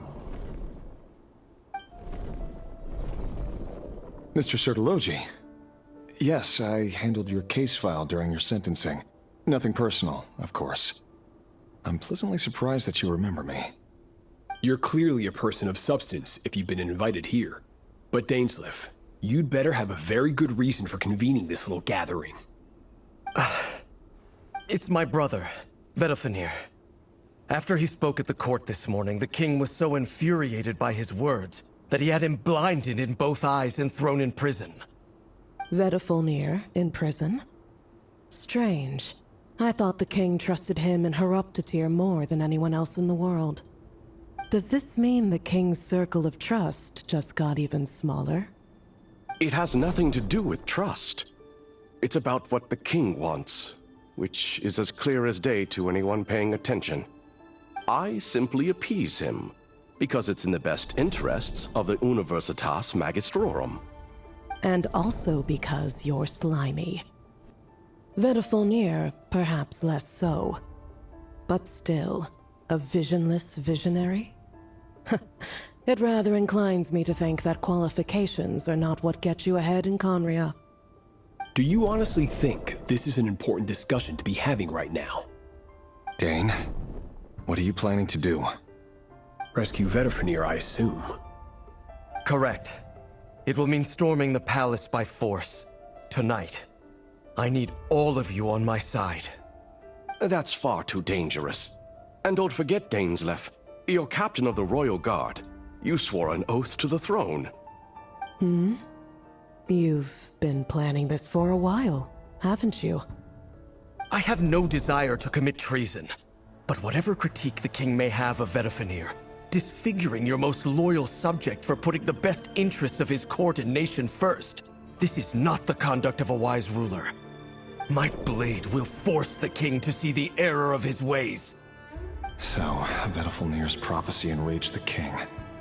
I'm sure it wasn't what he wanted to hear, but if he won't take counsel even from the visionary, that is deeply troubling news.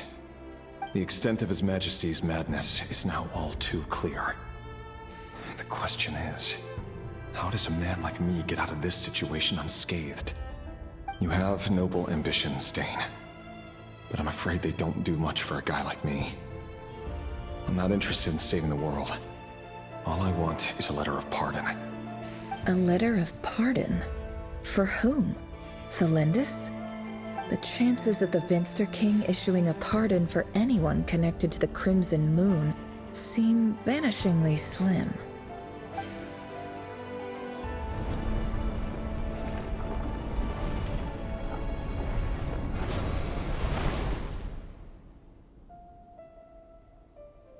This black fog over the board must have some connection to Thelindis. But why is it taking this form? Does it have something to do with Revir's past? Another mystery I'll need to unravel.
Author Thelindis.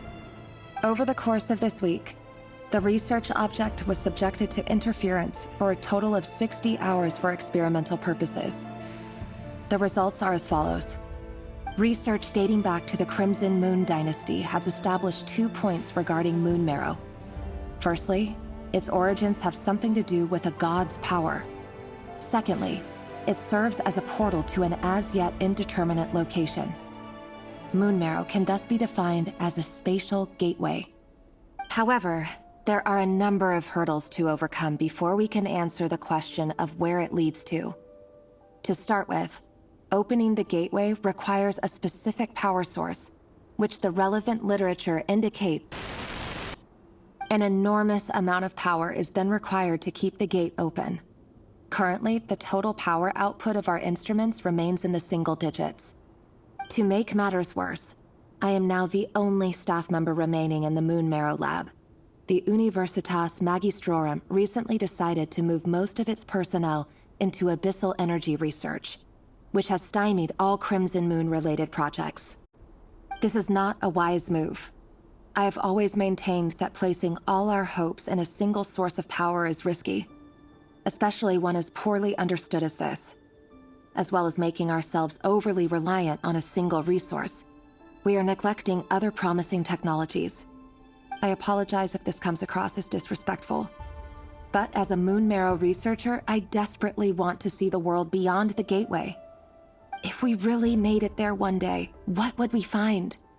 And how would we go about taming the unknown?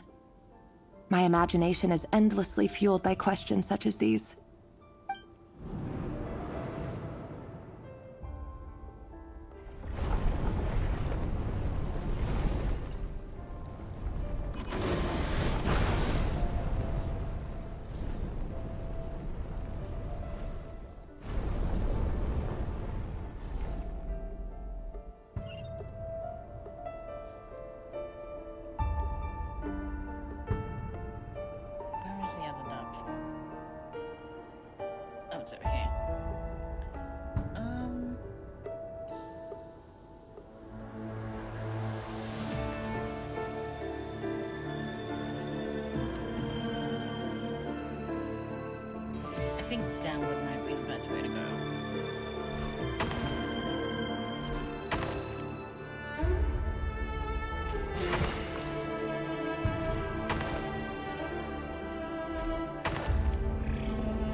This is for you.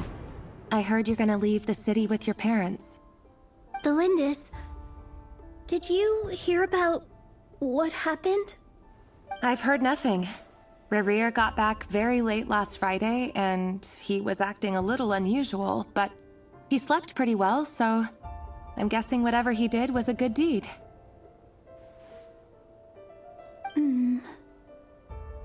You never saw him, and I don't know what he did. And this conversation never happened. You understand? What if he finds out that you pried into his secrets? Don't be silly. I don't know what secrets he does or doesn't have. All I know is he's just a normal guy who happens to run some errands for the king. Are you scared of him? I don't know. The Rerir I know doesn't match the person you all describe. Logically, I should be scared of him. And yet, I don't want to lose him. But enough about that. You should get going, and be careful with the package I gave you. Keep it secret. Keep it safe. What's in it? A piece of the moon. All you need to know is that as long as you keep it safe, then in the future, everyone will be able to see a red moon. A red moon? You mean our moon? That's right. Our moon. Promise me you'll look after it. I promise, Thelindis. The Crimson Moon bloodline will never die out. Its light, the color of blood, will become like a fire that flows in our veins, no matter how long it takes.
What do you mean? Take 3. I can take 3. Bitch.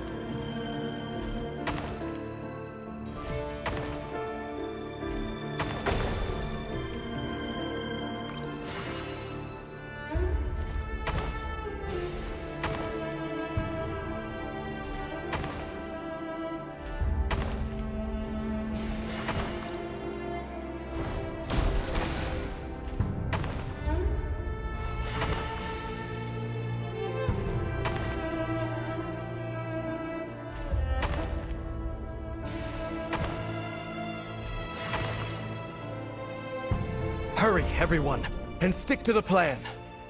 Sir Dainsleif, what are you? Is this treason? You know what happens to those who betray the throne. Please, don't do this! It is the king himself who has betrayed the throne. He has betrayed all of Conria. If you have any love left for justice in your heart, you should join me. It's showtime. Dane and his group will handle the troops in the palace. Then Hraptatir and Rheindater will disarm the security measures. My job is to enter the prison and rescue Vedifalnir. Stay safe. Wish me luck. Look after my brother.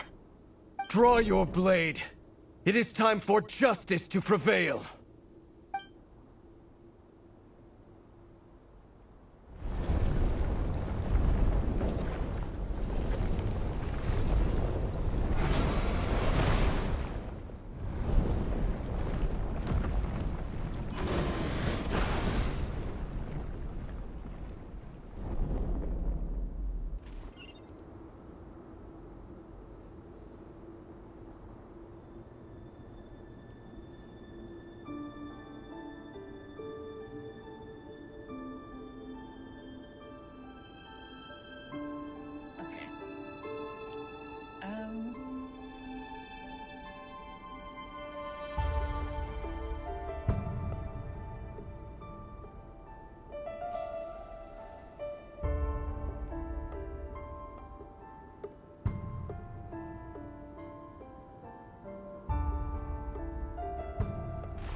And the smell is abominable. Clearly, the king doesn't allow his prisoners a single shred of dignity. This is dire. Found you. Hello, Mr. Vedifalnir. Ah, it's you. Surprised? Oh, wait. I guess surprise isn't an emotion that prophets feel very often. I certainly felt some surprise in the moment when I was blinded. Surprise at the king's sheer ignorance. Surprise at just how unfairly this world responds to words of earnest remonstration. I'm curious. What did you prophesize this time? It wasn't a prophecy. It was a word of warning. Someone had to say it. The king has forsaken all reason in pursuit of his obsessions. I simply told him that if he continues on this path, Khaenri'ah will surely fall. But he didn't listen. Worse still, he stabbed you in both eyes and locked you away. Dane asked for my help. The court is in complete chaos now, but I'm sure you predicted that. Everything is transpiring as I foresaw, yet I am powerless to change it. Fate is an immutable force. I can but lament as the inevitable unfolds. I do wonder whether giving a man the power to see the future does nothing more for him than slowly crush his spirit. Forgive my curtness, Vedifalnir, but the king did not suddenly turn on you today. His suspicions have been brewing for a long time. You can't have wisdom beyond the reach of your fellow man without attracting his fear and suspicion. There are things the king does not want to see. So, he doesn't want you having visions of them either. He blinded you because he thought this would make the visions stop. He wasn't entirely wrong. I did indeed lose my power to see the future. Right up until... Until what? Just now. I believe I saw something new. Well, tonight could go a lot of different ways. 5 of us banded together to storm the palace, also we could rescue you. This will go down as the most tumultuous day in Conrian history. I sense hatred in you. But also hope. A desperate hope that with the tyrant deposed, that will be the end of the story. But this is not the end. It is the beginning of a new chapter, in a whole new story. There are many men of honor and courage in this world, Rerir. But you are not one of them. You're not here for justice, are you? You're here for yourself. Is that a dagger? Interesting. Why not the polearm? It was always your weapon of choice. With your abilities, I don't doubt that you were able to recover some of your sight. But I also doubt that you want to make an enemy of me right now. Of course not. We're on the same side, aren't we? We could be. But I need you to be honest with me, Vedafilnir. At this point, you're my only hope for the future. You mean your future? With your beloved, Felindis? Yes. And I know there are bigger things at stake here. A dynasty, a nation, maybe the entire world. But forgive me, I care first and foremost about myself. I can't abandon the one I love to save myself. I just can't do it. But you see a broader picture of the future than I. You see the solutions to the biggest problems of our age. So tell me, what is my solution? What's the answer? In matters of fate, answers are either right or wrong. What will be, and what will not. Maybe you are willing to pay a certain price in the pursuit of happiness, but unfortunately, fate does not negotiate. That is the cruelest thing about fate. It is unmoved by your sacrifices. That can't be true. I know it's your voice that I keep hearing in my head, urging me to see how the world is changing, to seek more power, so I can protect the things I love. You show me disaster, but you won't show me how to avoid it? Why? Why are you doing all this? My voice. In your head.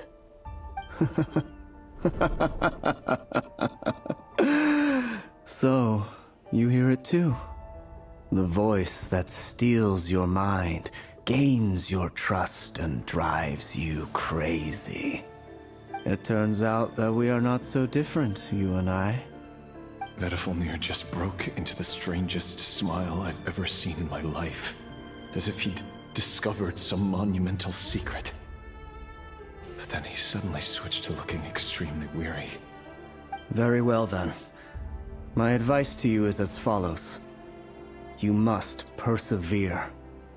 Whatever trials and tribulations you may face, be steadfast in the belief that they are your path to the future. For as long as you live, your story with Felindis shall not come to an end. That is the only chance you have of fighting back against fate. It is up to you whether you believe my words. Regardless, that is all I will say on the matter. I have no right to intervene any further. I will hold you to your word. Thank you for setting me free. In return, I will tell you one more thing that you cannot afford to ignore. Just then, a strange wave of energy rippled through the city. We had no idea what it could mean. If I were you, I would head to the Universitas Magistrorum. The Universitas? Oh no! I'm sure we'll be seeing each other again very soon, Rerir. Whatever Vedafilnir said, I didn't catch it. I didn't even help him out of the prison. There was no time to lose. .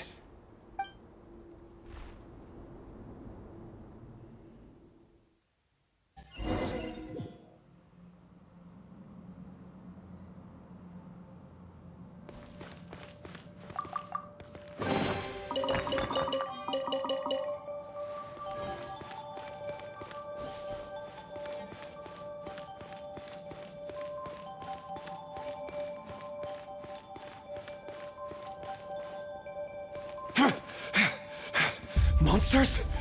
Is this Rhindaughter's doing? Or the Universitas Magi Storm? Out of my way! Dude, we have a... I was gonna say wife, but she never said yes. A would-be fiancé to save. That reminds me of a rumor I once heard. Allegedly, the king installed secret mechanisms in the palace and around the city. No one knows where they are or what kind of power they hold. But if they were ever gonna activate, it would probably be on a night like tonight. Help! Help! Hold on! Don't let them anywhere near you! Save me! I can't! Ah! That sounded like an explosion. So, the rumor is true? The king really went through with it? What other means does the king have at his disposal? They must run on power from the Abyss. And given it's a major center of Abyss research, anyone over at the Universitas will be in grave danger. I have to hurry! Or we could lightly jog.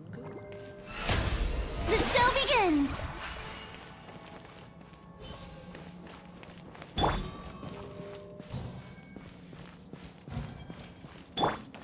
Ah!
Away now.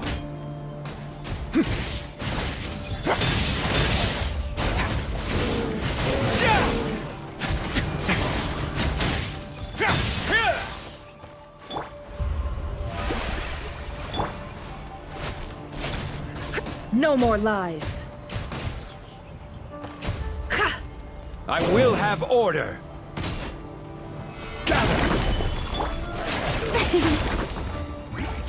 Proper send-off from the Spina with love. Coming at ya! Watch out! Fire! Well, it was... The deception ends here. It all adds up.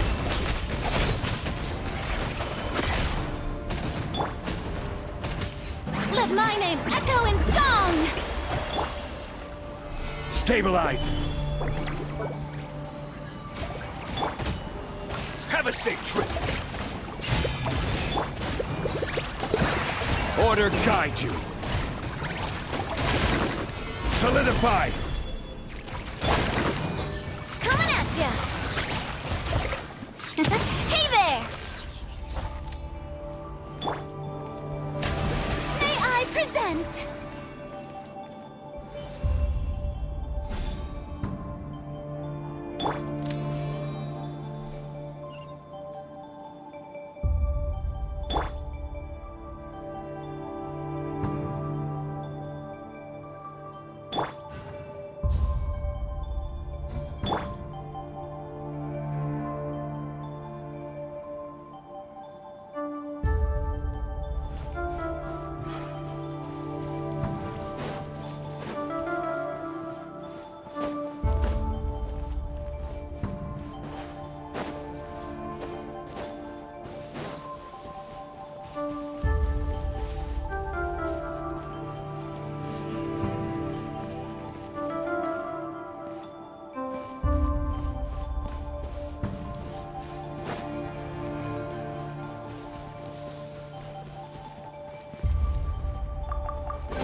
monsters at the Universitas Magistrorum? Why now? Oh no! They're coming! It's no use. The table won't hold out much longer. The weapons. Where are the weapons? Of course. All the lab equipment was upgraded after the inspection last week, but the new weapons haven't been allocated yet. I'm done for. Is anyone there? I need help! Ah!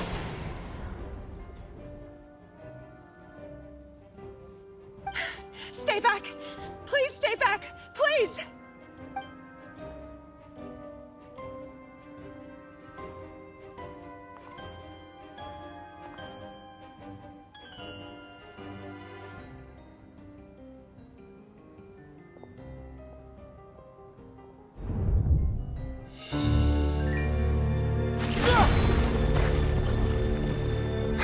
What's that? Reverie! So the rumors about your work are true. What? No! Listen, something happened at the palace tonight. We have to leave!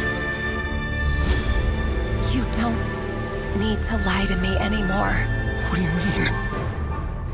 I know why you're worried, and I will respect the decision you've made. But it's okay, because I found a solution. I know how to end all this. You can have it back. The normal life you so desire. But until then, I'm afraid our wedding will have to wait. Felindis? No, don't do it! Felindis!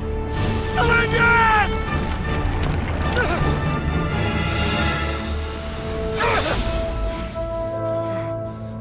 I told you, Reverie. Let her go. You will find someone better. No! No, I won't do it! I have to save her! By what means exactly? A lowly pawn. You lack the power and the strength of will. Do you know a way? Tell me! Come to the palace. Join us.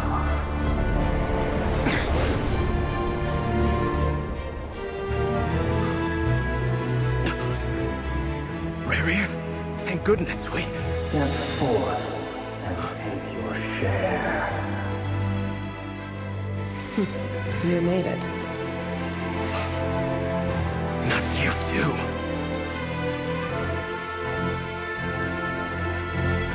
Hatred or grief, despair, desire. We all have our own.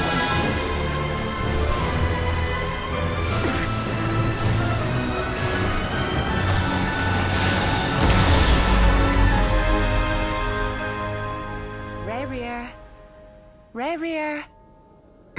Felindis? Were you daydreaming?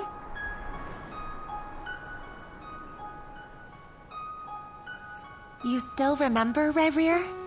That question you asked me a couple of weeks ago? Oh. You mean the proposal? Yeah. I'm wondering, where do you think would be a good place to discuss it? Maybe in the garden? Or were you thinking a fancy restaurant?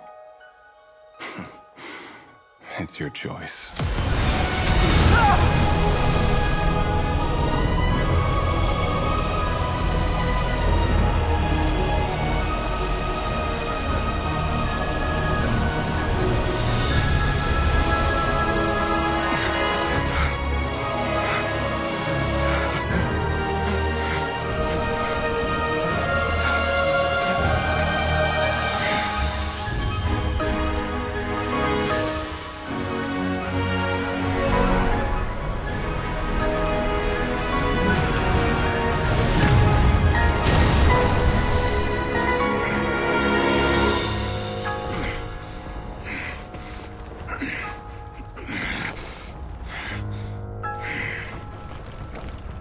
I will find you.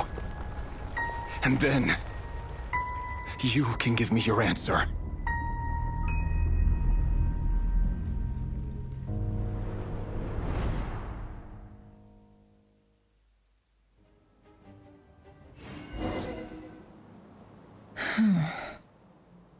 So that's how the Raker of Solnari was born.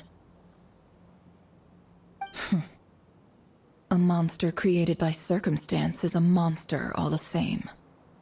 Viewing other people's thoughts for too long can get uncomfortable.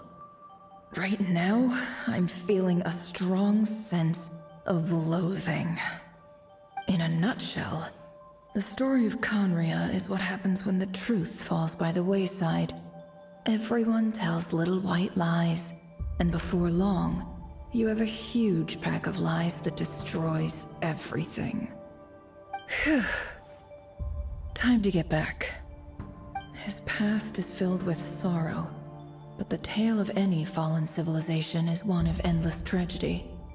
Cruel as it may be, that was Conria's fate.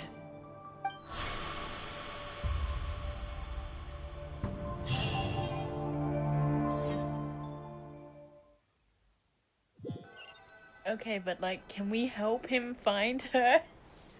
No, that's so sad. Everyone, I'm back. Can I get a standing ovation? Never! How are you holding up? Feeling okay? She's fine. Boss is a pro.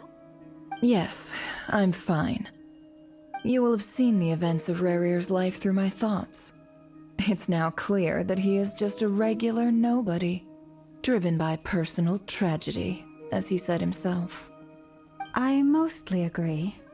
There's only so much we can know about him from his memories alone, but they did give us a clear glimpse into his life in Conria. However, I would not consider Rerir to be a nobody. He was deeply involved in the events of that era. Yet, when the catastrophe of a generation strikes, nobody is safe. Sounds to me like you're speaking in riddles again. Is this you urging me not to abandon the people of Nodcry in their hour of need? That's not what I meant. Although I do hope you choose to remain a part of the plan. Without you, the mission ahead will be all but impossible. Then try to remember that I respond better to the carrot than the stick. And I don't appreciate being bossed around. Now, as for you, Missy, you were excellent. You stuck to the rules of the ceremony and kept your mouth shut the entire time. Bravo. Cool. So, can you fill me in on the deets now? Most of what I saw went right over my head. Patience. You'll hear the whole story, don't you worry. But let's meet up with the others first. It will save me narrating it twice. Yehoda? Yes, boss! Let me get that door for ya. That's more like it. For a moment there, I was worried you'd forgotten about the first clause of your employment contract. Forgive my curiosity, but what does the first clause say? It says I gotta do the annoying stuff that boss is too lazy to do for herself. Like opening the door, pouring the tea, yada yada. Is that right? If something is in the contract, it's because she willingly agreed to it. Rest assured that the Curatorium abides by the very strictest of labor policies. You don't seriously think I'm cruel enough to treat her like my slave? In any case, I've hardly shied away from my share of the work today. Hope I don't catch Flintz and Varka lounging about in their chairs, enjoying a leisurely cup of tea. There's nothing I dislike more than other people enjoying themselves while I'm hard at work.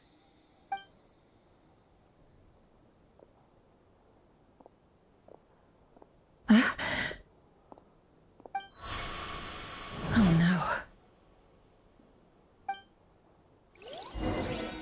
Oh no? What oh no? Sorry to disturb you, but we seem to have run into some trouble. Evidently so.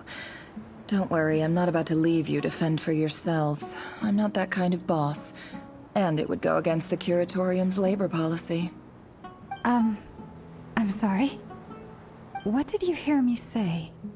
I wasn't talking about labor policy. Wait. How long have I been standing here? Not long. You just appeared by the door a moment ago.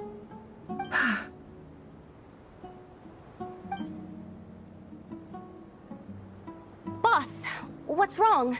You look like you've seen a ghost. We've been tricked. We never left at all. Somehow I hallucinated that whole scene back inside the office. Hallucinated? But how? How indeed. This place should heed my will alone. All thoughts and actions that occur in here are just a result of pawns moving across the chessboard in a carefully calculated manner. And nobody has access to this chess set but me. So you control everything in here? More or less. But yes, it's a special technique of mine. Has anything like this ever happened before? Only once. It was the first time I used the chess set. Is there any similarity between what happened then and what's happening now? I suppose my thoughts are a little turbulent, which was also the case my first time. Is there anything I can do to help? The first clause of your contract clearly states that I only need your help with things that I'm too lazy to do myself. Meaning, you're not feeling lazy right now? Meaning, this is not something Yehoda can help with. The chess set is a personal treasure that I alone understand. I must be the one to find our way out of here. Boss, it's fine. Really. Let me do something useful. Oh, listen to you.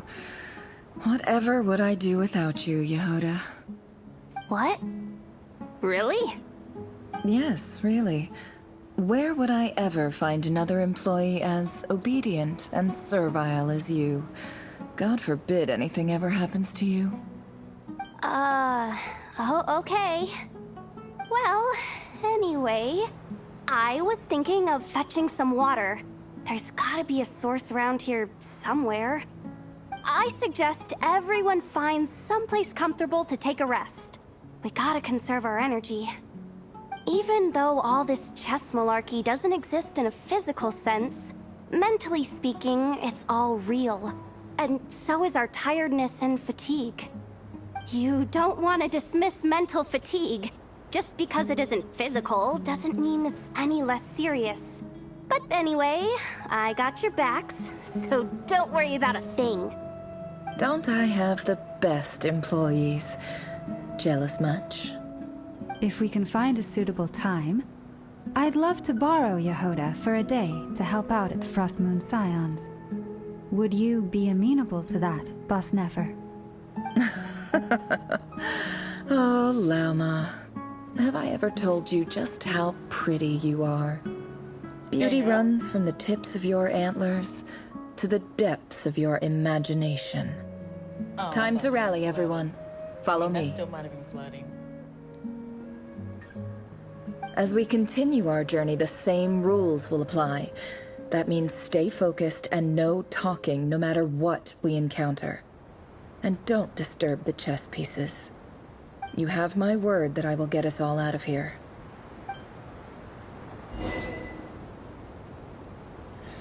I really wanted to end it and call it a day, but it went straight from one scene to the next, so here we go.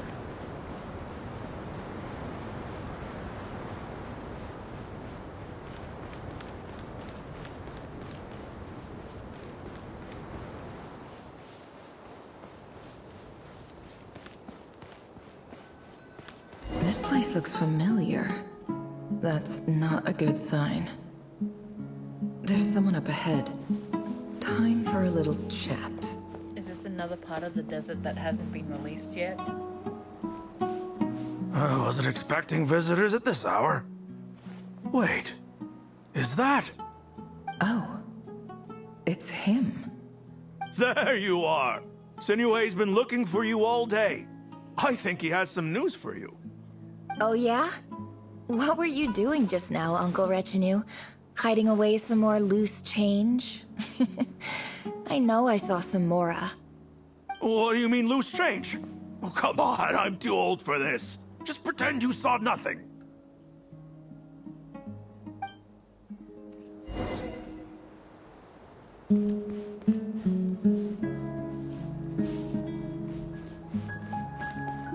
Wait, no.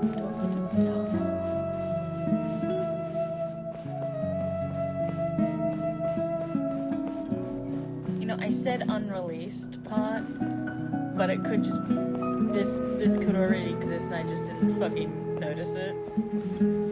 I was not paying that much attention when visiting the desert. Hey, kid. Mind telling me what Sinuhe's been up to recently? I'm trying to get in his good books and I need a way in. Get in his good books? Why? What do you want with my dad, Uncle Apepi? I've written a new song. I was hoping to showcase it at the next festival, but I'll need his approval. A new song, huh? I'd love to stay and listen, but unfortunately, Uncle Retinue says my dad's looking for me. Well, there's plenty of time and I'm not going anywhere. See that pile of stones? I'll be sitting there warming up my vocal cords. Come find me when you're done. Pile of stones. Got it.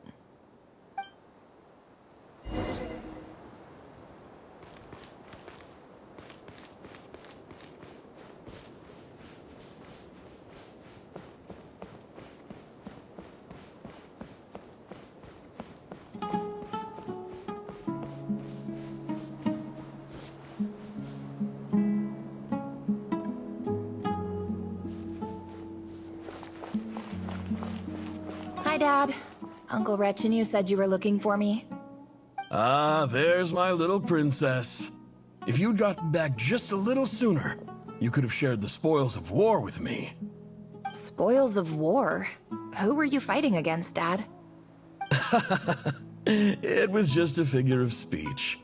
The aftermath of a sandstorm is no time to be waging war. I was talking about our war against thirst. I went out to fix our water supply problem, and now I'm back. Which means... We have a well again! That's right. I found a new one and brought back as much water as I could carry. It should last us for a good while. If it wasn't for these blasted sandstorms, our wells wouldn't be caving in. You wouldn't be spending all your time out searching for new water sources.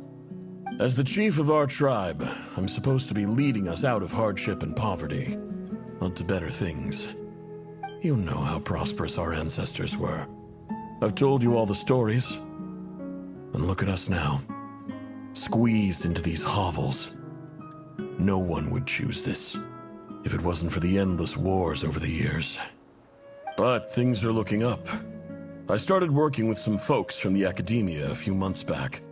They gave me some contacts in return for my assistance in the desert. So you're the academia's helper now? Special ambassador, they call it. Think of it as a partnership. It's nothing bad, okay? We've been isolated here in the desert for too long. Seeking opportunities elsewhere is the best thing for us, and the fastest way to progress. So, do you get anything good out of being a special ambassador? Of course. My luck's improving all the time. One day, I swear I'm gonna lead us out of this place. We'll find somewhere new. Somewhere better.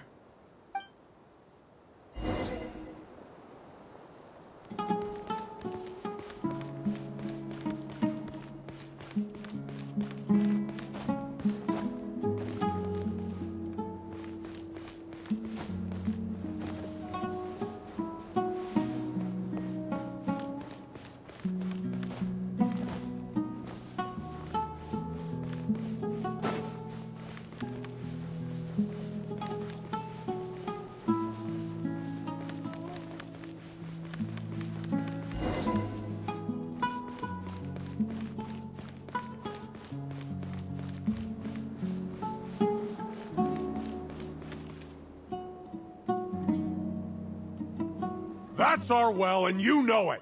You stole from us. Well, you've gone from chief to thief, and now you have to face the consequences. Did you really think you could take our water without permission and get away with it? You're either brave, stupid, or both. And that special ambassador act? Yeah, nice try. We spoke to the academia. They said it was all news to them. You're a liar and a cheat!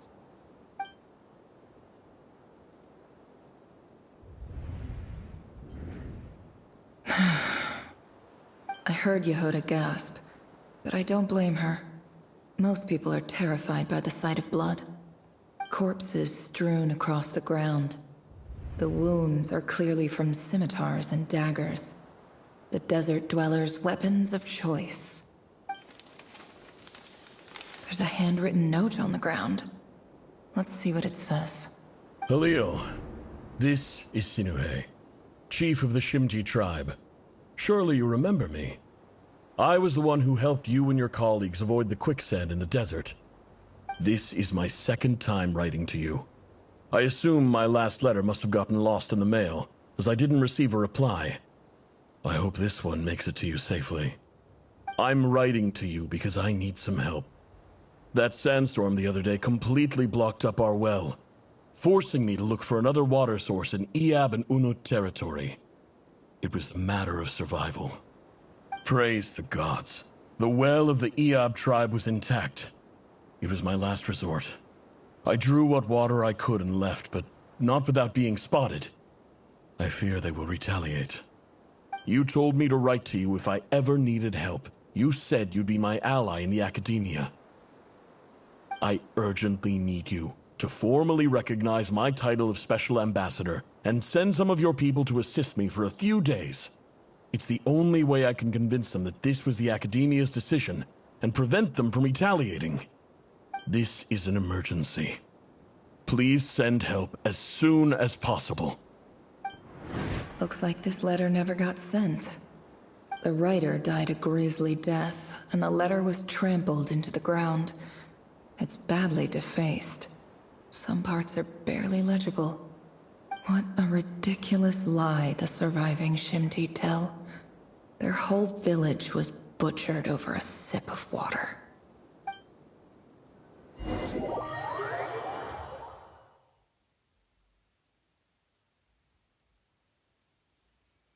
Ah, officer. Welcome. Welcome to our humble village. I thought you would at least have the courtesy to provide some respectable libations. This is the finest wine Aru village has to offer. I promise.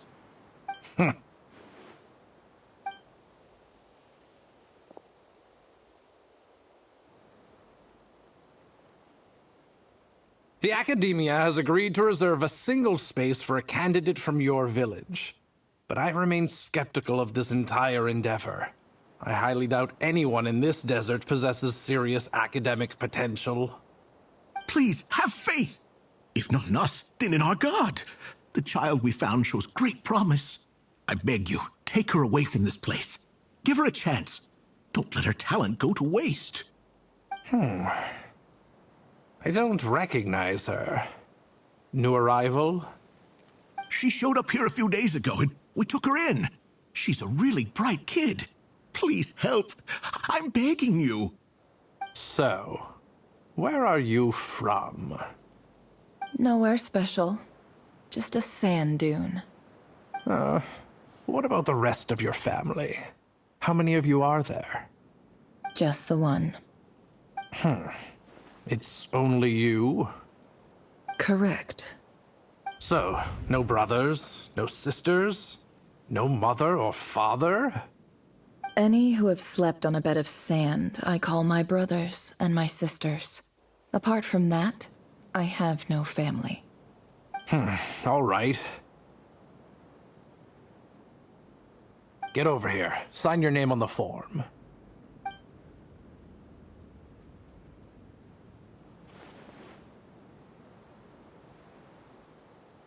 Never?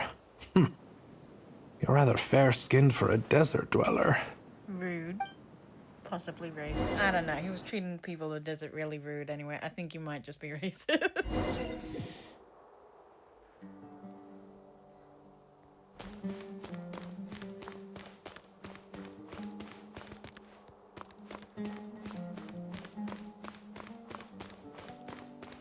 This seems more like it'd be Nefer's story quest.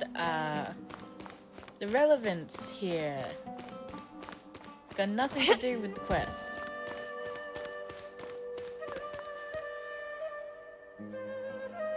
Nefer, this term's assignments have been issued already. Please read through the materials thoroughly, conduct your own additional research, and then write an essay on the topic. Yes, Professor, I'm aware. I just had a couple more questions I wanted to get your perspective on. Oh? Please, ask away. Well, I saw the other students' problem sheets, and I couldn't help but notice that my assignment is much easier than theirs. Do you really think I'm a weak student? A weak student? Goodness, no. Quite the opposite. You have a sharp mind. Almost too sharp. I think what you're saying is, a weak student wouldn't have noticed the discrepancy. And if they did, they certainly wouldn't complain about the lighter workload. You see, sharp as they come.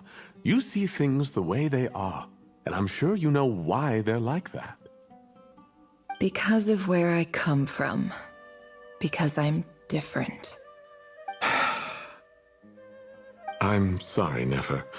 I don't like it any more than you do. It's just... Anyway, you said you had a couple of questions. What's the other one? I wanted to check. If someone sent me a letter to the academia, where do I go to collect it? Ah, your family wrote to you. Well, as long as they put your name on the envelope, someone should hand it right to you. Not exactly. It's not even a recent letter. I was just curious where the mail would end up if no one collects it. The House of Dana, I expect. I know there's a box for unclaimed mail somewhere in there, probably sitting on a shelf. Whatever you're looking for, that'd be the place to start. Okay, got it. Thank you, Professor. Oh, don't mention it. Honestly, I feel like I failed you. I'm supposed to be your teacher, but I haven't taught you anything. Hey, don't say that. You're a great teacher, and you do your best for all your students. But the rules are the rules. You're not allowed to teach students like me. It's not just the academia either. The whole world bends over backwards for the successful, and leaves the losers to suffer and die. Oh, my dear child. Don't tell me you've given up on life already. I haven't. I just think that if you want to make it in this world, you have to find a way to become successful.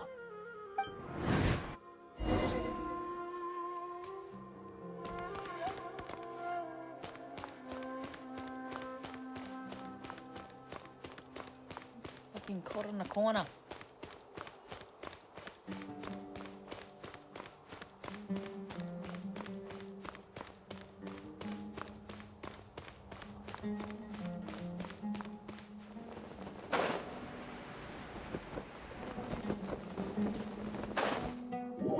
Okay.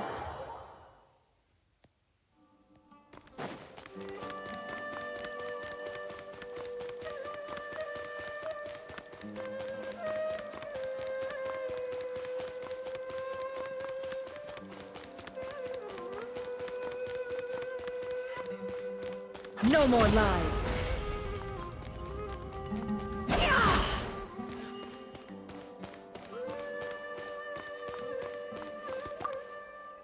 This must be it.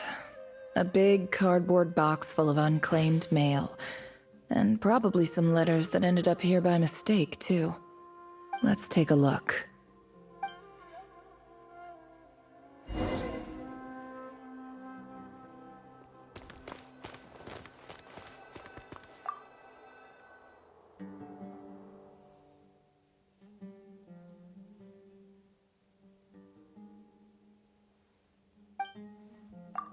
A dilapidation survey from Port Ormos.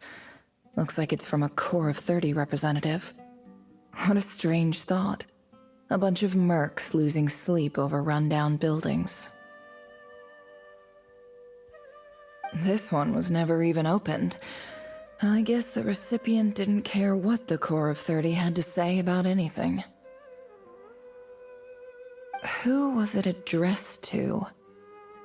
I don't recognize the name, but it must have been a Ksharawar professor. This one is addressed to the Amorta Sage. The title is Changes Observed in Satyavada Life Symptoms. Why do all these letters read like full-blown dissertations?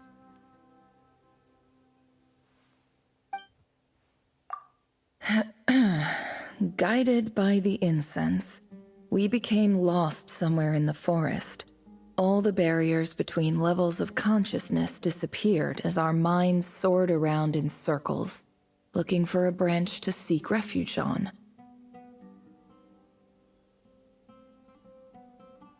In clinical terms, these symptoms fit the description of incense poisoning. The Amorta Darshan strictly prohibits the use of hallucinogenic substances, but I believe there are still people getting away with it.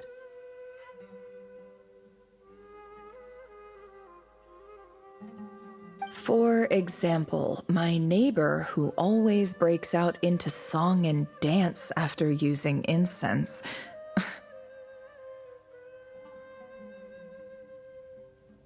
This seems like something the academia would want to know about.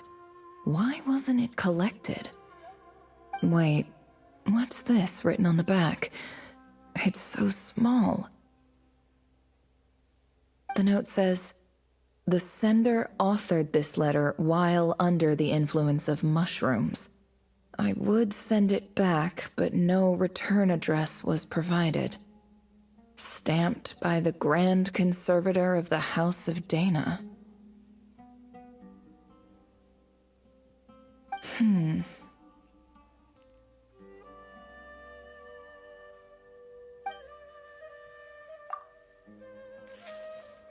This next one is addressed to Grand Sage Azar?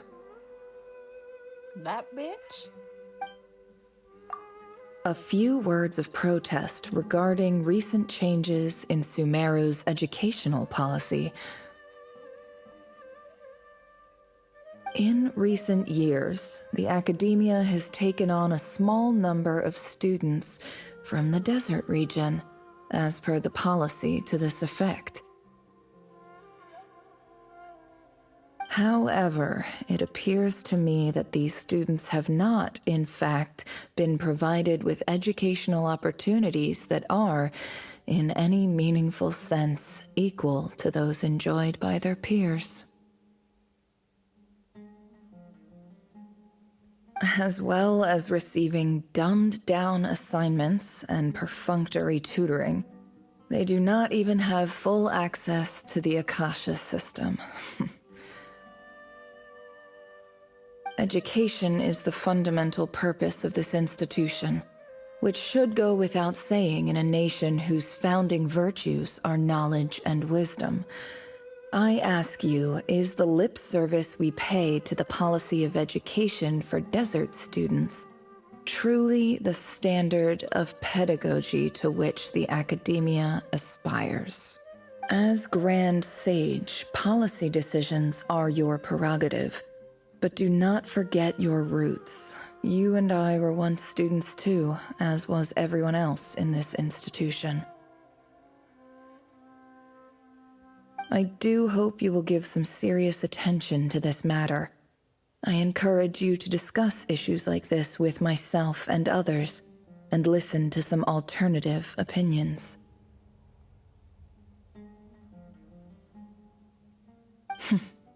Great letter. Shame it didn't get to where it needed to go.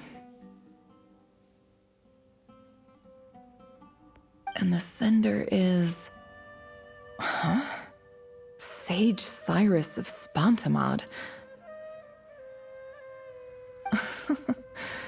I didn't realize anyone else even knew how bad students like me have it in this place.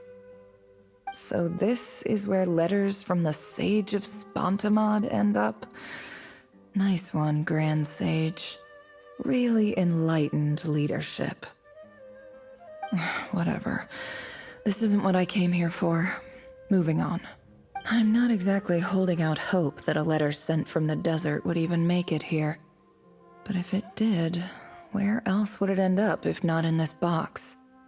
I can't believe how much discarded mail there is. Must have been years since someone last went through it all. And this is just one box. The whole House of Dana is boxes on shelves. I don't believe for 1 second that any human being has sat down and read through all the documents in this place. Who has that much free time on their hands? Have you tried Oxy now, Hatham?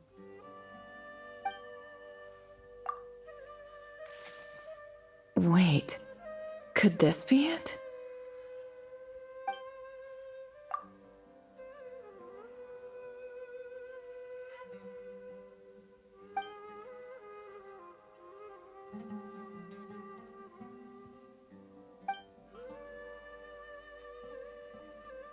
Greetings, Halil. My name is Sinuhe, chief of the Shimti tribe. I was the one who came to you and your colleague Zaid when you ran into trouble in the Great Red Sand.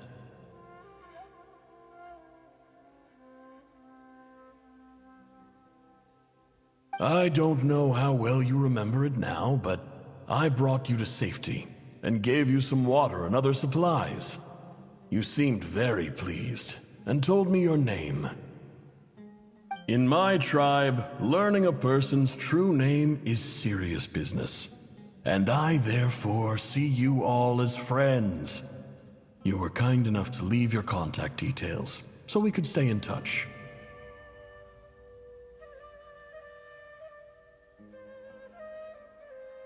The Shimti tribe lives a harsh, nomadic existence in the desert. You were sympathetic towards my plight, promising to make me a special ambassador of the Academia and help us find a way to make a better living. This brings me to my reason for writing. Our tribe has fallen on particularly hard times, and I would like to ask for your assistance. There was a terrible sandstorm a few days ago, which blocked up the well in our land. To ensure my people's survival, I had no choice but to venture into Iyab and Unut territory in search of an alternate water source. The Iyab and Unut are descended from the Thamudians, while we trace our ancestry to Tulatala. We worship the Lord of Flowers and have had relatively good relations with our fellow tribes up until now. I found a well belonging to the Iyab tribe. They declined to help us, but I really had no other option. So I took some water to keep me and my tribe alive. My actions are certain to incur their wrath. When we met, you assured me that you would be my ally in the Academia. I would like to take you up on that offer, because I really need your help. I wonder if you could send an Academia representative to meet with me.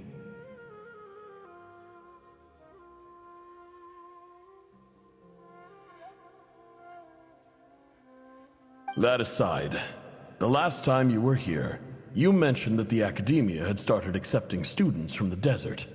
And I told you a little about my daughter, Nefer.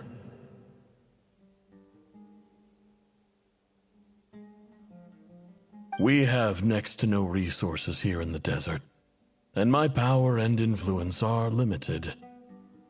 Would you consider enrolling my daughter at the Academia? She is a smart girl. I know she won't disappoint you.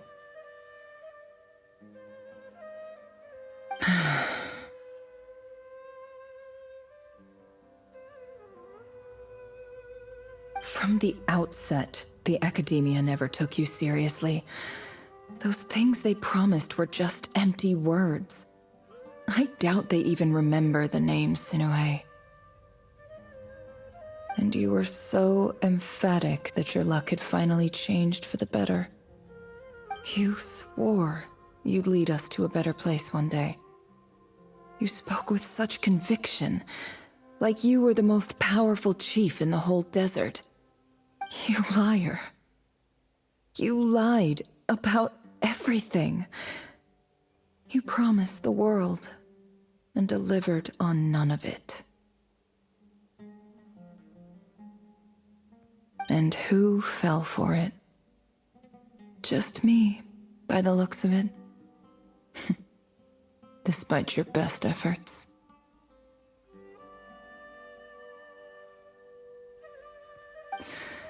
Which makes you a pathetic liar. You weren't even any good at it. I think I'll take over from here. Let me show you how it's done.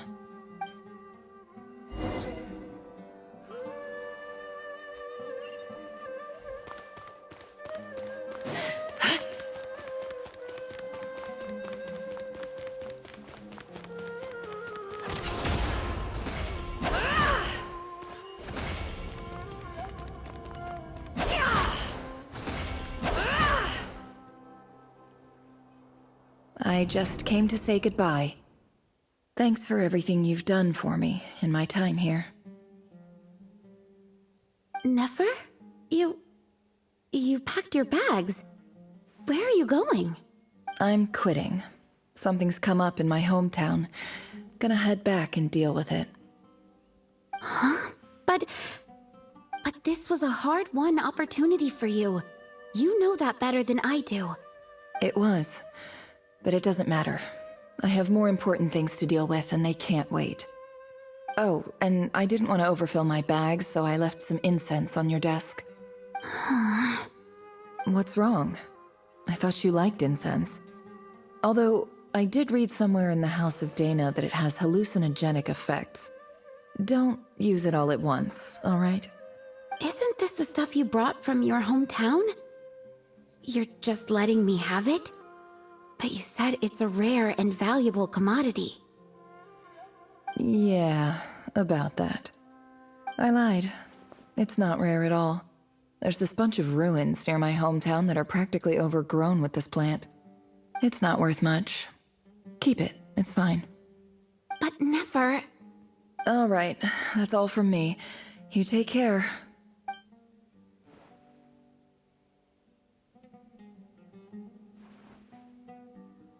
Don't forget me, okay? I mean, we're more than just classmates, right? We're friends. Yeah, I'll remember you. I lied again. That incense is worth a fortune, and it's a rare find even in those ruins.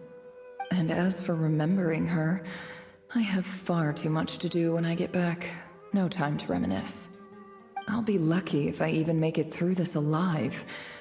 But either way, I expect I'll forget you pretty quickly.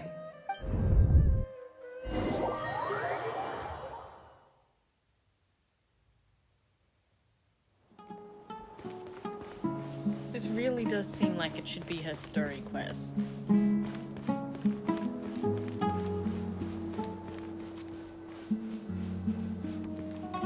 Are we just not doing story quests for characters anymore?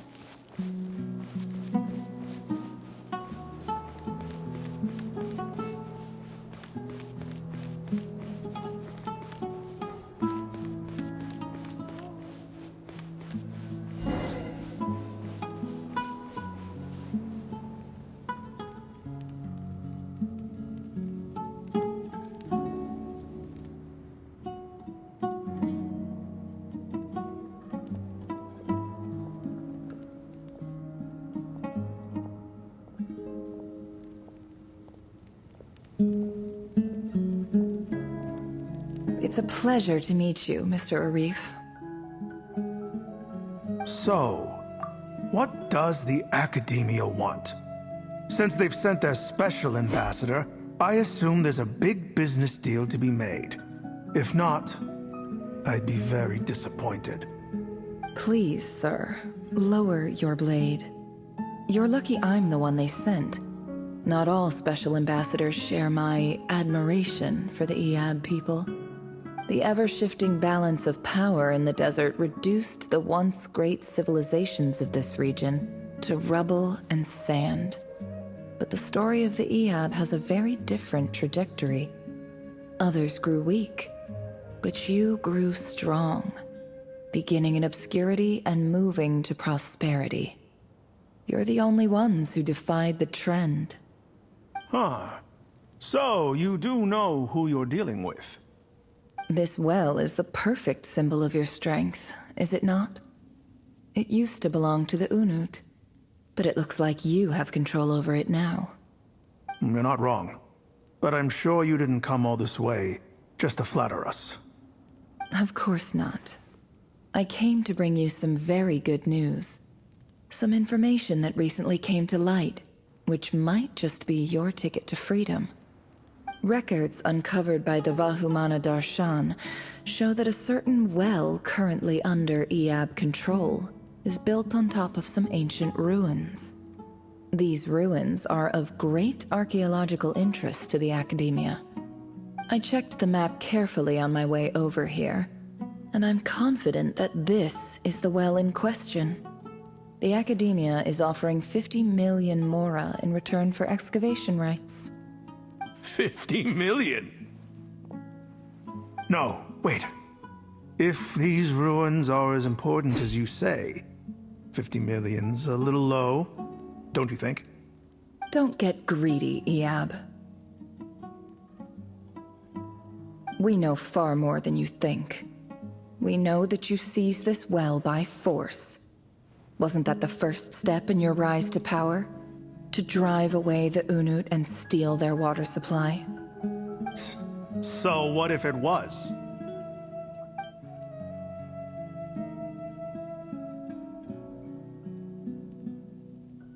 Don't worry.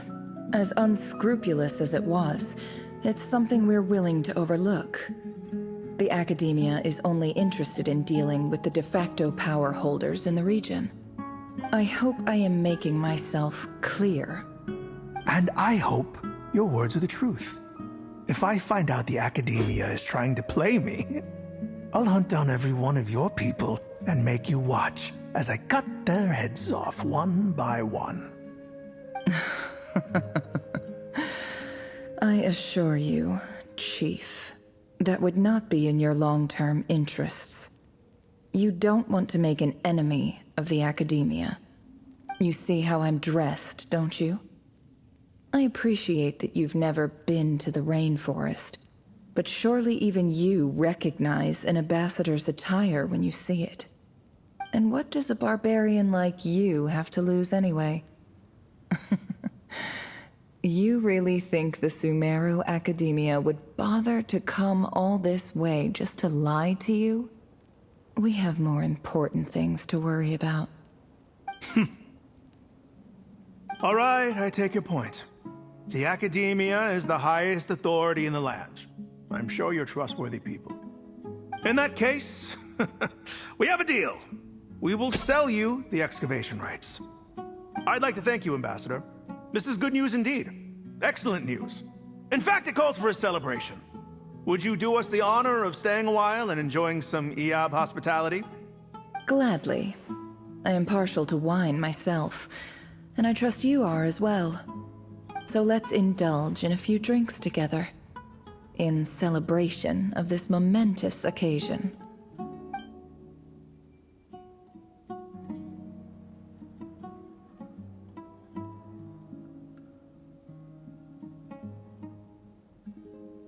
Chief! Chief, it's an emergency! It's the Unut. They've taken the well. What? Well, don't just stand there. Take it back. Yes, Chief. I have every confidence in the Eab's military superiority, and yet... Well, what is it? The Unut's response was alarmingly fast. The day after we reach a deal, they seize the well. This can't be a coincidence. Perhaps there is a traitor in your midst. I don't think so. I am obliged to remind you, Chief, that the Academia will only deal with the de facto power holders. If you cannot regain control over the well, I'm afraid you won't see a single mora of that 50 million. No! Please, Ambassador, just give me some time. I swear the Unut will not get away with this. That well is ours, and so is the Mora. Glad to hear it. I will wait here for an update. If there is a traitor, I will find them. In the meantime, make yourself at home. I'll report back as soon as I have an update. Much obliged. Wow. All it took was a few words and I've got him wrapped around my finger. What an amazing feeling. So, in summary, Ambassador, the Academia would rather negotiate with our tribe instead of the Eab, yes? The Eab are ruthless murderers who don't listen to reason. And now they have the gall to interfere in our research projects in the desert region. So let me ask you, Chief. If you were the Academia, what would you do? Kill them all, of course. Precisely. The Academia does not tolerate those who stand in our way. The Eab have held back our academic pursuits for too long, and our patience is wearing thin. At the same time, there is simply no way that the Academia can be seen to be intervening in desert affairs. I'm sure you understand where I'm coming from. We have our own rules out here. If the rainforest dwellers raised arms against a desert tribe, it'd start a bloody war. Right. We can't confront them ourselves, but we can support their enemies. The Unut have always had strained relations with the Eab, which makes you our natural allies. Natural allies. Weren't the Eab your allies once? You were quick to send them after us to protect your interests back when we stole that water. And now look at you. You're at each other's throats. Let me be clear. The Academia wishes to collaborate with the legally recognized rulers of the desert in this matter. We are asking for excavation rights to that well, and our offer is 50 million mora. Say no more. I believe we have an understanding. Good. Then I suggest you get to work. Get us access to that well, and the mora's yours. You see, Dad? Lying is easy when you know how. People will believe anything.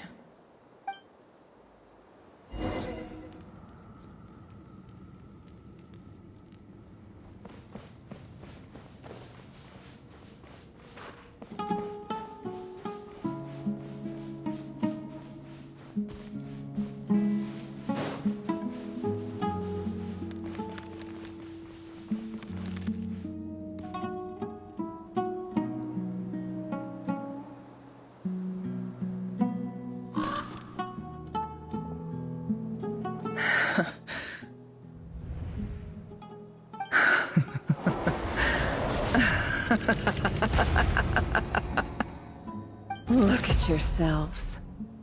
You may be vile, savage monsters, but your butchered bodies bleed like any others. You're no different. You're nothing special at all. The monsters who destroyed my home, they're just ordinary, petty human beings. What a joke. I think we're even now. Maybe I've even done the desert a favor. It's a better place without all these people around. Oh, Sinuhe, my gullible fool of a father. Perhaps if you'd been as ruthless as I was today, our tribespeople would still be alive. In this dog-eat-dog world, a chief needs to be tough to survive. But you couldn't do what had to be done. So I did it for you. Nefer, it's okay. All of this is in the past now. I believe I remember you promising to remain silent. Yeah, but even so... Yehoda, is there anything you can do to ease the tension? Alright, time for a sharp turn onto a completely different topic. So, anyway, that's enough of that. When are we getting out of this place? Feels like we've been walking forever. I'm getting pretty tired. Oh, Alma, you tired? Yes. If we can find somewhere to sit down, I could certainly do with a rest. It's not far now. There should be a temple just up ahead. Yes. Really? A temple? That's where this story ends? I guess that's how things go in the desert. Desert dwellers can never escape their destiny. Or so everyone says. I never wanted to believe it, but looking back now, I'm as desert as they come. You mentioned a temple. What's waiting for us there? My biggest trade secret of all. Ah. Then I'm guessing it's where you got your power from. The power to peer into other people's minds. I didn't know you were clued up on any other religions. I'm no expert in the history of Sumeru, but since you come from the desert, I would imagine it has something to do with King Deshret. Sounds impressive. Oh, I know who you mean. General Mahamatra Sino. The spirit of Hermanubis dwells within him. That's Boss Neff for ya. She knows everything. Sino's hardly a figure of obscurity, but I know about Sethos too. What about him? Is he a big deal or something? Well, he's not a small deal, let's put it that way. Please, this is the bare-bone basics. Save the flattery. Thanks for your patience, everyone. I'm sure it's been a lot to take in. With any luck, that's our exit just up ahead.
Uh-oh.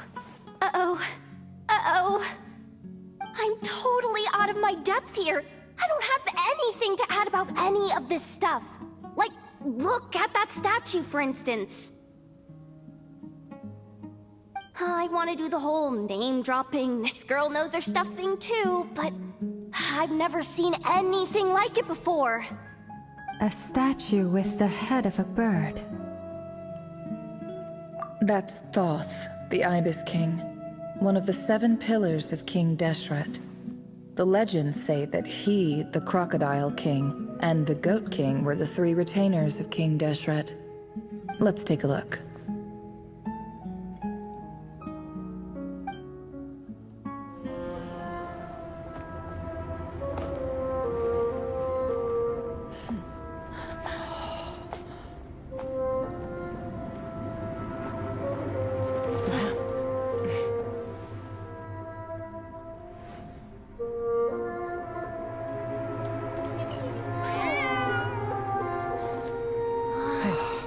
It's just Ashru. So, all is well?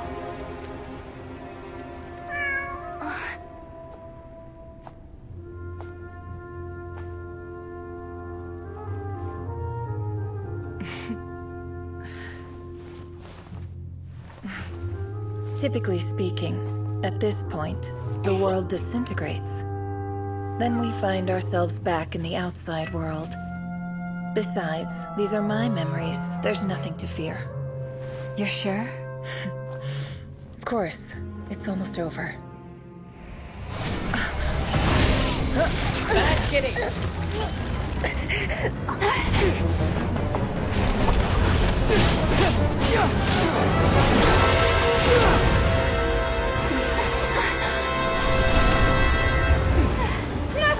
Hold on!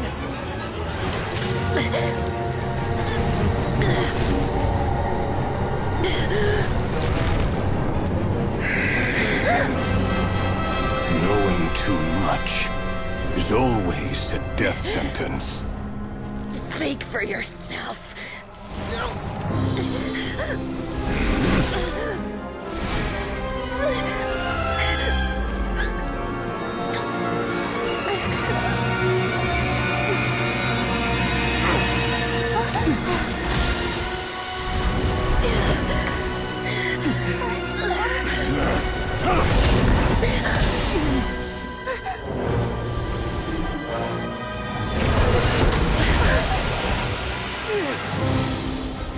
How repulsive.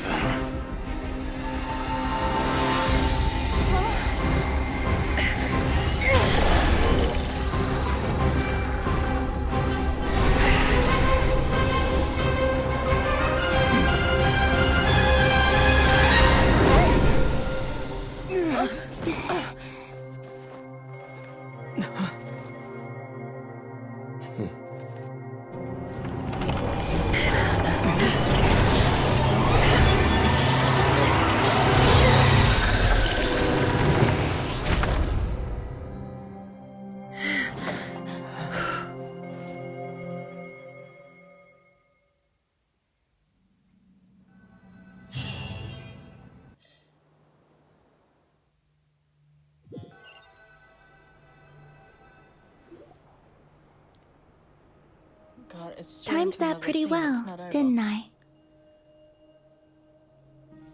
It's okay. I'm just glad no one was hurt. Paimon noticed you doing something too, Dainsleif. Were you helping get them out? It's been 6 Of hours. course. And When I asked Nefer to conduct this investigation, I was not naive to the dangers involved. I had a duty to ensure your safety. Good to know your sense of justice is still intact after all these years. I take that to mean that you saw the truth. That comes as a great relief. I certainly did. And thanks to your help, I also managed to trap Rerir inside the chess set. Whoa, really?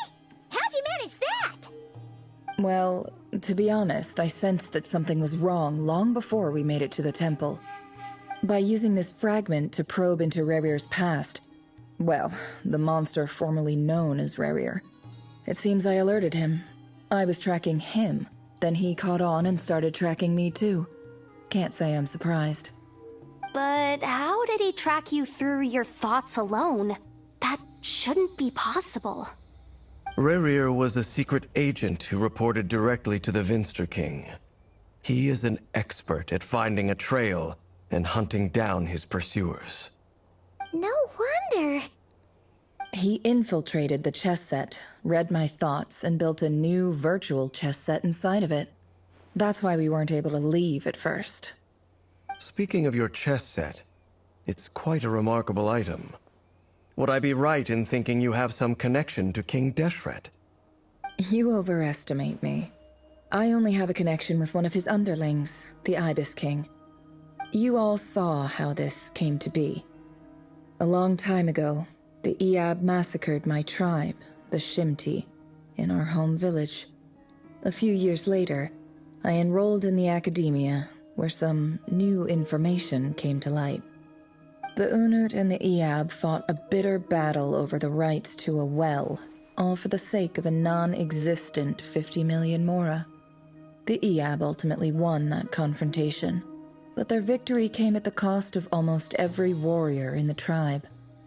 The final blow to the Iab came at the victory feast, when an Unut assassin beheaded their chief right before my eyes. The remaining Eab fled and have been scattered to the winds ever since. Having gotten my revenge, I returned to my hometown, where to my surprise, the nearby temple was still standing. There it was, seemingly immune to the relentless hostility of the desert, while my tribal home lay in ruins. As I stood there gazing at the temple, I noticed a cat just outside. This cat, as it turned out, was home to the spirit of the Ibis King. He led me to a gate deep inside the temple, and there he made a deal with me. This chess set is my gift from the Ibis King. The chessboard within is made to the same specifications as the one in the mausoleum of King Deshret, and represents his power of piercing analysis.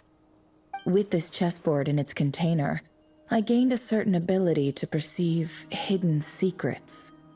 Now, you could conclude that the Ibis King simply wanted to give the people of this world the power to seek the truth, but I don't believe that's the full story. Every god plays favorites. Their hearts are as fickle as any human's, full of secrets, perversions, egotistical tendencies. But precious few gods are willing to admit this. It is the same with all powerful forces, including fate itself. Their gaze falls preferentially upon a select few. As you rightly point out, this is an act of favoritism. If you're alluding to the Abyss, then yes, I agree. Gather the others. It's time to share everything I've learned.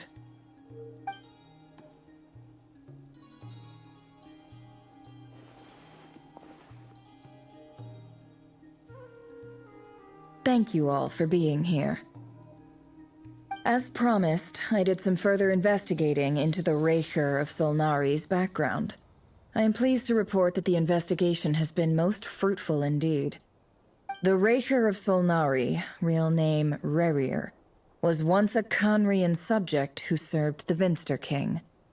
I will now share the important details of his story. Please save any questions or comments for the end.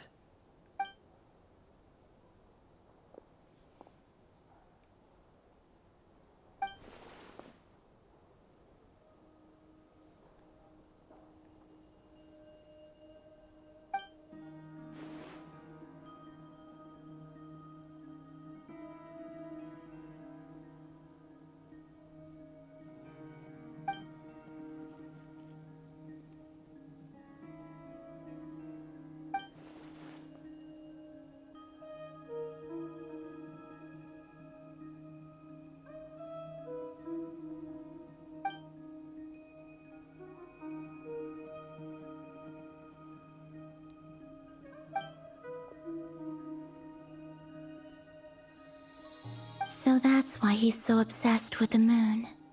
A tragic tale, to be sure. But it does not excuse his many transgressions. Okay, but no matter how much Rerir suffered in the past, the fact remains that he is what we know today as the Wild Hunt, wreaking havoc upon innocent lives in Notcry. He becomes more dangerous with each passing day. If left unchecked, it is simply a matter of time before all of Tevat suffers the consequences. This is a threat that the Knights of Favonius cannot ignore. A question for Miss Columbina. Forgive me if this is presumptuous, but have you ever seen the spatial gateway that appeared in Rerir's memory? Never. But I have heard stories of something called the Moon Gate, and this seems to fit the description. Miss Lama, any thoughts on this? In the lore of the Frost Moon Scions, the moon is believed to hold many secrets. Some sources speak of ancient knowledge, others of a gateway to the unknown. The term Moon Gate is one I have heard before. But as is the case with all of our legends, there are no records of any first-hand witnesses. We cannot know whether it truly exists. Then back to Miss Columbina. As a moon goddess yourself, do you have some idea of where the Moon Gate leads to? Not at this stage, sorry. I do hold the power of the Frost Moon, and my strength is recovering well. I can sense that the gate would open at my command, but... But there's more to the power of the Frost Moon than that? Yes. A moon goddess has the right to open the moon gate, since it is a path to the moon. But as Nefer mentioned, holding open a spatial gateway takes a huge amount of power. And right now, I need to conserve my energy to fight the Rahier of Solnari.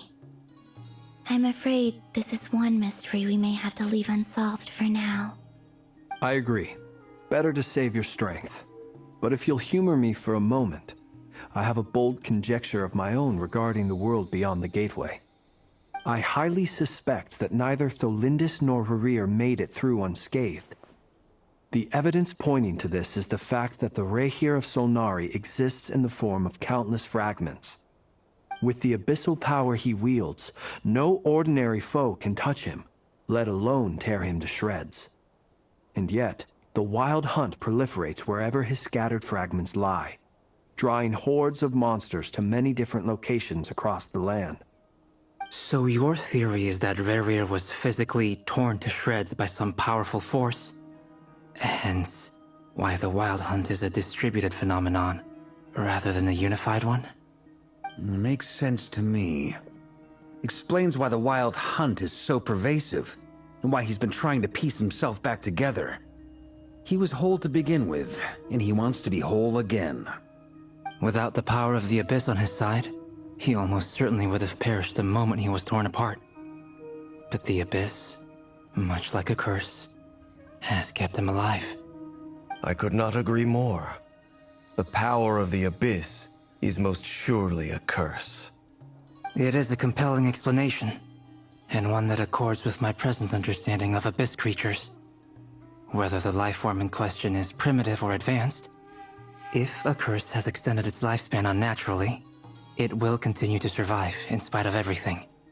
This raises some interesting questions. I will run some experiments and see if there is any validity to my suspicions. That being said, regardless of whether my research bears fruit, I would like to thank Miss Nefer for conducting such a thorough investigation. Already, it has greatly enriched my understanding of the entity we face. My pleasure, Mr. Albedo. I too hope that the information I have shared today proves useful as we look to formulate the next stage of our plan. Hey! What is it, Dainsleif? You look really upset! It's just... when I think of the man I once knew as Rarir, I struggle to understand why things had to turn out like this. The two of you used to be friends, didn't you? I don't know if these words will bring any comfort, but my heart goes out to you. Mine too. We can never know all the hows and whys of the way things are. The moon and stars are full of untold secrets and lies, and the skies are host to many more mysteries than these alone. Yet, none of that can begin to compare with the complexity of human life. Those are the first comforting words I've heard in a long time. Thank you, both. Well, I think this is a good place to end today's meeting. Please. I'm sure Nefer needs some time to recover. She's been through an awful lot today. That's very thoughtful of you, Lama. Of course. Sounds good to me. Take some time to rest and digest before we reconvene to nail down a plan.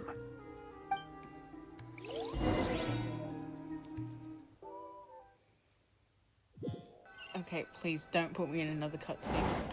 Don't put Hey, is this a bad time? Hope I didn't kill the conversation.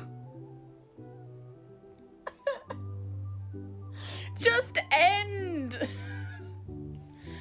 Fucking cry. Why? It's just from cutscene to another cutscene talking to another one. There is no end to this. Oh my god, I'm gonna finish this conversation with Vark and I'm gonna get shoved into a domain. Why? No need. Come on, let's talk outside.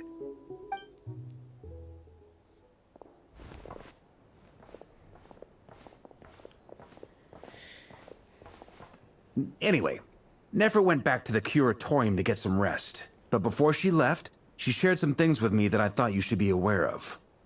Firstly, although she managed to trap the Raker of Solnari inside her chess set, there's no guarantee that the power of the Ibis King is any match for one of the 5 sinners. Their powers are beyond our comprehension. It's only a matter of time before he finds a way to break out. We have to come up with a plan and take care of him before that happens. Honestly, my mom figured that might be the case. So, how long have we got? Well, I asked her that same question. She talked for a long time, but for the most part, it seemed like she was trying to convince me how precious her chess set is, and what a long and storied history it has. It felt like some kind of sales pitch, you know? The kind where you end up handing over Mora against your will? Anyway, after all that, she finally answered the question. 2 days, at most. 2 days? Holy moly! Can we even recruit enough help in that time? That remains to be seen. Which brings me to the second issue. Dainsleif is obviously conflicted about this whole thing.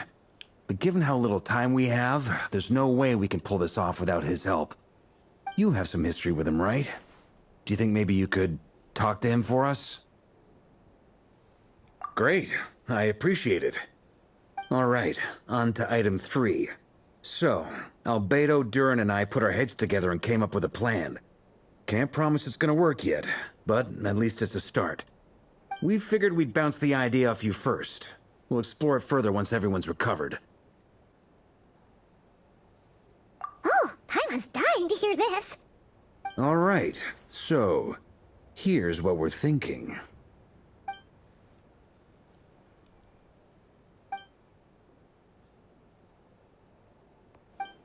We felt a little uneasy about roping you into this. I mean, firstly, you're not locals, and secondly, none of us are your boss. You're well within your rights to refuse if you so choose. Roping us in? Why would you even say that? We know the stakes here. It's all of us against the Rayher of Solnari, or none of us stand a chance. I choose my words very intentionally, I'll have you know. I like to think there's an art to striking a down-to-earth tone even when the stakes are through the roof. Sir Varka, I have a few thoughts about this plan. I'm all ears. I think we can be more flexible with how the roles are allocated. In my view, the most sensible lineup would be like this. What is the point of this and we aren't even getting actual information? I see your point, yeah. But if that's how we're going to approach this, you'd better make sure you're ready. To be clear, I don't doubt your abilities. Far from it. I just want to make sure. Are you really willing to take all this on? I want to do everything within my power. The Rayher of Solnari is a truly fearsome opponent, and if I do my part, it'll greatly reduce the risk for everyone else involved. Well, that tracks with what I've heard. Jean's mentioned in her letters that you're so diligent it's almost abnormal. As in, most people weigh up the risks and rewards in situations like this. But you seem to just march towards danger without a moment's hesitation. Of course, everyone appreciates a fearless pioneer. But all that aside, I'm the Grand Master of the Knights of Favonius, and you're our honorary knight. I want to make sure your courage doesn't come at the expense of your safety. Thank you, Sir Varka. I should be the one thanking you. It means a lot to have you on board. I'll give some serious thought to your suggestions.